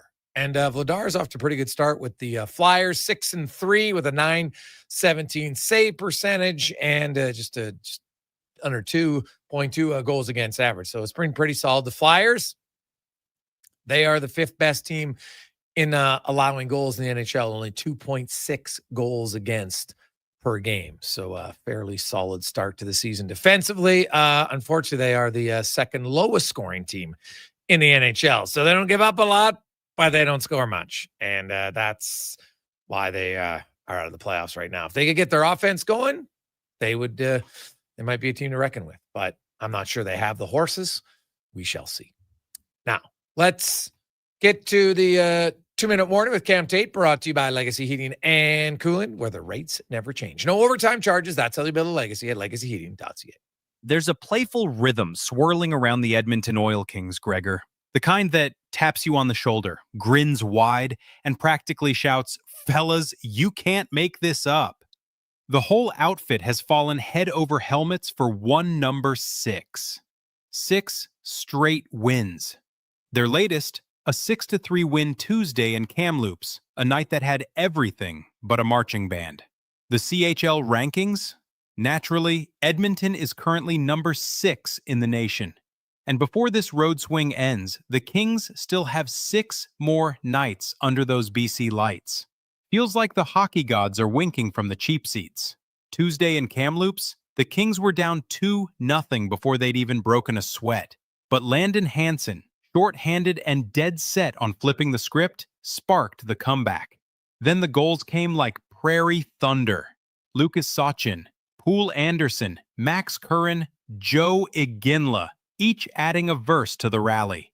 Hansen sealed it late, and Ethan Simcoe turned aside 28 shots with the kind of calm only goaltenders and long-distance truckers understand. And as if momentum itself wasn't enough, the Oil Kings dipped into Kelowna and brought back a fresh spark. Kanjiu Gozik, plus a 2029 sixth-round pick.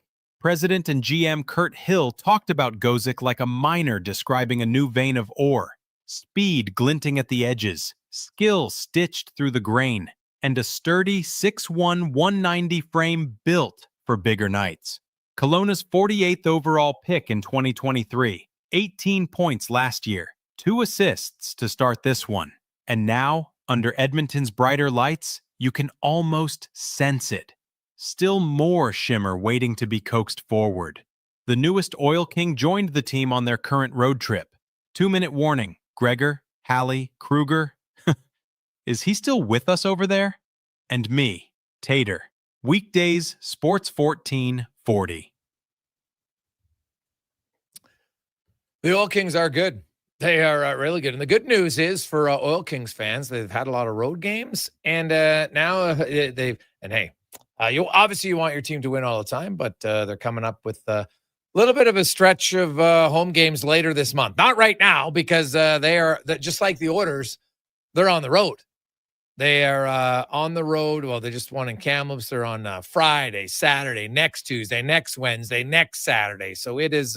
It's almost mirroring the Oilers road trip, to be honest, for the Edmonton Oil Kings. But they will be back later on this month, which is good news for Oil Kings fans. And the way that team's going, man, they doesn't matter where they play, they're pretty darn good. We'll come back. We got 5 questions to get to when we return on the Gregor Show, presented by PlayAlberta.ca. Jason Gregor sets the standard for sports talk in Edmonton. Join the conversation on Sports 1440. Text Gregor, 833-401-1440. Sports 1440, where Edmonton talks sports. Wing Wednesday at First Round. Whether you're coming for the first round, the last round, or a few rounds in between, they've got you covered. With half-price wings every Wednesday night. Half-price wings. Over 35 delicious flavors like Cajun salt and pepper, maple bacon, and Inferno wings. Now half-price every Wednesday night. Wash them down with a cold pint of Canadian or Coors Light for only $5.75. Half-price Wing Wednesdays at First Round in West Ed and now downtown. First Round, burgers, beer, sports. 3 locations, endless sports action. Sully's Sports Bar and Lounge. Sully's is the place to catch every game this fall. With tons of TVs, there's never a bad seat in the house. Check out the game night food and drink features and bring your friends for all the fun with Oilers watch parties all season long. Sully's Sports Bar and Lounge at all 3 Century Casino locations, Edmonton, St. Albert, and Century Mile. Hey everybody, it's Jason Stradley. How would you like to join me and the superstars of hockey on an exotic holiday? Join us on a 7-night cruise through the Mexican Riviera, leaving from Los Angeles and including Cabo, Mazatlan, Puerto Vallarta, and more. While we relax and cruise the tropical waters, you can attend an intimate meet and greet with legends like Bill Ranford, Fernando Pisani, Kelly Buckberger, Ron Lowe, Gene Principe, Jack Michaels, Louis DeBrusque, and more. There's still time to get in on every hockey fan's dream cruise.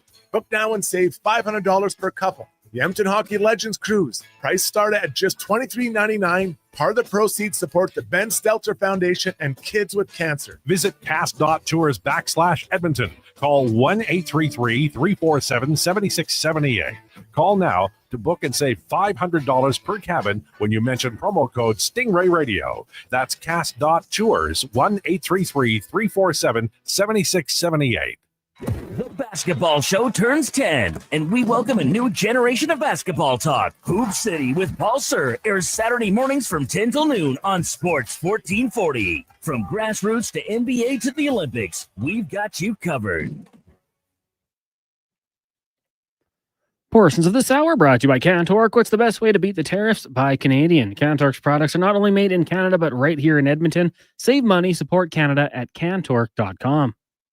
The Jason Gregor Show, the best of Edmonton sports talk and beyond. This is Sports 1440. Presented by PlayAlberta.ca, Alberta's only regulated online gambling website.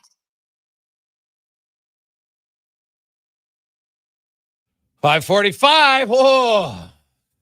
Another 15 minutes after the scheduled puck drop. Still no puck drop. Oilers and the Flyers. Gotta love it. God love it. Anyway, let's get to 5 questions brought to you by our friends at The Brick, where I can tell you that they're never late, whether it's a delivery or great prices. If you're looking for deals right now, 25% off bedroom and dining furniture, 30% off coffee tables, TV stands, wall units, and fireplaces at The Brick and thebrick.com. It's time for 5 questions on the Jason Gregor Show. All right, Jason, question number 1, 7-game roadie for the Oilers. How many points will they come home with? 9. I'm going to take it one higher. 10. Let's say they find their game here. Question number 2 for you. Of course, Monday night, a couple highlight reel goals from Connor McDavid. When it comes to all of his goals, what would you say would be your favorite? Yeah, it's...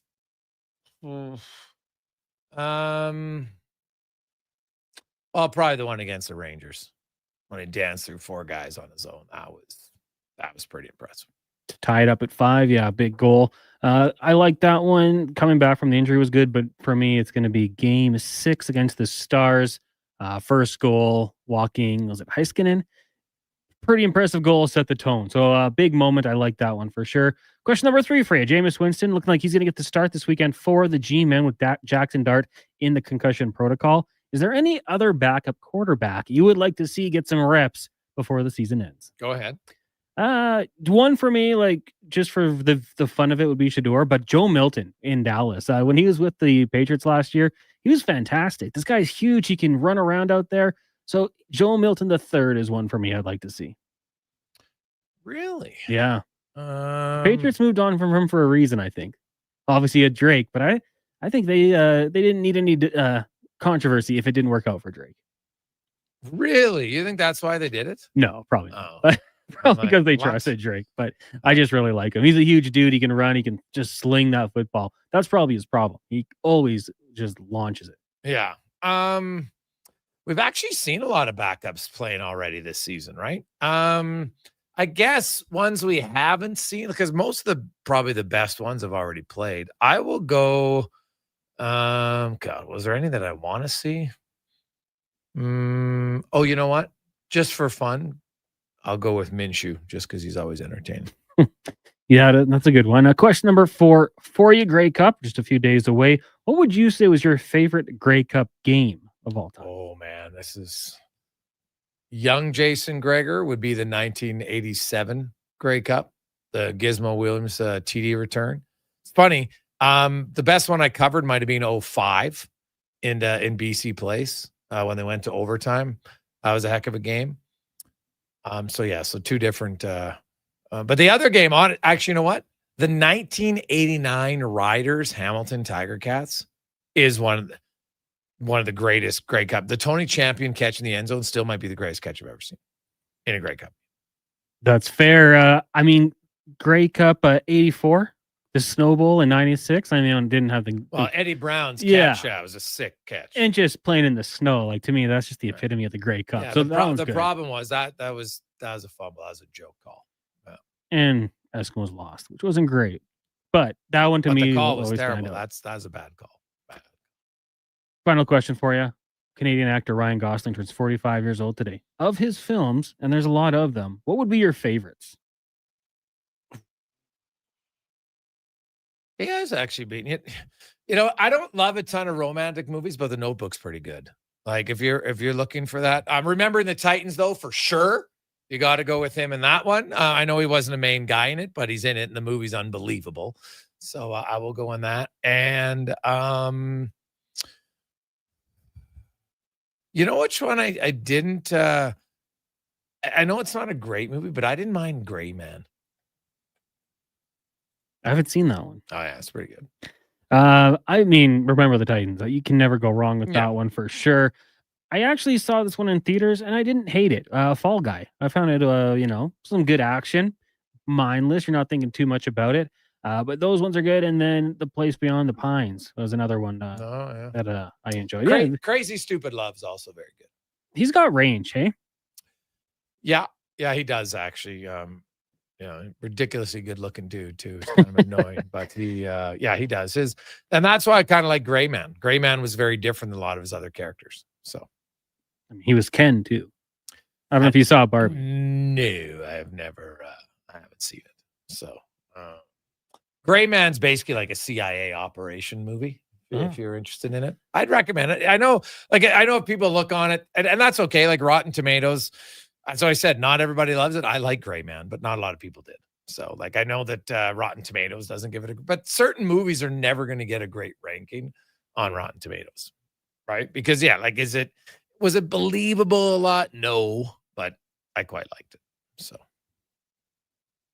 I would recommend it. I'd have to watch that. I know Struddy wants to, because he used to, when he was doing post-game shows, he would have his Gray Man award, and it was based off, I believe, like a CIA reference to a book he read. So I might have to check that one out. Oh yeah, well yeah, because no one knows his identity. So is that why? Was that what the Gray Man was about? I think the Gray Man, it was like unknown, an underrated, like kind of goes without being seen. Yeah. Well, I think it's an underrated movie. I think people don't really talk about it that often.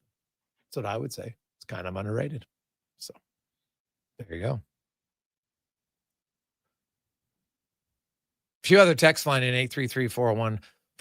Hey guys, I know I might be missing it, but what's your thoughts on the Oilers making a trade for a goaltender? How quick do you think it happens? Well, so I know a lot of people are talking UC Saros. And everyone, Nashville's going to retain 50%. In what world? Like if they're retaining 50%, it's almost $4 million for the entire term of his contract. Like, how much more are you offering up? Not to mention just the player now to retain that salary. Like, I don't see how it's realistic, to be honest. Right? Like, I think they would trade UC Saros, but they aren't going to retain that much because then you got to give them even more to get him. So, I don't think a trade for a goalie is going to happen anytime soon unless this road trip goes off the rails and goaltending's the main reasons off the rails. That'll be my guess on that. Cons, what about you? Yeah, I mean, I just think it's so complicated, Gregor. Like, we talked with a lot of Fantasy Frenzy. Like, I'm not opposed to the Oilers going out there making a trade, bringing in a goalie, but you do have to factor in teams aren't just going to help the Oilers out.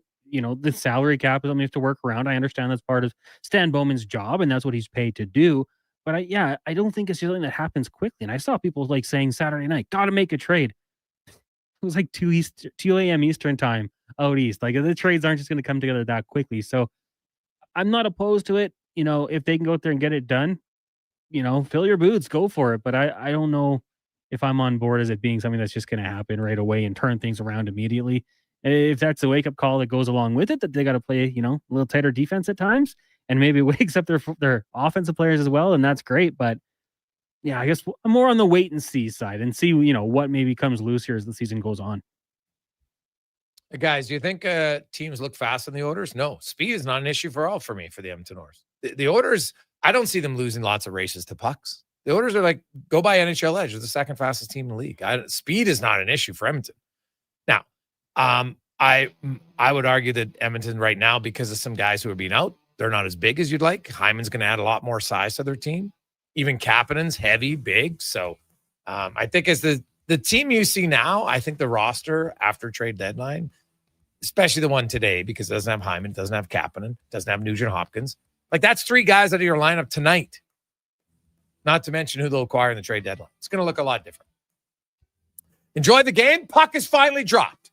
We'll have the post-game show right after the final whistle tonight, so tune in for that. On behalf of Connor Halley and Jason Gregor, have yourselves a wonderful evening. Let's get to the Con Man and a Sports 1440 update brought to you by Northgate Chevrolet Buick GMC. November 2, remember, save thousands on new and pre-owned inventory. Also, winter tires at cost right now at northgategm.com. Good night.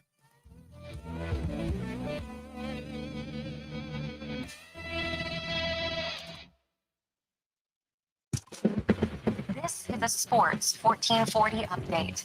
Oilers in action out in Philly. About 12 minutes left in the first period. This one is scoreless. Later tonight, post-game coverage. Walker, Paulson, and Landon Ferraro right here on Sports 1440. Out in Tampa, hope you took the over. Rangers lead the Lightning 4-3 after 20 minutes. Later tonight, you got the Mammoth and Sabres and the Devils in Chicago. Off the ice, the Rangers have agreed to a contract with goaltender Spencer Martin. He spent the beginning of this season in the KHL with CSKA Moscow before having his contract terminated on Tuesday. In the association, early on, Hornets up on the Bucks, 49-40 in the second. The Pistons lead the Bulls 56-45, and the Magic of a 41-30 lead over the Knicks in the second. Later tonight, Warriors in San Antonio, Mavs host the Suns, Lakers taking on the Thunder, Kings and Hawks, and the Nuggets in Los Angeles for a matchup with the Clippers. Off the ice or off the court, Clippers guard Bradley Beal will have a season-ending surgery to repair a fractured hip. The 32-year-old has averaged 8 points and 1 assist in 6 games so far this season. And the Angels hiring longtime Blue Jays manager John Gibbons as a bench coach for the upcoming season. He'll work under rookie manager Kurt Suzuki. That'll do it for us here on the Jason Gregor Show. Coming up next, it's Fox Sports Radio.